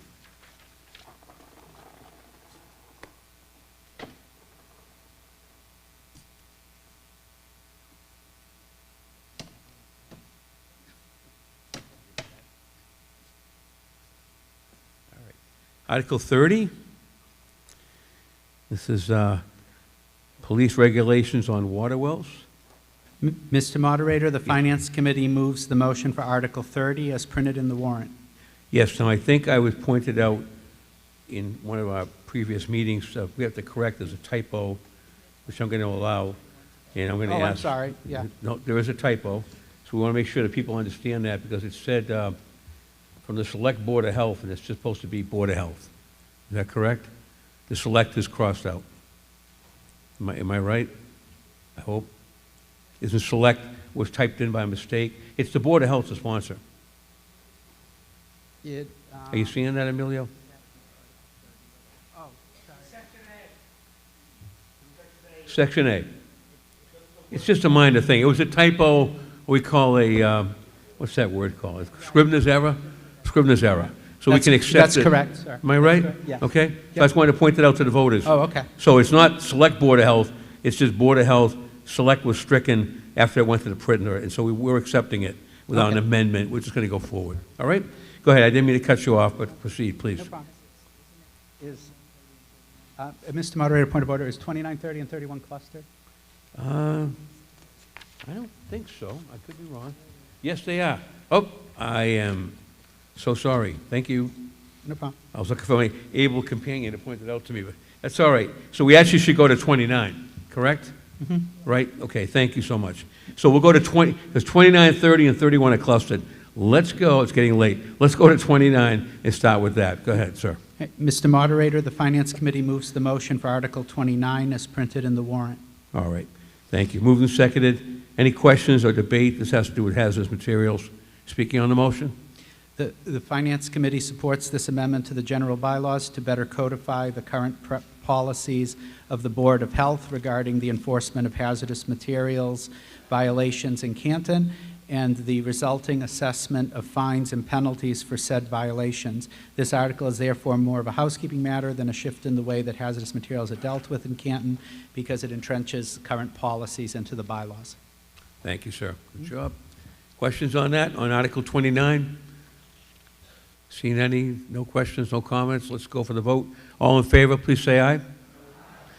Opposed? Article 29 is adopted by majority vote. Now, let us go to Article 30, and with the understanding that there's a typo error, we'll just move on. Mr. Chairman. Mr. Moderator, the Finance Committee moves the motion for Article 30 as printed in the warrant. With the exception understood, right? Oh, Okay. right, with this Yep. this amendment. Go ahead, speaking on the motion. Yes, sir. The Finance Committee supports the general bylaw amendment. The Board of Health is responsible for permitting and regulating wells in town under state law and in local policy, despite the Select Board currently being named in the current bylaw. This article would correct this inconsistency, and it would also raise the fine penalty for certain violations regarding wells to reflect common practice found in comparable municipalities. All right. That motion has been made and seconded. Presentation completed. Do we have any questions on it? I see someone going to the mic. Yes, sir. Neil Donnelly, 371 Washington Street.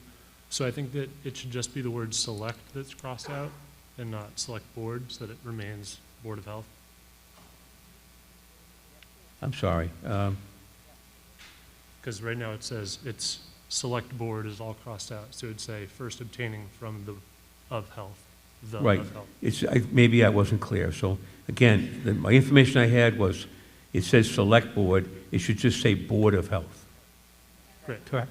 Okay? That's not how it's written, is what I'm saying. I understand. Okay, great. No, thank you. And so we're making a statement after this was recognized like after it went to print, and so we were told to just recognize the correct typo and not need to make an amendment. Cool. So good. My town council, do you want to, am I correct in that? Okay, that's all. All right, thank you, though. I appreciate your comment. So with that understanding, we're ready for the vote. This is the Board of Health article. All right, all in favor, please say aye. Aye. Opposed? Motion carries. Thank you for that. And the last one is 31? Okay. Mr. Moderator, the Finance Committee moves the motion for Article 31 as printed in the warrant. All right. This has to do with smoking, I believe. So motion made and seconded. Speaking on that, Mr. Chairman? The Finance Committee recommends this general bylaw amendment that would update the language regarding smoking regulations. This would enhance signage, the presence of no smoking signs in certain locations, raise the age of smoking in our bylaws from 18 to 21, and make changes to the penalties for certain violations. This will allow the town's general bylaws to be consistent with already existing state laws and current Board of Health policies. All right. No problems? Any questions, concerns on that? All in favor of adoption, please say aye. Opposed? Motion carries.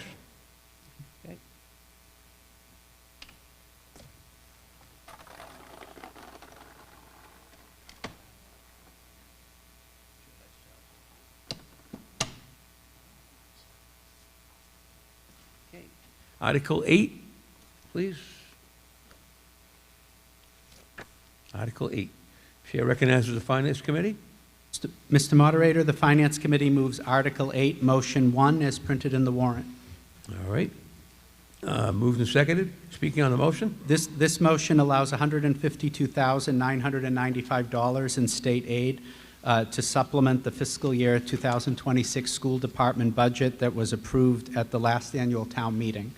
The state aid was obtained through the finalized state budget that occurred after our 2025 annual town meeting was concluded, and it will be used for the allowed school purposes that were already budgeted for the school department for fiscal year 26.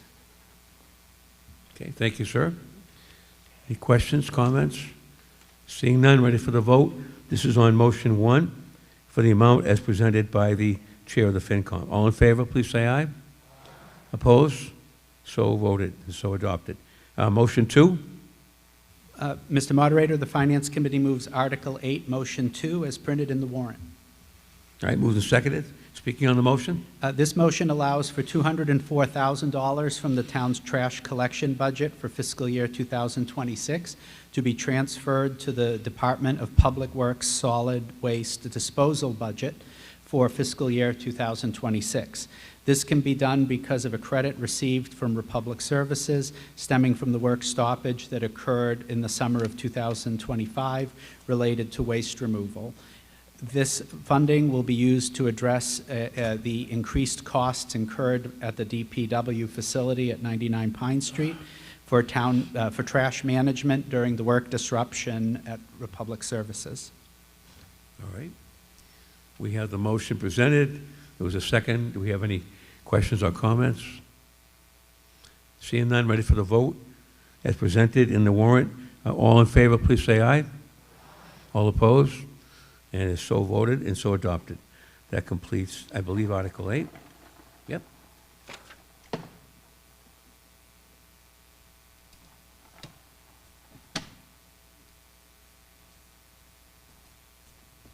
Article 27.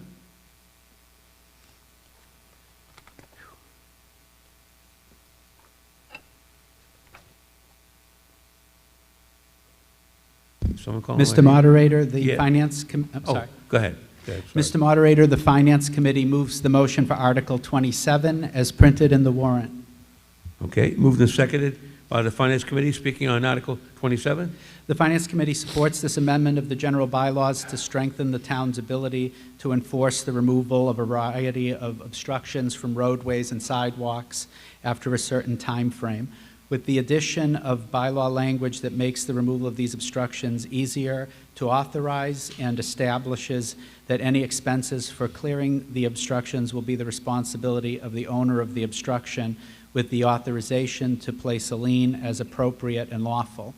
This will help keep public ways and sidewalks safe and free of obstruction, and make it easier for the town to clear such obstructions without delay and with compensation when necessary. All right, thank you, sir. So it's moved and seconded. Do you have any questions or comments regarding Article 27? Seeing none, ready for the vote? Oh, we do have somebody. Sorry. Yes? Hi, Mary Jane Mangan, 26 Angela Street. I just wanted to make sure this would not negatively affect the scarecrow stroll that happens every year. That's a tough one to answer. I'm not sure, but maybe someone who proposed it. The scarecrow. The scarecrows go in the road? Stroll is, there are things that go at all the posts throughout the town. Okay. For Halloween. Oh, no, I know that. I know what you're talking about, Mary Jane. Let's see. I would just like that to be an exemption. Could I ask Mr. McCourt a question on that? Yeah, that's an annual fundraising event that the Select Board totally supports. It will have no effect on that. Okay. Okay? We'll take care of the scarecrows. All right? All right, good point. Anybody else have a comment, question? Thank you, Mr. McCourt. All in favor, please say aye. Aye, opposed? And the ayes have that, and that is voted and adopted. Okay.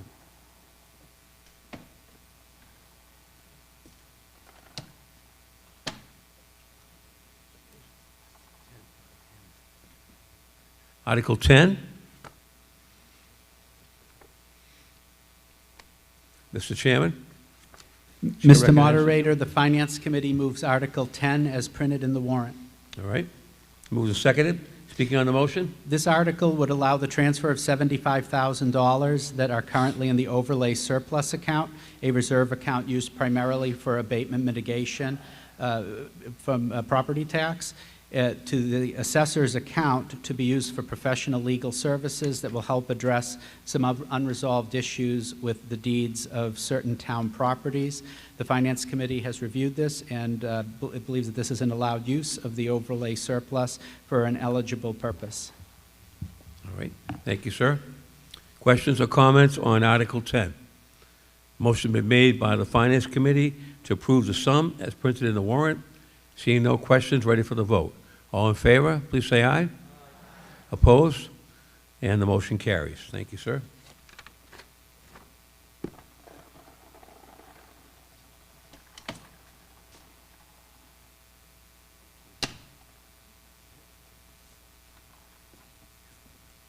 Article 25. Mr. Moderator, the Finance Committee moves the motion for Article 25 as printed in the warrant. All right, thank you, sir. Moved and seconded. Speaking on the motion?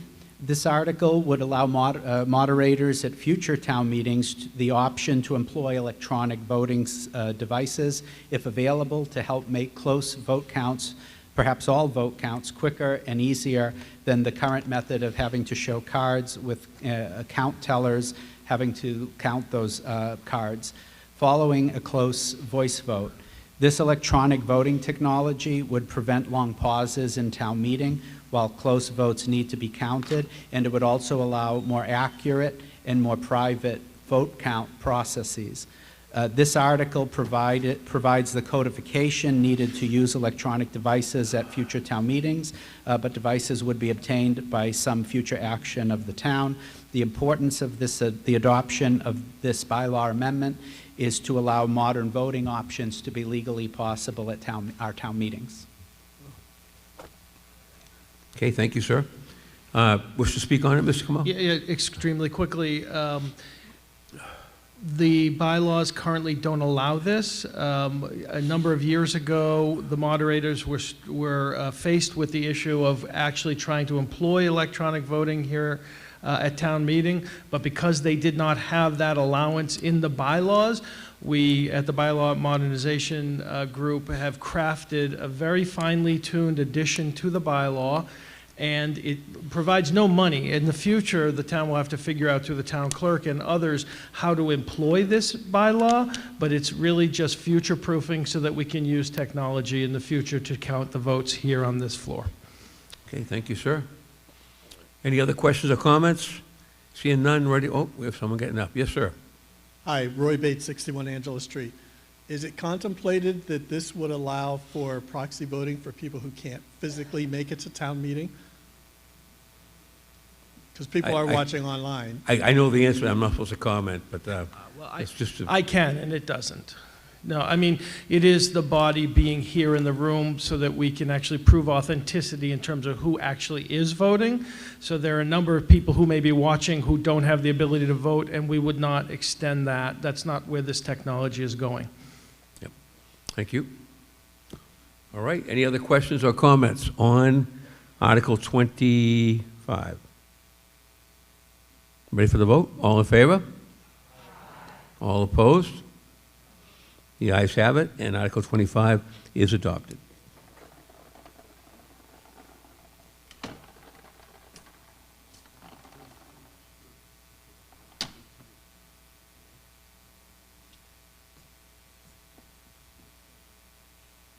(18)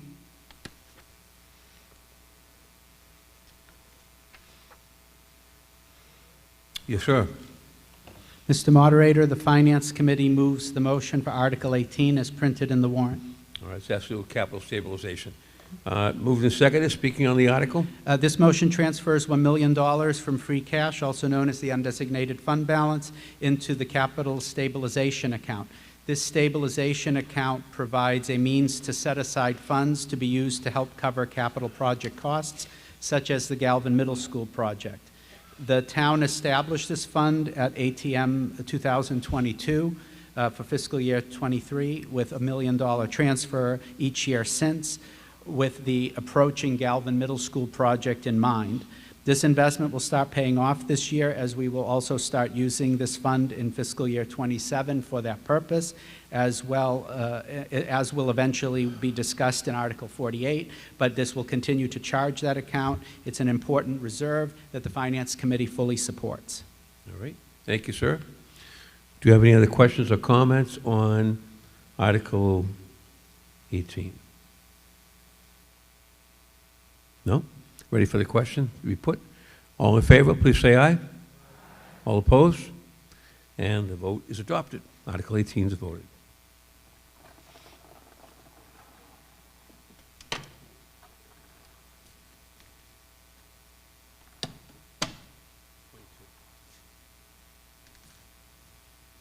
Article 22.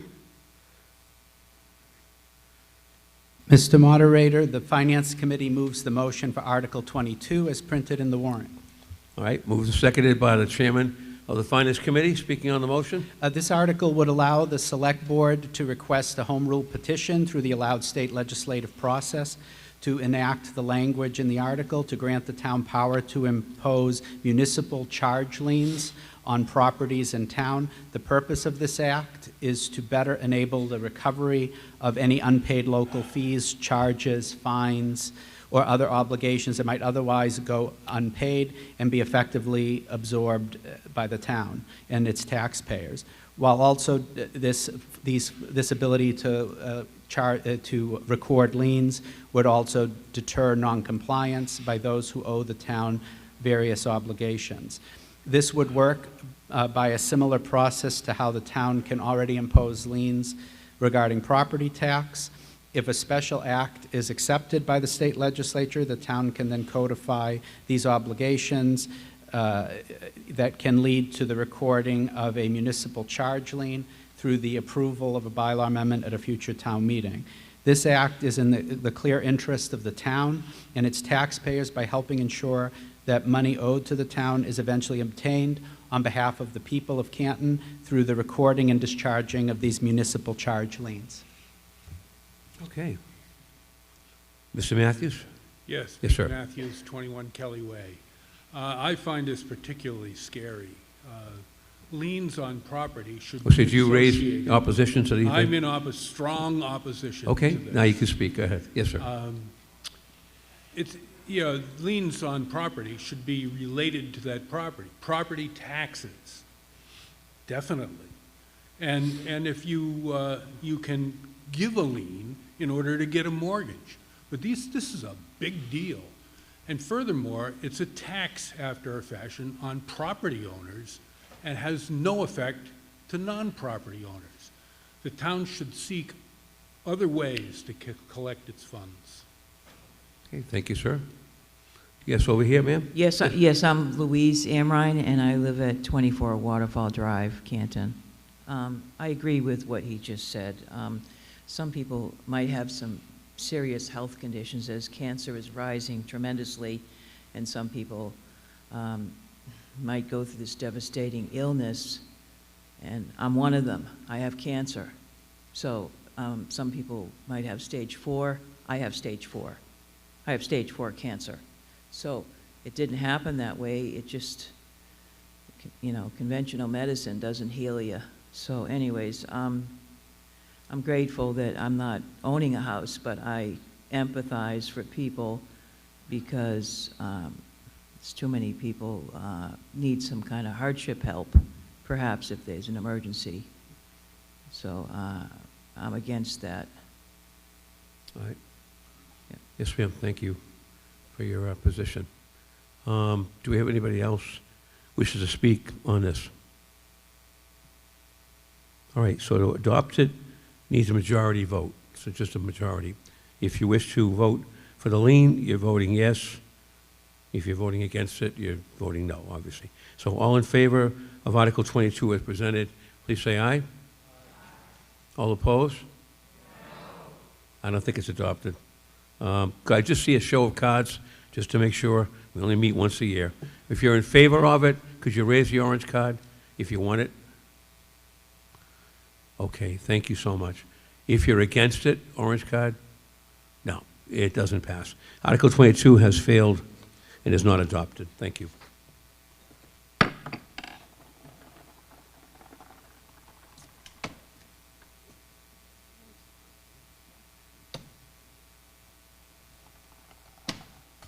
right. Article 26. This has to do with reconsideration in the Governance Committee, I believe. Mr. Moderator, the Finance Committee moves the motion for Article 26 as printed in the warrant. All right. I'm going to allow Mr. Salvatore to step in just for another minute again. Okay, if you just take over for me, and then we'll recognize George, all right? Hi, everybody. Mr. Como. I'm sorry, I thought he was, I apologize. No problem. The Finance Committee supports this article to amend the general bylaws to rewrite the way reconsiderations of votes at town meeting are handled. This article would allow a town meeting voter to move to reconsider an acted on and disposed of matter that was before town meeting and empower the moderator to determine whether there has been enough new information to move forward on such reconsiderations. Should the town meeting voters disagree with that decision, a simple majority of the town meeting can then vote to override the moderator's decision on reconsideration. In either case, if a reconsideration is deemed in order, a vote on the article that is to be reconsidered would occur just prior to the budget article, which is at the end of the town meeting generally, and without the required long delay process currently in our bylaws, as we saw recently displayed with the pickleball vote of last year, where there was a long delay to conform to the bylaws requirement to reconsider. While it is important to value full deliberation and full consideration of the articles before the town meeting, a well-defined process that favors efficiency and expediency is good for all involved, while still preserving that important need for full process and consideration of all the important matters that town meeting considers each session with clear and expedited reconsideration processes. Thank you, Mr. Moderator. Mr. Como. Thank you, Mr. Moderator. George Como, 225 Sherman Street. And speaking on behalf of the Bylaw Modernization Committee, when we studied the bylaws with respect to annual town meeting, we noted that there was a deficiency, and that is that the bylaws did not spell out how you would reconsider an article properly, and we saw that there could be a vicious cycle of reconsideration, thus prolonging town meeting seemingly endlessly if anybody wanted to exploit the bylaw the way it's written. So to tighten up that bylaw, we put this language before you that would require someone who is moving for reconsideration, which is after an article has either passed or failed and they don't like the outcome, they can come up and ask for reconsideration. It requires a standing vote of a number of people, and then the moderator has to call for it. This now puts the onus on the moderator to decide whether or not that motion to reconsider is in order. And for it to be in order, in other words, to come back before the body at any time prior to town meeting closing, significant new factual information has to be provided, and that is information that existed at the time but wasn't disclosed and wasn't available to the meeting under the original motion. If the town meeting decides that the moderator is in error and decides to cut off debate for someone who wants to move to reconsider, a simple majority vote can override the moderator. So there's a fail-safe built into this. It doesn't change the two-thirds outcome to actually have the motion come up for reconsideration. I will finally point out that the town of Canton, like most communities, uses a book called Town Meeting Time. You may be familiar with Robert's Rules of Order, but in addition to Robert's Rules of Order, there is another handbook that moderators use that's published by the Massachusetts Moderators Association, and they call for this technique to be used. and to focus more appropriately on whether or not there's significant new information as opposed to a spoiler who just wants to continue debate. And so this article has been crafted, and many communities that have had to deal with reconsideration spoilers have put this in place, and that's why we put it before the body here tonight. It in no way forecloses reconsideration, it just makes sure that it's reconsideration for a bona fide reason. Thank you, Mr. Camo. We have a motion made and seconded. Is there any further discussion on the motion? Seeing none, I'll call for a vote. All those in favor, please signify by saying aye. Anyone opposed? I declare that the vote has overwhelmingly passed. Mr. Moderator.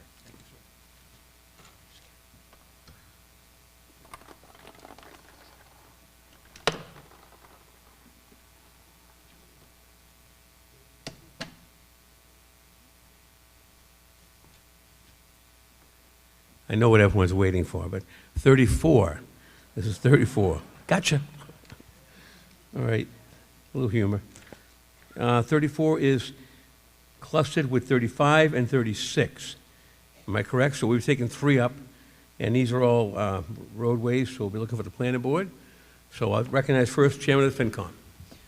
Mr. Moderator, the Finance Committee defers to the Planning Board regarding these 3 clustered articles. All right. Well, let's take up 34 first. This acceptance of Stillwater Roadway. Hearing from the planning board, Mr. McCarthy. Thank you, Mr. Moderator. At the February 4th, 2026 planning board meeting, the planning board voted 5-0-0 to provide a report and positive recommendation on the street acceptance petition for Stillwater Road. Incorporated within the positive recommendation was the correspondence from the Fire Department, the Conservation Commission, the Department of Public Works, and the Town Treasurer. As-built plans and documentation, as required, is in the subdivision rules and regulations, has been provided to the town. Thank you, sir. Town planner wish to weigh in, or I'm not looking, just asking politely. Connor. Connor Murphy, Town Planner. Mr. Moderator, we do have a representative from Toll Brothers here this evening. If any questions arrive, other than that, I have no further comment. All right, thank you, sir. All right, so the motion's been made by the planning board to adopt Article 34, which has to do with the acceptance of Stillwater. Does anyone have any particular questions or concerns? Seeing none, ready for the question? We do need a 2/3 vote, just so you know. All in favor, please say aye. Opposed? With the exception of one voice, I'll declare it unanimous, and that's also voted. 34. 35. Foundry Lane. Mr. McCarthy? Oh, I'm sorry. Mr. Chairman, FinCom. I was just going to say briefly, Mr. Moderator, the Finance Committee defers to the Planning Board for this article, but Right. we also do support this motion as having met all requirements and to be accepted as a public way. Okay, thank you, sir. Mr. McCarthy. Thank you, Mr. Moderator. At the February 4th, 2026 meeting, the planning board voted 5-0-0 to provide a report and positive recommendation for the street acceptance petition for Foundry Lane. Incorporated within the positive recommendations was correspondence from the Fire Department, the Conservation Commission, the Department of Public Works, and the Town Treasurer. As-built designs and documentation as required in the subdivision rules and regulations have been provided to the town. Thank you, sir. I'm Town going to planner, assume, no I'm gonna comments? assume the Okay. same comments are the same comments for Article 34, 35, and 36. All right. So I think we've got enough to go by. If you feel we're okay, Mr. Chairman, you're okay? All right. Ready? Any questions on the audience? Wish to weigh in? All right. Hearing none, ready for the vote? All in favor? Opposed? So adopted by unanimous vote. We now go to 36, and this is for Dale Brook Court as a town way. Mr. Moderator, the Finance Committee defers to the Planning Board, but does support the acceptance of Dalebrook Court as having met all requirements. All right. So made by the chairman of the FinCom. Mr. McCarthy, read the report if you could, for the record. Thank you, Mr. Moderator. At the February 4th, 2026 meeting, the planning board voted 5-0-0 to provide a report and positive recommendation on the street acceptance petition for Dalebrook Court. Incorporated within the positive recommendation was the correspondence from the Fire Department, Conservation Commission, the Department of Public Works, and the Town Treasurer. As-built plans and documentation as required in the subdivision rules and regulations have been provided to the town. All right. So the report's been read for the record. Planners Board's for it. FinCom's for it. Any questions? Seeing none, ready for the vote. All in favor, please say aye. Opposed? Motion carries, unanimous adoption. Town Council will duly note all three of those were voted unanimous for the record. Thank you, sir. Thank you, everyone. I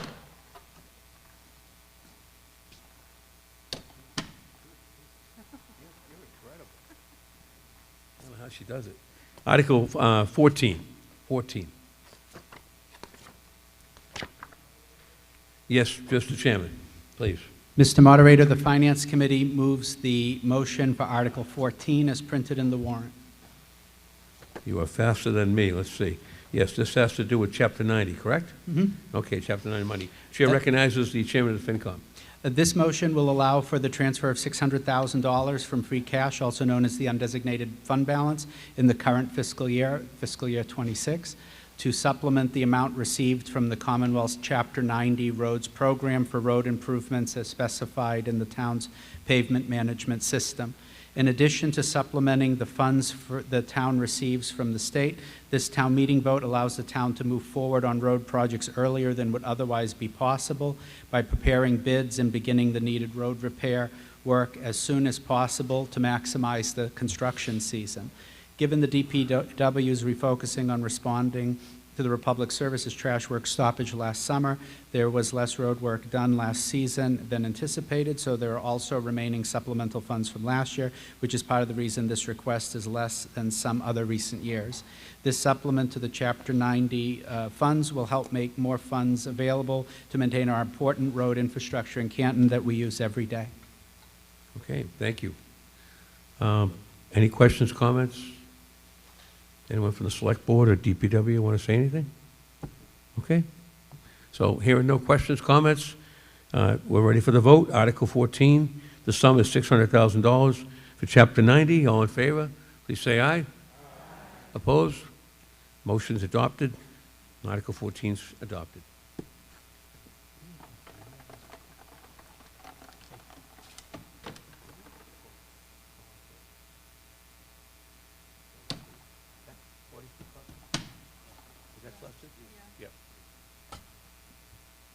Okay. Yep, we drew Article 43. I believe this is clustered as well with 44. I think it's the last zoning article to take up at this town meeting. So we'll go to 43 first. Chair recognizes the Finance Committee Chair. Please to speak first. Mr. Moderator, the Finance Committee voted 6-0 to support the motion of the Planning Board for Article 43 as printed in the warrant to allow the accessory dwelling unit language in Section 8.1 of our zoning bylaws to comply with the state guidelines. As it's a Planning Board motion, we defer to the Planning Board to make the motion. All right, thank you, sir. Motion been moved, well, not moved, just talked about your report. We go to the Planning Board. Thank you, Mr. Moderator. Article 43 was published in the Canton Citizen on Thursday, January 29th, 2026, and Thursday, February 5th, 2026, and it was made available to the Planning Board office and the Select Board office for public inspection. A public hearing was held at the meeting of the Planning Board on Wednesday, February 18th, 2026, and the Planning Board voted 5-0-0 to send a positive recommendation that this article be accepted at town meeting with the following motion. And move the zoning board bylaws section 8.1 be amended and set forth in the warrant with the clerical correction and the changing of the spelling of the word principal to principal, P-R-I-N-C-I-P-A-L. Mr. Moderator, I yield my time to the town planner. All right, thank you, sir. Town planner is recognized. Mr. Murphy. Pick your mic. Go ahead. As noted on the slide before, Canton approved the changes to the accessory dwelling units at special town meeting in 2024. The regulations were promulgated by the Secretary of State on January 30th, 2025. There were several discrepancies between the adopted text and the promulgated regs. Article 43 and 44 are minor in nature as it is administrative changes to the section. It will not alter the intent of the section nor the applicable setbacks or design regulations. So essentially, you're cleaning up language on that? Okay. Yes, Mr. Thank you, sir. All right. Are there any questions or comments? This does require a 2/3 vote. Okay. All in favor, please say aye. All opposed? Motion carries by unanimous vote there. That's adopted. And then we go to 44. Mr. Chairman? Mr. Moderator, the Finance Committee voted 6-0 to support the motion of the Planning Board for Article 44, as printed in the warrant, to update the zoning bylaw definitions to reflect the appropriate language for accessory dwelling units. And as it's a Planning Board article, we defer to the Planning Board. All right, thank you. We go to the Planning Board one last time. My apologies for that quick interruption before. Thank That's you very all right. much, Mr. Moderator. Article 44 was published in the Canton Citizen on Thursday, January 29th, 2026, and Thursday, February 5th, 2026, and was made available in the Planning Board office, the Select Board office for public inspection. A public hearing was held at a meeting of the Planning Board on Wednesday, February 18th, 2026, and the Planning Board voted 5-0 to send a positive recommendation that this article be accepted at town meeting with the following motion. It was moved that the zoning bylaw, section 11.0, be amended and set forth in the warrant with the clerical correction of the change of the spelling of the word principal. Mr. Moderator, I yield my time to Mr. Murphy. Thank you, sir. Town Planner, Mr. Murphy? Again, this is administrative in nature based on the Attorney General's review and the regulations. All right. So we're just, again, cleaning up some language there. Pretty straightforward. Any questions on it? Seeing none. Ready for the vote? All in favor? Very good. All opposed? None. I voted. I declare it to be unanimously voted. Town Council, please note Article 44 is adopted. Thank you.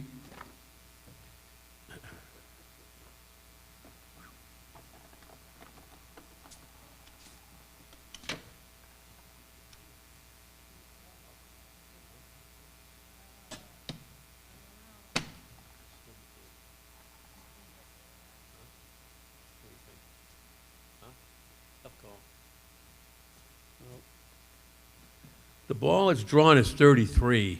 The hour is late. I'm going to be deferring to you because we're not supposed to adjourn until 11. I'm capable of going forward. Would you like to stop at this point and come back Wednesday, or do you want to keep going? You feel like we should keep moving? All right, then we will keep moving. Oh.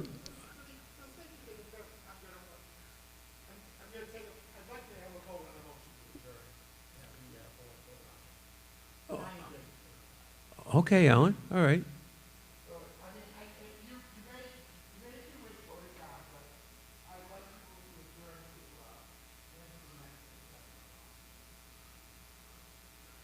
Just get up to the mic and state your case. Alan Karen, 4 Newell Hagen Court, Apartment H. Just to be on the fair side, I'd like to make a motion to adjourn to Wednesday next at 7 o'clock. Okay. And we can debate Article 33 with a fresh, with fresh area. Because like I said, it's hard to vote when you're tired.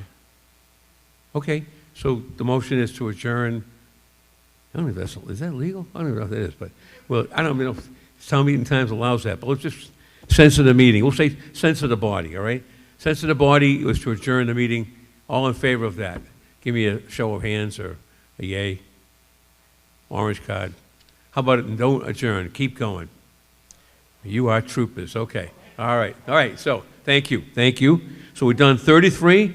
We know we're going to have some debate, so I'm going to say again politely, if you can keep our comments down, we might better finish tonight. I don't know. But oh, it's okay, Alan. It's all right. Everything's fine.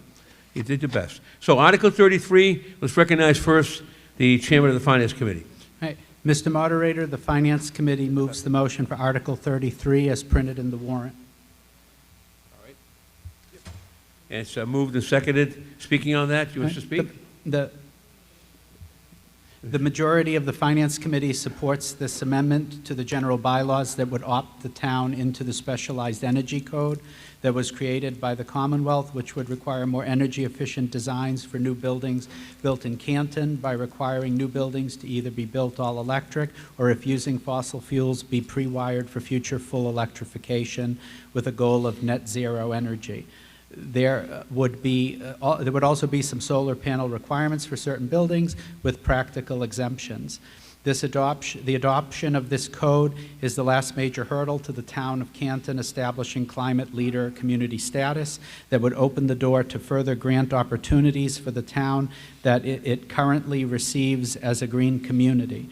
This plan would not affect existing or renovated buildings, only new construction, and the town has already made the significant leap in energy efficiency for existing buildings when it adopted the stretch code in 2017. This is a relatively incremental increase in energy code to move away from the polluting fossil fuels toward cleaner, more efficient energy sources. New large multifamilies would also have to meet passive house standards to allow for stricter control of air, heat, and moisture throughout the buildings to allow less loss of energy. While these new building requirements would likely increase the incremental cost to construct new buildings that are not already planned to be all electric, the future users of these buildings should experience savings because the buildings will be more energy efficient and will not need to be retrofitted in the future should all electric become more mandated rather than optional. There are a variety of incentives and grants available to help offset some of these costs for builders. Further, this plan in the long run is expected to reduce the cost of electricity by making buildings more energy efficient, reducing demand for electricity, while also creating more energy supply by feeding more solar power and local sourced energy into the grid. Thus, once the one-time cost is paid following construction, owners should enjoy more efficient buildings that will be more affordable to operate in the long run. The Finance Committee is very committed to protecting the town's revenue streams, and it recognizes the importance of new property tax growth to bolster that revenue. While some of our members did have legitimate concerns about the impact on economic development, especially commercial development in town, if construction costs incrementally increase due to these new code requirements. However, there is no clear evidence that such new requirements would prevent new growth in a town like Canton, which has had a great has a great location, has otherwise business-friendly policies, and has a rising property values, nor would not adopting this amendment in some way guarantee new growth. Lowered operating energy costs might in fact benefit residents and at least many businesses by reducing operating costs in the future. Many neighboring towns we look at by comparison have also already opted into this code, including towns like Milton and Dedham, and in fact even neighboring Norwood. Adopting this amendment would protect public health by reducing future pollution in town. It would help encourage energy conservation. It will help the town adapt to climate change as good environmental stewards. It will also improve building resilience to natural hazards. It will help define the type of community we would like to be as a climate leader community, and it will shape the kinds of economic development that we will partner with on that journey. It does not come without some risks to development, but it also offers positive externalities to the community overall. Okay, thank you. Now, I know we have a presentation, and I know there'll be people that want to speak, but I'll go first, the proponent. You may speak. Give your name for the record, please, and then we'll start. Good evening. My name is Jen Wexler, 182 Turnpike Street. I rise to speak in favor of Article 33 on behalf of the article sponsor, the 15-member Select Board appointed Canton Sustainability and Climate Action Committee, also known as SCAP. Adoption of the specialized code is one of the 47 action items in Canton's Coordinated Climate Action Plan and Roadmap, approved by the Select Board 5-0 in June 2025, supporting an economically thriving Canton while ensuring and contributing to public health and well-being. I'll use my allotted time, with your grace, to share a short slide deck to help voters better understand why the SCAP committee felt that this was important enough to add Article 33 to this year's annual town meeting, and how this modest code change future-proofs Canton. Additionally, we have with us 3 subject matter experts here to answer any technical questions that may arise. Cindy Aarons, engineer, Lisa Cunningham, architect, and Craig Altimos, Canton's Greener U energy consultant. Next slide, please, slide 2. Let's be clear. Article 33, the specialized code, does not affect your home. For existing homes and buildings, no change ever. For renovations, additions, alterations to your existing home, whatever size, no, not covered. Article 33 applies to new construction only, preserving builder's choice, providing consumer protection. The effective date would be January 1st, 2027. Next slide, 3, please. And for new commercial construction and for new small residential, single-family, and multifamily housing under 12,000 square feet, if you build the new building all electric, there are no additional requirements. The Mass Department of Energy Resources has found that this all-electric new construction for single and small multifamily homes costs less. For builders who want to keep building with fossil fuels, including gas, oil, and propane, the specialized code preserves that choice, but it also preserves choice for the future inhabitants of that building. For new buildings that are not all electric, 2 simple things are required. 1, to include wiring for any gas systems to make it easy to electrify your home, as opposed to having to rip open your walls later to do so. In effect, future-proofing the building and preventing costly and disruptive retrofits. Second, if a new building's roof gets a lot of sunlight, then a small amount of solar will be required, providing free electricity to you for decades to come. Again, if you live or work in an existing building in Canton, know that that building is exempt. Nothing will change about your current building or home. Next slide, 4, please. Now, for large multifamily buildings, 12,000 square feet and up, if they have to be built to Passive House standards, the gold standard for efficient, affordable buildings that have been around and tested for more than 30 years. This standard means buildings must be airtight, have state-of-the-art insulation, and state-of-the-art ventilation. The result of Passive House design is buildings with super low energy use and healthy air. Studies have shown an incremental cost increase of about 2%, but that's mostly offset by increased incentives for Passive House construction, as well as lower spending on heating and cooling systems. Passive House multifamily buildings, some shown here from left to right, Wayland, Cambridge, Winthrop, and Boston, have 40 to 60% reduction in utility bills, lower peak heating demand, so there's less load on the grid, and benefits everyone, providing a cleaner, more resilient town, and do not require any additional training for building inspectors, as they are independently verified. Over 30,000 units of Passive House multifamily buildings are in the pipeline in Massachusetts, which will receive strong state and federal incentives to be built this way and are better for the occupants. Next slide, 5, please. Significantly, the specialized code goes hand in hand with growth. A recent study by Passive House Mass, supported by Mass Department of Energy Resources, found that on average, communities that adopted the specialized code have seen a 24% increase in units constructed and an 11% increase in the number of units permitted in the year following, as compared to the year prior to the implementation of the specialized code. To look at one nearby neighbor, Sharon saw a significant increase in new units permitted in the year after it adopted the specialized code. While we don't think the specialized code is responsible for the increase, it is clearly not driving any decrease in builder interest in Sharon, and will not in Canton either. The specialized code has been shown to correlate with growth. It does not stifle development or threaten our commercial tax base.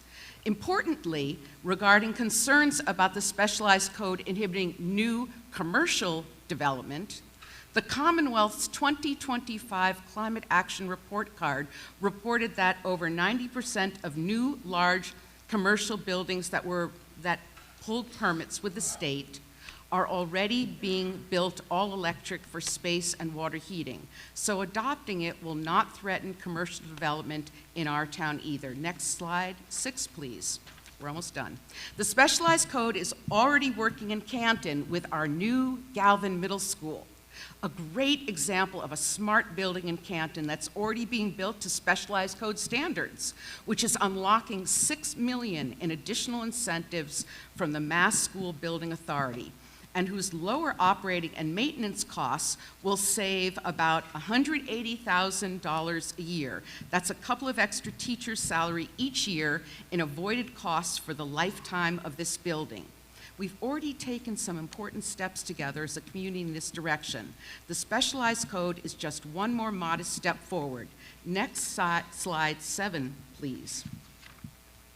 Over 92% of the state, including Canton, have chosen to adopt the stretch energy code, a building code which has provided greater efficiency in our new and renovated buildings, as well as provided state funding.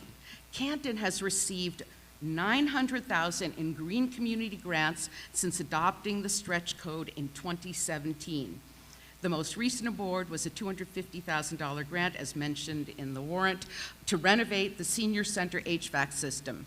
Now we're looking to take a next step and join 58 other communities representing 33% of the state's population in adopting the specialized code. And if you saw the handout on the table earlier, it said 32% with 57 communities, because more and more communities are currently adopting this code. And again, it deals with new construction only and will unlock additional state grant for climate leader community funding of over $1 million for town projects that seek to maximize energy efficiency and clean renewable energy systems, saving us money.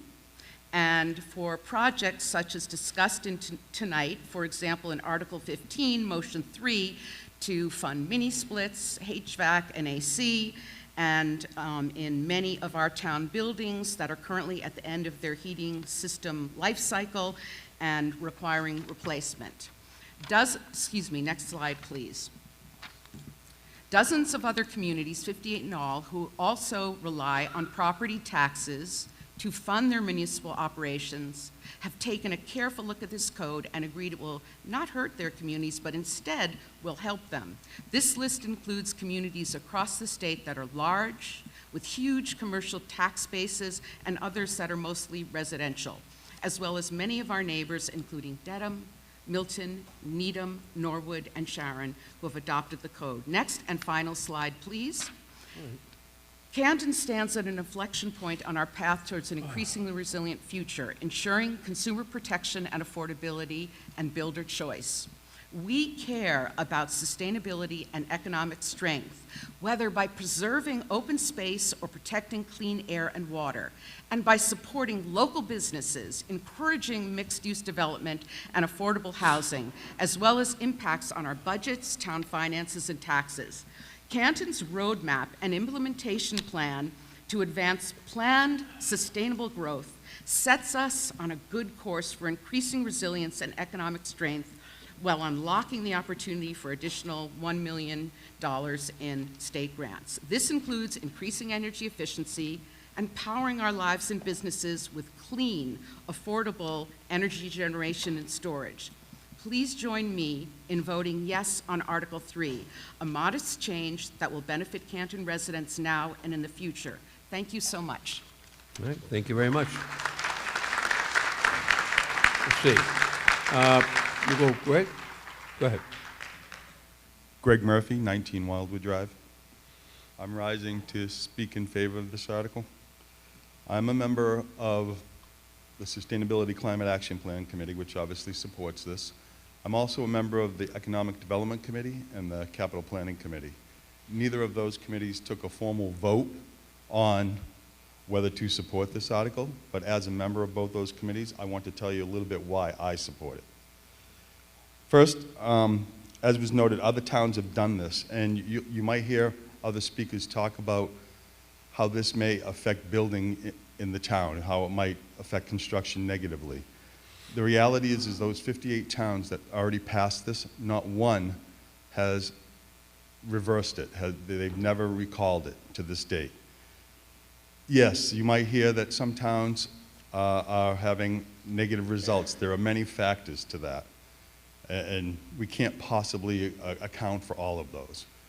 As Jen noted, there's some examples where towns are seeing a boon because of it. So that nets itself out. There's no way to base a judgment on that except for the fact that no town that has passed this has repealed it. My second point is that the market's already going in this direction. Nearly 90% of all new homes are built all electric. 97% of all commercial buildings in the region are all electric. So that might raise the argument, in that case, why do we need to pass this? The market's already moving there. Well, it's for those that aren't following along. As I mentioned, those towns are our neighbors. They're already passing it. This is going to make us more competitive. It's not going to reduce our competitiveness. It's going to keep us up with the towns that have passed it. If you're installing, if you're building a new home today, more often than not, you're installing central air. So you already have what you need to go all electric. An air conditioner is basically a heat pump that runs in reverse. So instead of installing a fossil fuel, building your house with fossil fuels, and also building it for central air, you're paying double the cost that you need to do there. And you'll hear those cost increases. This article requires, you know, for those that want to build with fossil fuels, it'll increase cost by 1% to 4%. That's not factoring in both of those systems. It's just factoring in the additional cost to add the electricity, most of which you're already adding because of central air. So the main requirements are your heating system. You have to be able to wire for the heating system. Again, if you have central air, you have the ducts, you have it already in place. Yes, if you want to have a gas stove or a gas dryer, yes, you have to put an electric outlet to be able to convert that without the major retrofits that Jen highlighted. So the reality is the cost implications aren't the scary stories that you've heard. I just want to really point out, this is not the stretch code. The stretch code does apply to renovations on your home, so it will impact you in a lot of ways. But keep in mind, we passed the stretch code in 2017. We've been living with those regulations since 2017. Don't confuse that with the specialized code. The specialized code is for new buildings only. And again, if you're building all electric, there's no implications. If you want to build with fossil fuel, a fossil fuel building, yes, it'll increase your cost because the requirement is that you have to wire for electric. Lastly, I want to point out, I skipped my point, sorry about that. No, I think I'm done. Thank you. Okay, thank you, Greg. All right, go over here, Mr. Clough. Dave, Clough? Thank you, Mr. Moderator. I rise in opposition of Article 33. The first point of order I'd like to mention is in regards to the Finance Committee vote of 5-3. My committee appointment was vetoed by the Finance Director, by the prior moderator, or now your deputy moderator. I would have voted against this on the Finance Committee. Therefore, the article wouldn't have even carried to town meeting. I was given no due process on my committee appointment, like some of the other committee appointments were done today. So that's the first point I want to make, is that that motion, you're out of order, that motion should not have carried in the town meeting warrant as a result of the Finance Committee Director vetoing that appointment. Okay, I think we're kind of, you're off on a different tangent here, David, and I understand the fact you weren't reappointed. Yes, sir, so now I'd like to get into the merits of my discussion, sir. Oh, okay, let's see with that. And, you know, I've worked closely with these proponents over the past. I've worked with them on other committees, other articles, but this is where I disagree with them. only 15% of these communities in the Commonwealth have adopted this code. And there's a reason for that, because what we're seeing with these communities is we're seeing economic development plummet. You know, as the lead proponent showed, the town of Sharon, for example, she only showed 2025 figures. She didn't go into the revenue reports that show what's happening in fiscal 27. In fiscal 27, the town of Sharon has a 13% decline in new growth. In 2025, they just built the big Costco, which was built with fossil fuels. If you look at their assessor's data, that wasn't an electric building. So they have a big mall they're putting in Sharon, and they're still having a 13% decline in fiscal year 27. In regards to some of the other communities, out of that 15% that have adopted it, Amherst, they're seeing a 50% decline in new growth for the first year after the adoption. Acton is seeing a 10% decline in the new growth for fiscal year 27. Andover also seeing an additional 10%. Belmont is saying current growth reports warn there's no significant development currently in the pipeline, meaning no new growth revenue will remain limited for the next several years. Beverly is projecting significant decline since the implementation and has flat revenue forecasts. Sharon, we just discussed. Chelmsford is also projecting a 10% decline. Framingham has flat growth. Needham is citing historic low growth levels. All of these comments that I'm listing here come from fiscal year 27 revenue reports or annual town meeting warrants for these particular municipalities. Norwood, our neighboring community, is projecting a 75% decline in new construction growth for fiscal year 27. In Lexington, which for some reason that was listed as the gold standard in some of the earlier slides by the committee, has been completely removed from that slide. And what we saw with Lexington is there's 80 educators were laid off in Lexington. And this is 2 years after the adoption of the specialized code. They saw a 50% decline the first year after implementation. They're having another compounding 10% year for fiscal year 27 within their revenue forecast. And one of the other speakers said, no one's repealing it. 3 weeks ago, the city of Worcester said they're about to repeal it. Their select board, their city commission is actually repealing the article because they're the only one in the area that's adopted it, and everyone's moving to all the surrounding communities. They've also cited that the construction costs are adding 6 figures just to the soft costs for construction for commercial development. So in addition to that, many of these communities that have adopted specialized code, they're also implementing Proposition 2.5 overrides. So we could be back here facing overrides in addition to what could be happening here. So what we're seeing in Canton, though, is the complete opposite story, a town that hasn't adopted this code. We're seeing a 100% increase in our revenue forecast, which I couldn't find on the town website. I had to go to the Finance Committee presentation to be able to find that. Dave, could you wrap up, please? I think I have 10 minutes, Mr. Moderator. All right, well, you you're gave right. the other proponents 10 minutes. You're right, you're right. Just we're getting, all right. So we're seeing big increases here in Canton, but all these other towns that have adopted it, they're not seeing increases. So if we adopt this, we could be in a revenue crunch. We could be facing Proposition 2.5 overrides. We could be facing layoffs like some of the other communities are doing. So therefore, I'm asking the voters to vote no on this specialized code. One of the lead proponents, the expert from Greener Use, said 90% of the builders are already adopting this code, so let the 10% of the people have their choice. If you want to put in solar on your house, a 4,000 square foot house, you're going to need an 80, 90 megawatt system. You're going to have to cut down all the trees in the neighborhood to be able to get that type of solar on your roof. I don't think your neighbors are going to be happy with that. The trees have value for the canopy, to insulate the homes, their nature. This is one of the reasons I moved to Canton was for the trees. I couldn't put solar on my house because I had to cut down too many trees.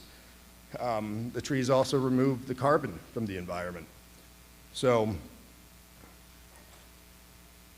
that's... Okay? All set? The last couple things I want to hear from some of the department heads in completing the last step of the specialized code, because just passing this does not give us the specialized code $1 million reimbursement from the state.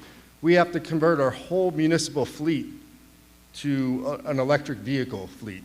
And we need to bring our municipal department heads in, the police department, the Department of Public Works, and we have to see if this is even feasible to convert our municipal vehicles to electric. So earlier I asked you in regards to the Economic Development Committee, Mr. Moderator, I would like to have the Economic Development Committee chair come up and ask their position on the specialized code. I think, Oh, there you are. Oh, thank you, Gene. I think he's waiting to speak. So that would be great. So I'll wait for him in queue, and I'll yield my time. Okay, thank you. All right, I'm trying to be fair and I'm trying to be polite. It is 11:05. We are going to have everyone speak as long as I can. I'm just going to move around a little bit, but I think we know we have two sides of the coin here. So if you have something you want to really offer that's important, please say it. But if we can move it just a little along, that's all. I know you're right at 10 minutes. I understand that. I'm not trying to bridge the speech. You are up next, ma'am. Please. Yes. Hi, Liza Colburn, Randolph Terrace. Okay. I'm going to mention something which is, I rise in strong support Support, yep, thank you. of this article, particularly after going to one of the info sessions at the library. And I'm going to mention something that won't be discussed, sadly, but that is the big picture here, where tit-for-tat arguments, some of which are fueled by propaganda, miss the very big picture. And we can't ignore what we see with our own eyes. Extreme weather events are more frequent and costly. Floods, droughts impacting crops, wildfires, even in Canton last year. In 2025, even without hurricanes, U.S. climate disaster costs surpassed $100 billion, in large part from 21 thunderstorms that were severe. More recently, the Strait of Hormuz chaos has also underscored the urgency to curb reliance on fossil fuels. The fact is that there is a climate crisis and that we are all in this together. Scientific consensus from NASA, the UN Panel on Climate Change, and others is that we are barreling toward surpassing 1.5 degrees Celsius threshold within the next 4 years. That would put us at a tipping point that will increase the severity and destruction of unprecedented weather events. Article 33 helps to slow this trajectory. It also offers economic benefits so that construction costs will quickly be offset by utility bill savings.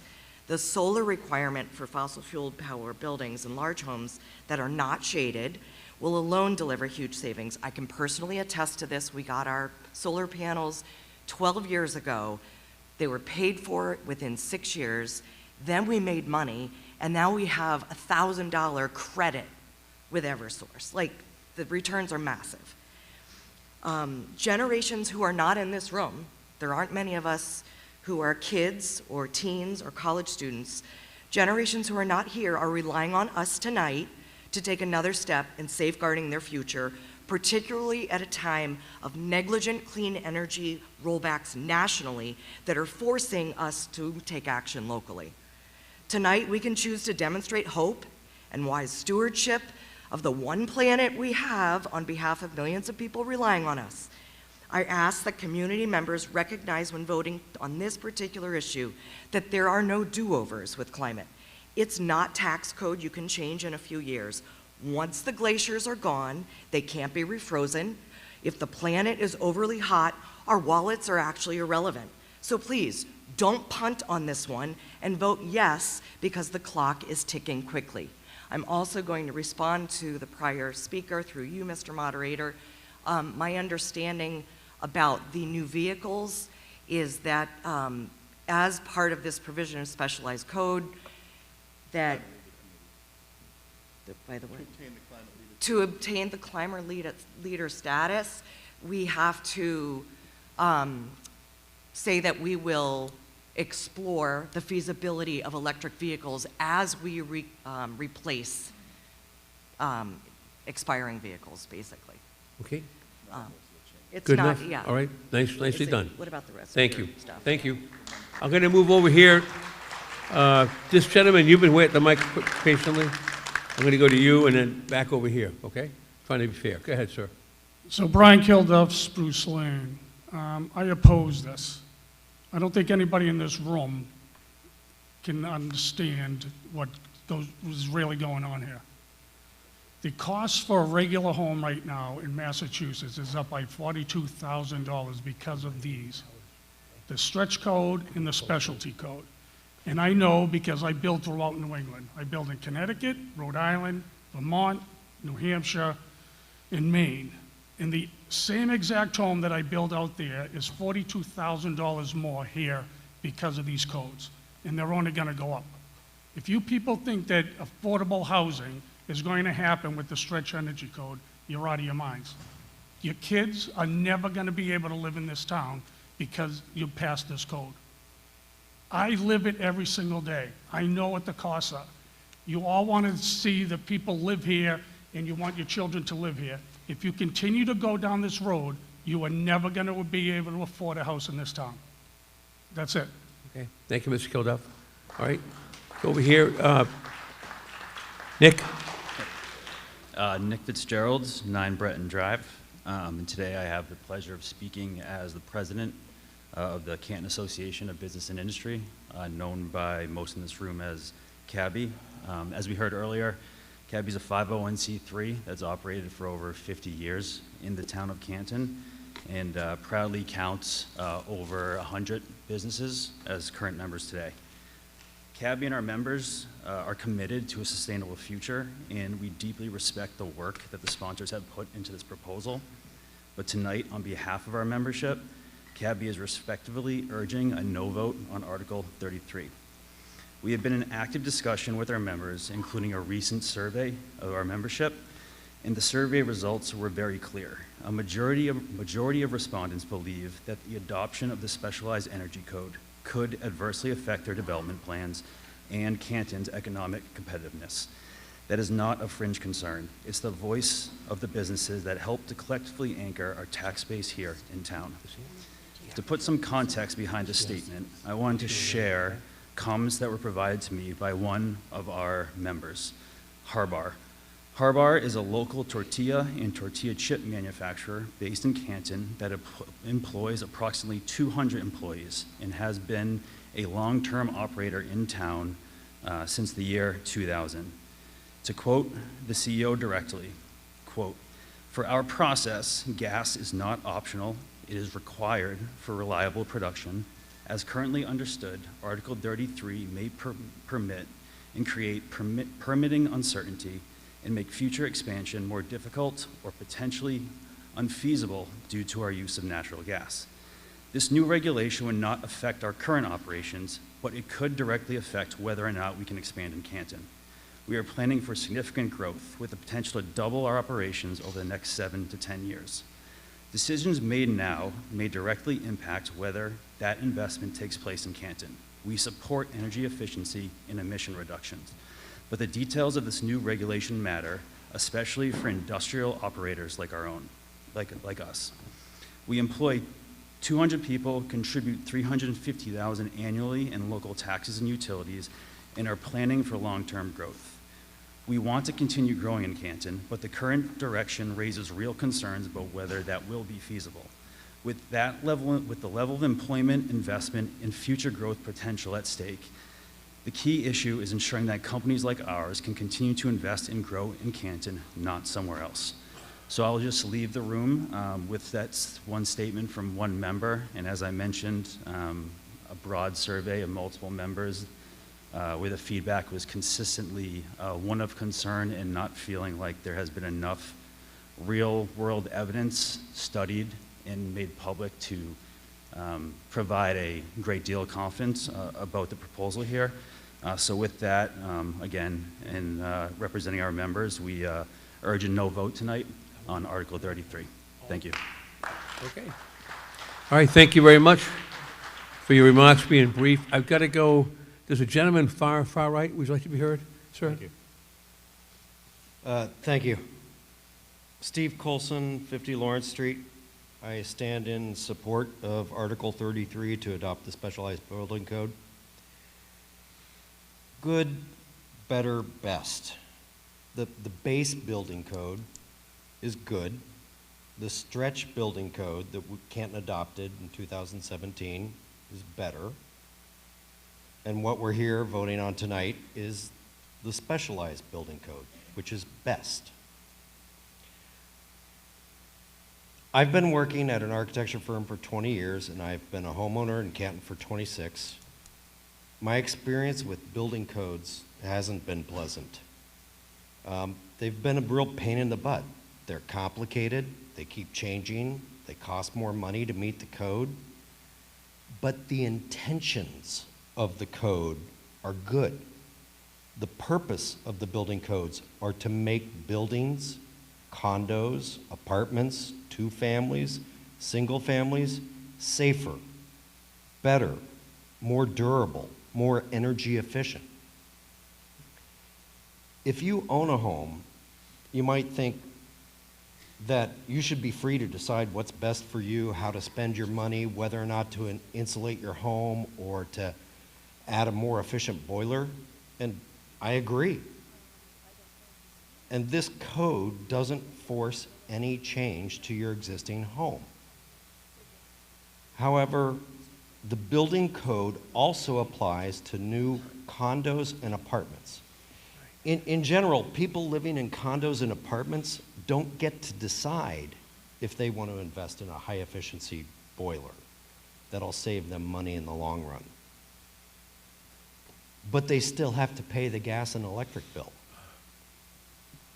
So developers of condos and apartments will follow the building code minimum, so those developers don't have to, but those developers don't have to pay the high utility bills.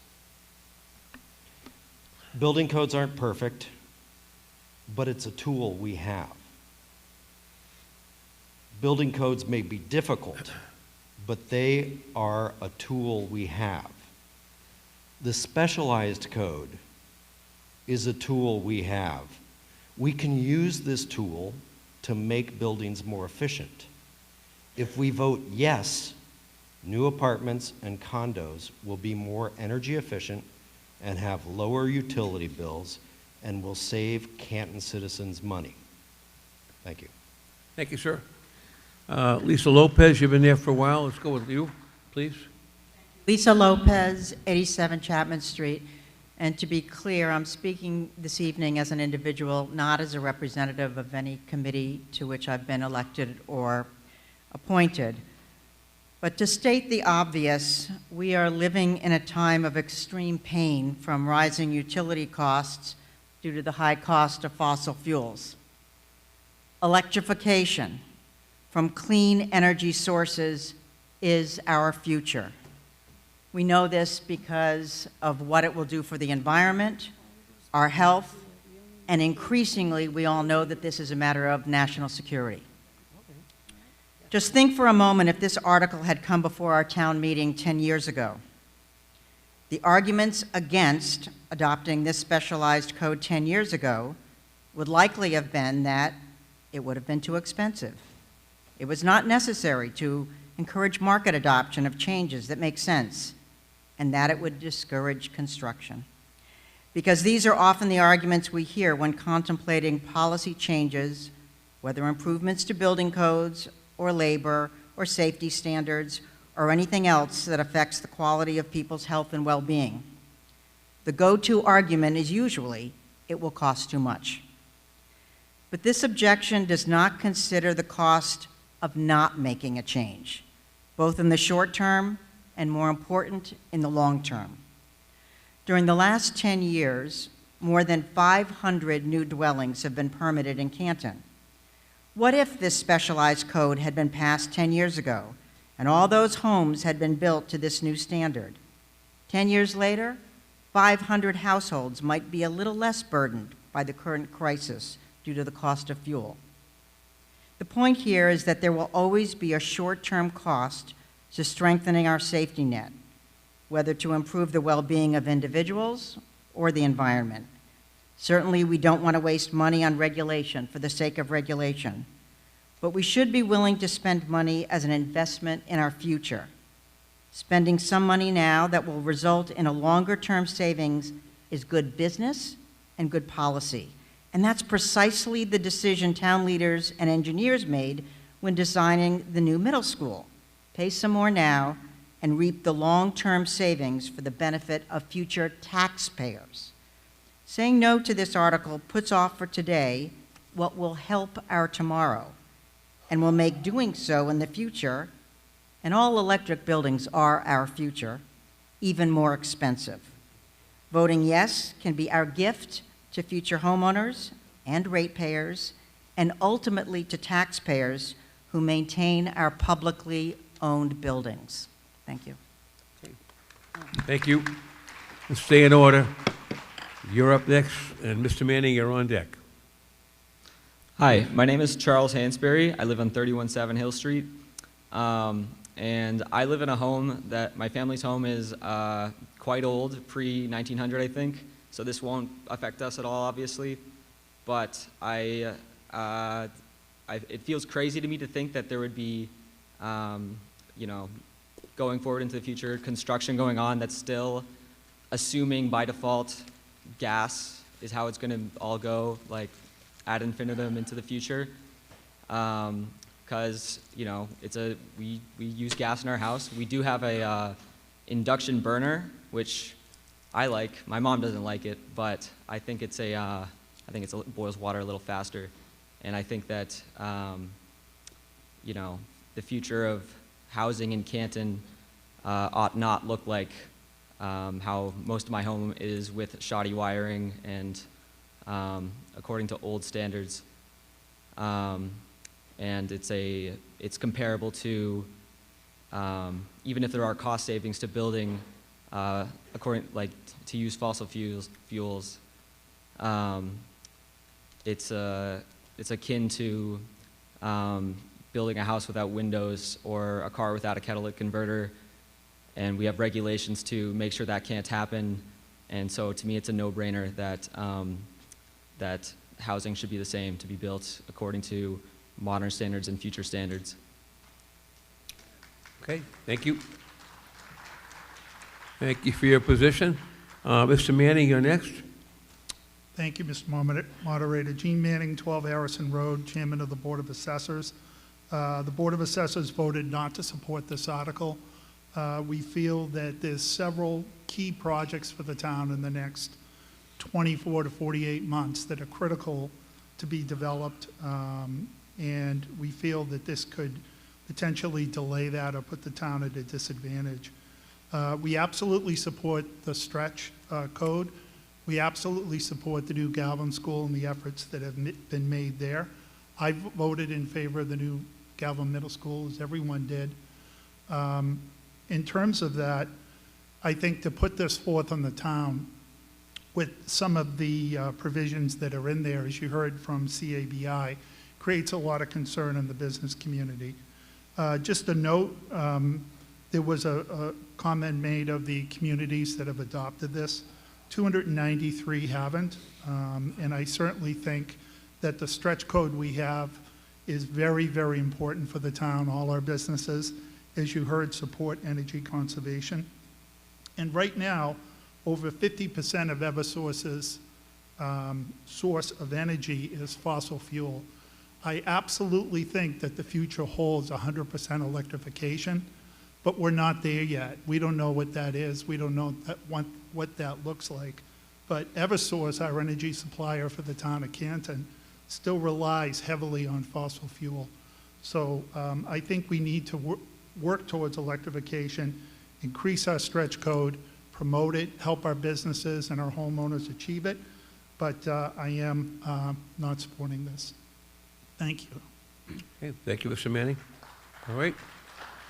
Gentleman way over there? Yes, sir.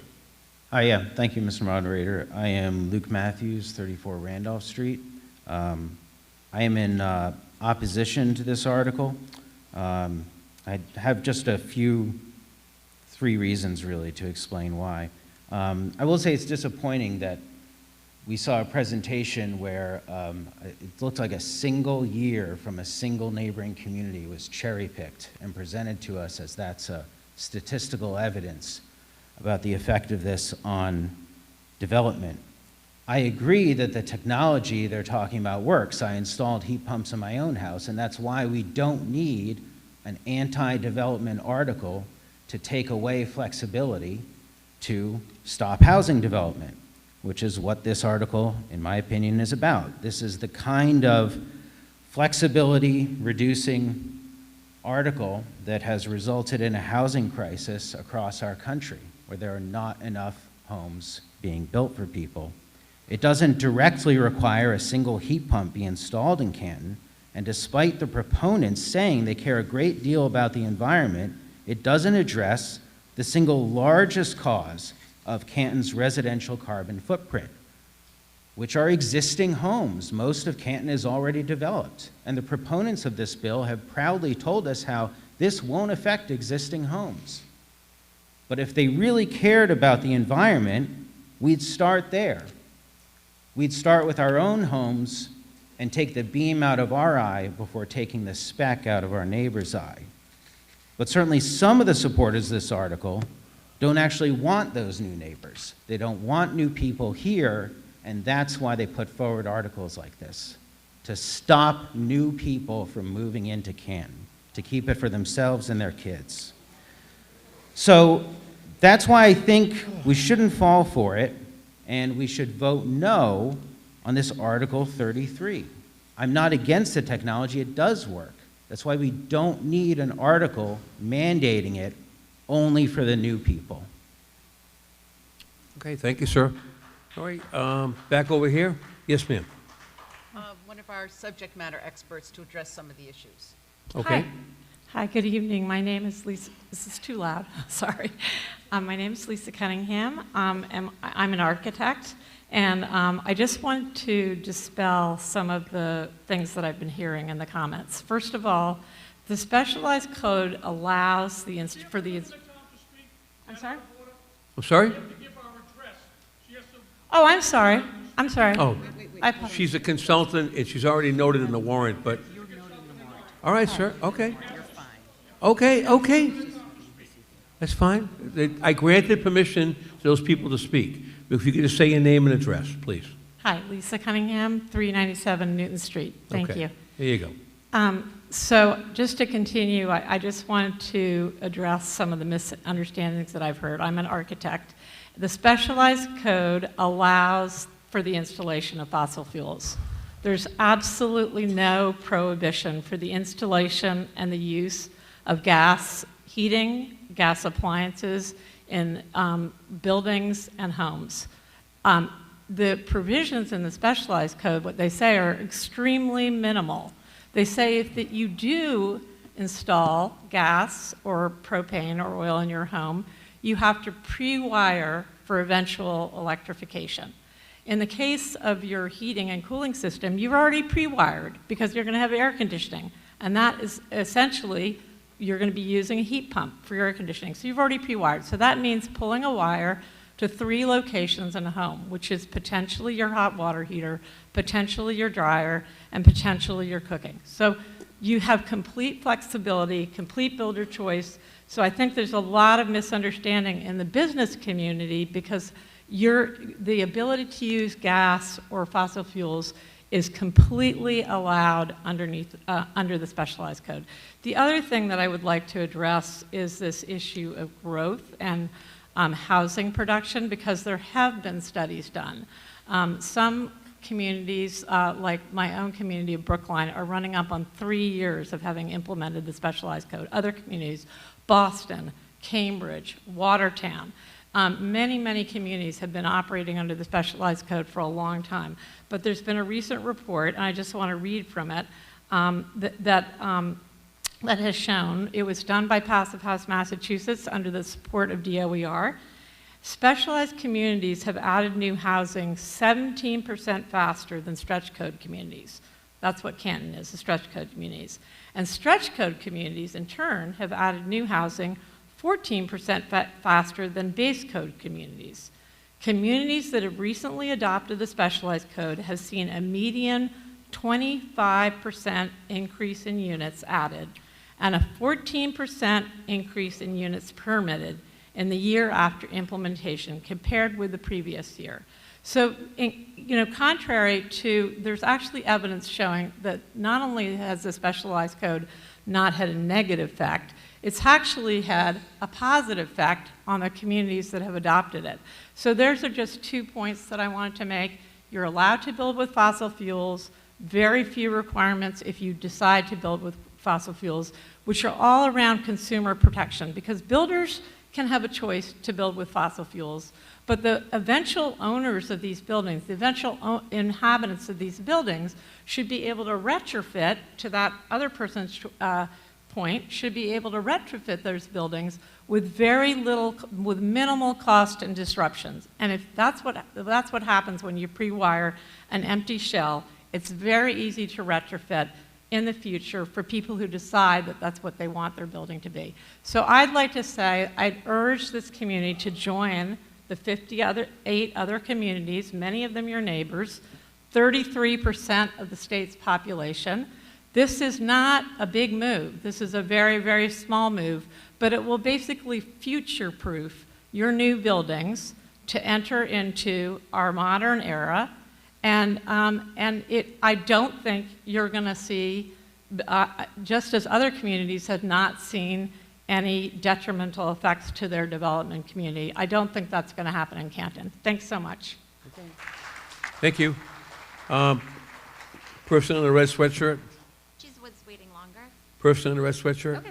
I'm calling on you. Sure. My name is Sarah Karen. I live at 17 Algonquin Road. I'm rising in support of this article. I attended one of the information sessions at the Senior Center, and one of the key pieces of information that really struck a chord with me was we're talking a lot, right, about new construction and how it's going to impact our commercial attractiveness and development, same thing for our residentials. In 2025, our new construction that would be affected by this was about 5 residential houses, 1 multifamily, and 1 commercial building. That's it. That was it. And when I asked and probed, that is kind of our pattern. We actually do not have a ton of new construction.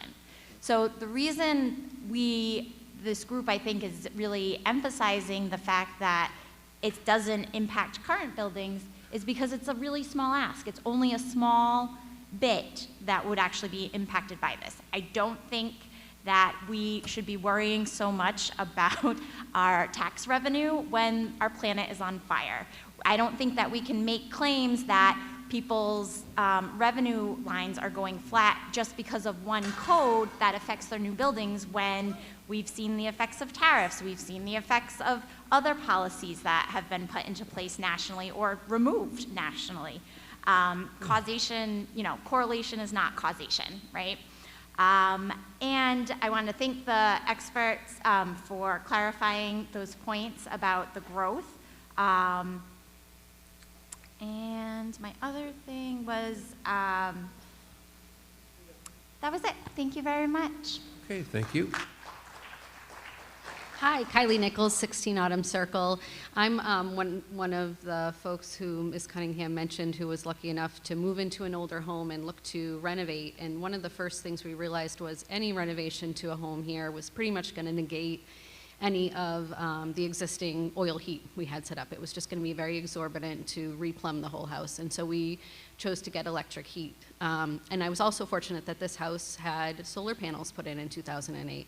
And so those combined really offset an enormous amount of electricity cost for me and my family. And in talking with other HVAC folks, I'm lucky to have someone in our family who I consulted when we were building, and the future is electric, and if we're all agreeing the future is electric and that we need to find alternative energy sources, this is just helping put new buildings in the best position to achieve that. I think if you look around Canton, you will see, as some of the green space starts to get taken, that we don't have any problem with new developments going in. And this just makes sure that those new developments are better serving our community and our people. This is about what's doing better for our planet, for our citizens, for our community, and so I would ask that you take, with a grain of salt, any business people who are saying, this is gonna cost me more money. Okay. All right. Unless you got something really different to offer, I could ask you to, all right, Mr. Amorine? Yeah, thank you. Joe Amrine, 5 Cape Cod Lane. I rise in against this article because I'm just concerned about our industrial businesses in Canton. If they don't want to come here, then our residential property taxes that are offset by those businesses could very likely go back up, and we enjoy very low property taxes in Canton. So I'm just a little concerned with the example for Sharon, which has very little industrial base, in comparison to Canton, which has quite a lot. So thank you. All right. Better expert to address a couple of the issues. Yes, I was going to recognize him next. Go ahead, sir. Hello, everyone. Craig Altimos. I'm with Greener U, which is an energy consultant to the town of Canton here on a contract to support you all. Thank you all for being out here tonight. This is really critically important to participate in democracy like this. There's a couple of points I want to highlight. We're in the warrant, sir, so we got advance permission to lend our expertise to the town. You've been granted permission. I know the hour's late and everyone's tired. Please hang in there. We only have 2 more speakers left. Please go ahead. Go ahead. So I just want to acknowledge that, Cabby declined an opportunity to hear a presentation from us on this code, so I apologize that I think there's some misinformation with the business community. I would love to correct that after the fact, after the vote, however it goes. I think it's a question of when you pass this code, not if. I do think it's the right decision to pass tonight. Just to note again, it seems like the primary concern is around commercial developments. Just to underline the point, over 90% of large commercial developments in Massachusetts that are pulling state permits are being built all electric. Over 90% are already being built all electric. If you build all electric, there's 0 other requirements for you. So if most new buildings, most large new commercial buildings being built all electric, there's nothing else they have to do to comply. They're already in compliance. So there really should not be this fear.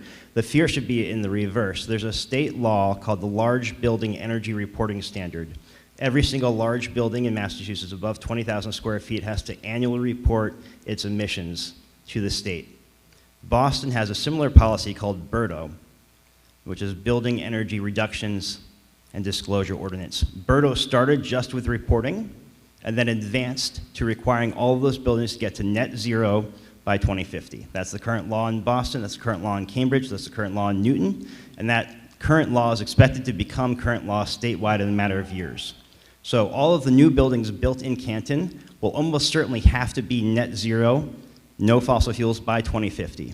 So by passing this law, you are future-proofing new construction in Canton to align with that coming regulation. So they will be preemptively in alignment with that. They will not have to pay to upgrade. It's going to be less expensive for them to operate and continue to do business in your community. So I think this is actually a pro-business policy. Thank you. Okay. We have 2 left here. Is it Tara next? Tara Schuman, 32 Wildwood Drive. I would like to call a vote on this, but before I do that, I just have one really quick comment, and that, all right, hold that then. My one comment is just this. What I'm hearing a lot is that there are people that care about their bottom line today. They care about what's going on in their business today. I own a business. I'm really disappointed in Cabby's decision. I would totally disagree with that, and I rise very much in support of this.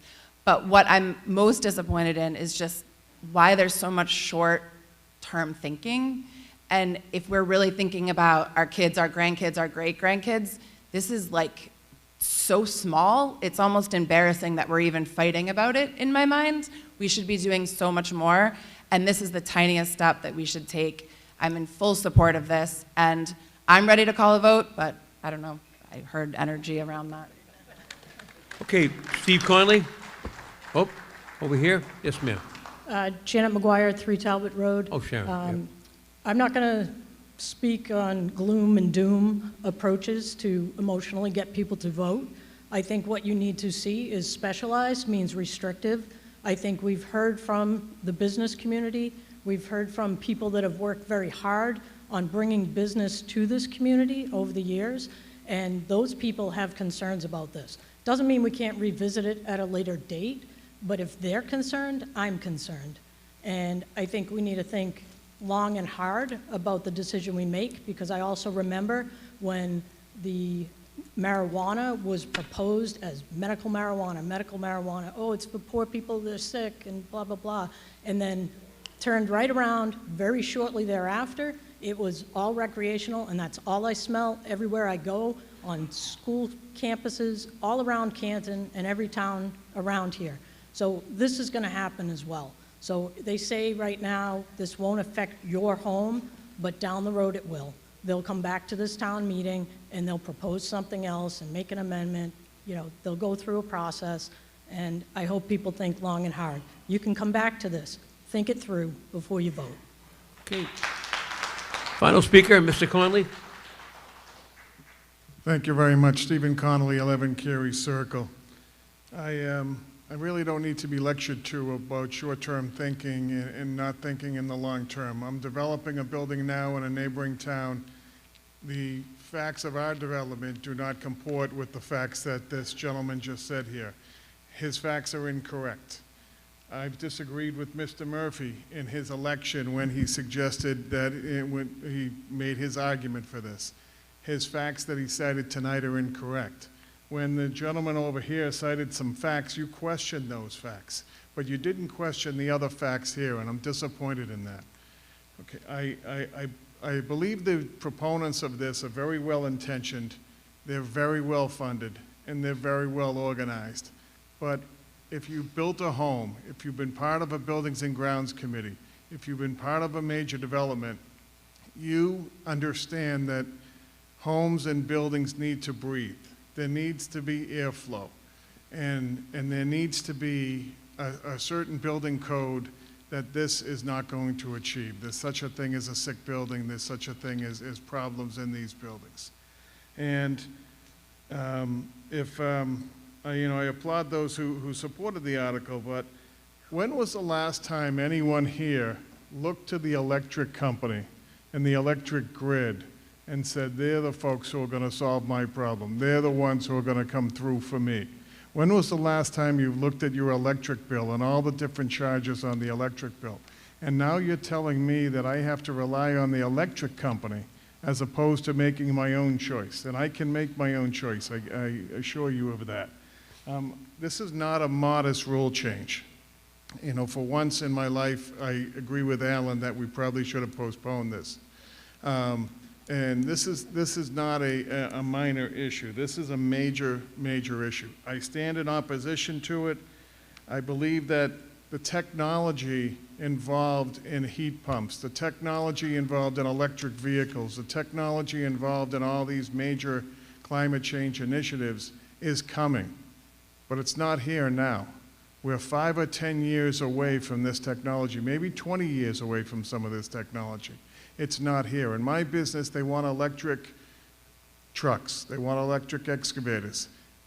That technology is coming. The technology for this is not here right now. This will have a major effect on our business community. This will have a major effect on homeowners, and I ask you to vote against this, and I ask that you bring it back in 2, 3, 4 years, because the technology in the industry is not ready for this right now. Thank you. Thank you, Mr. Conley. Thank you. All right. Listen, folks, you've done a great job. I know it's very late.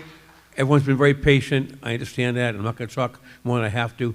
but I know it's going to be a close vote, so I'm going to first ask for a show of hands with this. If not, get ready for a standing count. So please stay where you are. We're going to get this done, and that's going to be it for tonight. So if you're in favor of Article 33, if you would, please raise the card, if you're in favor. Sal, want to help me out?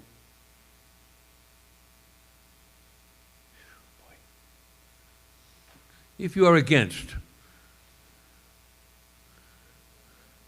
wow. I have to say, chair's in doubt. I don't know. It's very close. It really is. If you could do it one more time. If you're in favor, cards up if you're in favor. It's a very close vote. I don't want to be run out of town here. All right, against? I know if I say either way, there'll be division. So let's go for a standing count. Everyone, please stay where you are. Okay, we'll call for the tellers to come up front. We'll do it as quick as we can. I promise you I'll do it as fast as I can. If the following people please come forward: Bill Quinn, Mary Jane Mangan, Peg Mead, Karen Murphy, Joan Schottenfeld, Linda Berman, if you're here, Gail McHugo, and Heather Cahill, if you're here. Please come forward.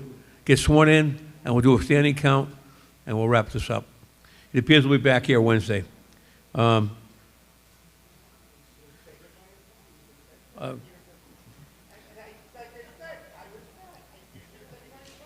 understand.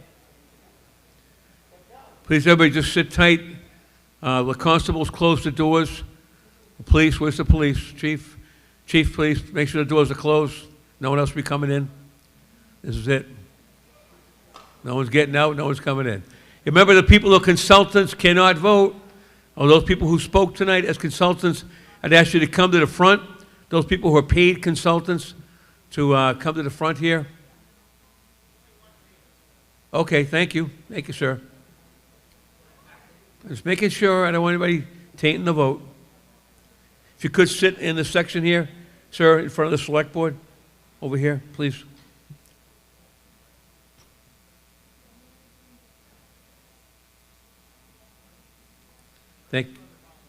Right there. Thank you. Thank you, sir.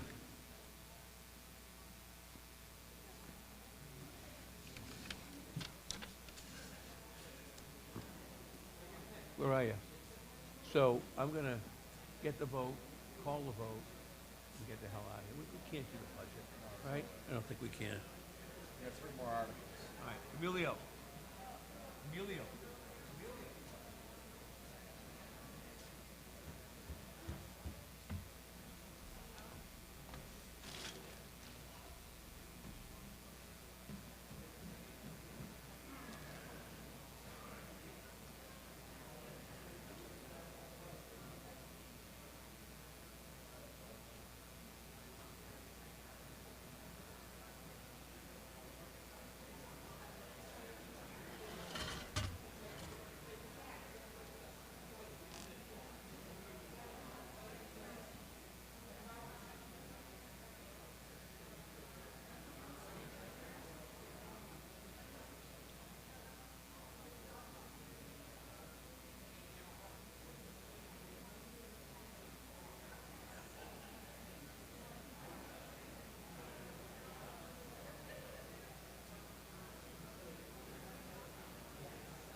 Sal did a meeting, I got a meeting.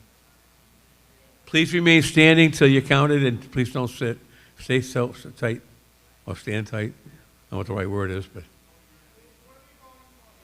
This is the people who are voting for it, for adoption, are standing to vote for adoption. If you're in favor of the specialized energy code, you're standing up at the moment.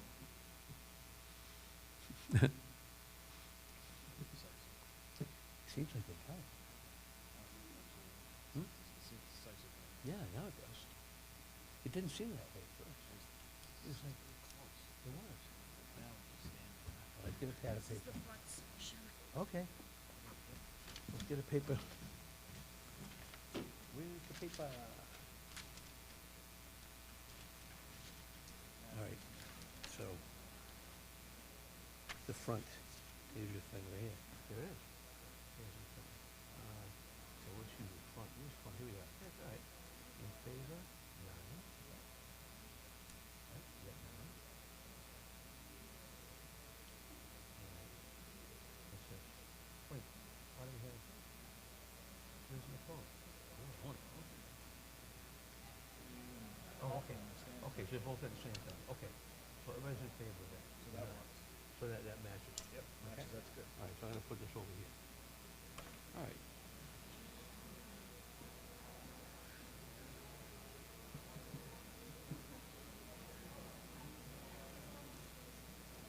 Is there an option to punt to Monday?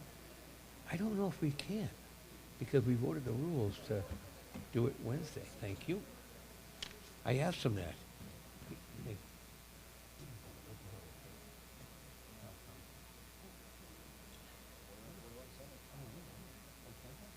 I think they got it.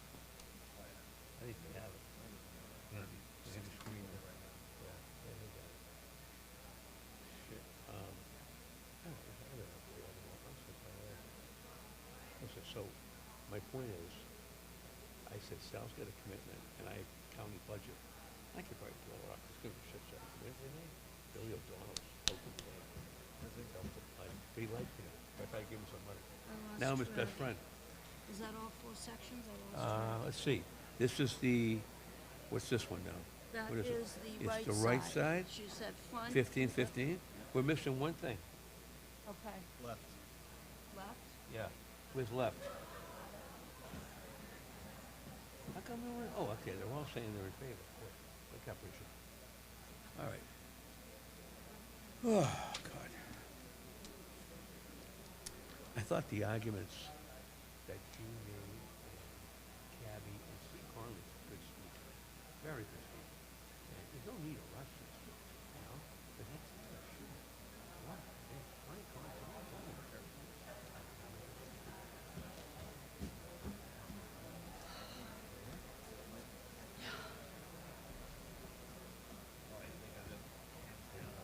Left is 44. Seriously? So it says. Put it in. Okay? So that's, what, Okay. 60? Yep, okay, you may sit down. Thank you very much. Now, for those who are opposed, if you're opposed, if you'd please rise. We'll get your count done and we'll total it up. And we'll see how we do. Just remain standing till you get counted. So,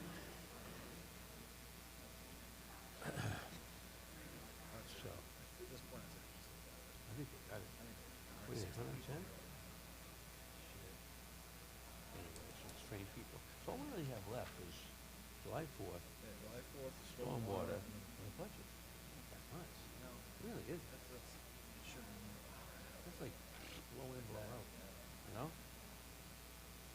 Now, could someone come in and say reconsideration? Yes. And then what happens? That would be unbelievable. It would be. Oh, you would be here. You'd be laughing your ass off. Oh, I would be. Oh, my God.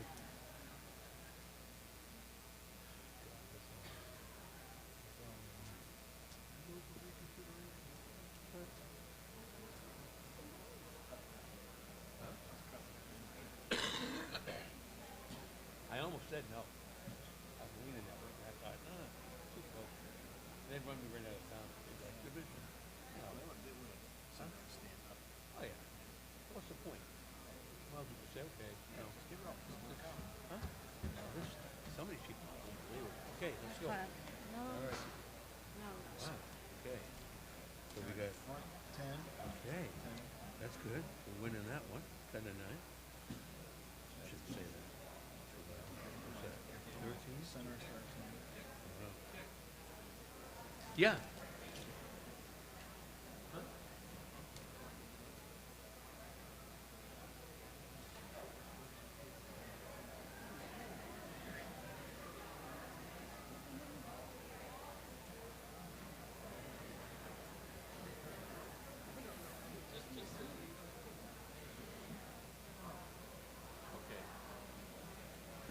Hot mic, cable. Non-cable, here we are. 39. Right? Yeah. Very close. I think it's very close. Whoa. And that's, what's this one? 17. So it's Oh. 30, 40, 79. Right, 19, 79. That's 20, carry 2. These are okay, right? These numbers? Yes. You verified? Yep. All right. You want these in a certain place? All right. No, you can give them back to me. I can take them out. All right. So your math is okay? You can double check it. Okay, 10, 19, carry to 1, 4, 3 is 7, 6 to 5, 11, carry to 2, 6, 4 is 10, 1, 11, yeah. 110, 79, yeah. All right. Okay, all right. Ladies and gentlemen, Article 33, this is the total vote altogether submitted by the tellers. Now remember, we had 2 independent tellers checking the count, just got verified. And Mr. Salvatore is way better in math than me. But the total is as follows. In favor, 110, opposed 79. The motion carries. All right?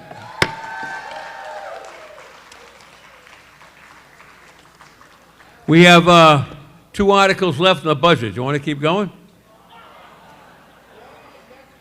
Can we keep going, or are we going to wrap it up? Emilio? No, I guess we're wrapped up. All right. We'll see you Wednesday. We'll stand adjourned.